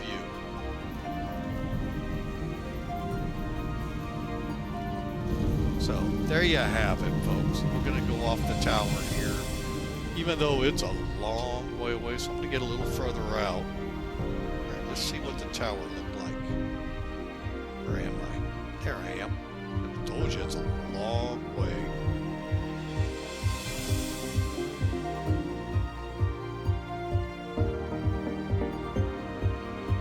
But you know what, folks? From that angle, you can never really see a bad landing.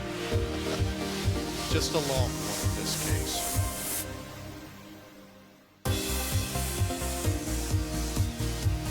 All right, folks. Welcome into JFK International. Again, we took off from LaGuardia, otherwise to some people called the La Garbage Can. And flew up to Boston, Beantown, 00 near landing, and switched aircraft and came down here in the Zibo. Went up in the A319, came back 737. So I hope you all enjoyed. I know I did. Again, thank you, Spaceman, for the resubscribe along with Int'l. Sure appreciate, and the biddies from Int'l. Folks, I hope you have a great weekend. I am right now working on next week's flight schedules. There are some things in it that I may need to look at. Those of you along the path, remember, there's an eclipse coming on the 8th. Not sure if we'll be flying that day, but we'll see. Well, actually, we'll be working, so no, we won't. So, God bless you all. We'll see you next week, and I am so glad that you all joined us. I'm going to be looking to see if there's someone we can hand this off to. For those of you on Twitch, might just head over to Duluth Fly once we get things moving. But folks, like I said, I hope you enjoyed LaGuardia to Boston to JFK. We'll see you next week, and hopefully we'll have as much fun on those flights as we did this one. God bless. Have a great day. We'll see you next week.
Hello, Flying with Michael. Hello, everybody.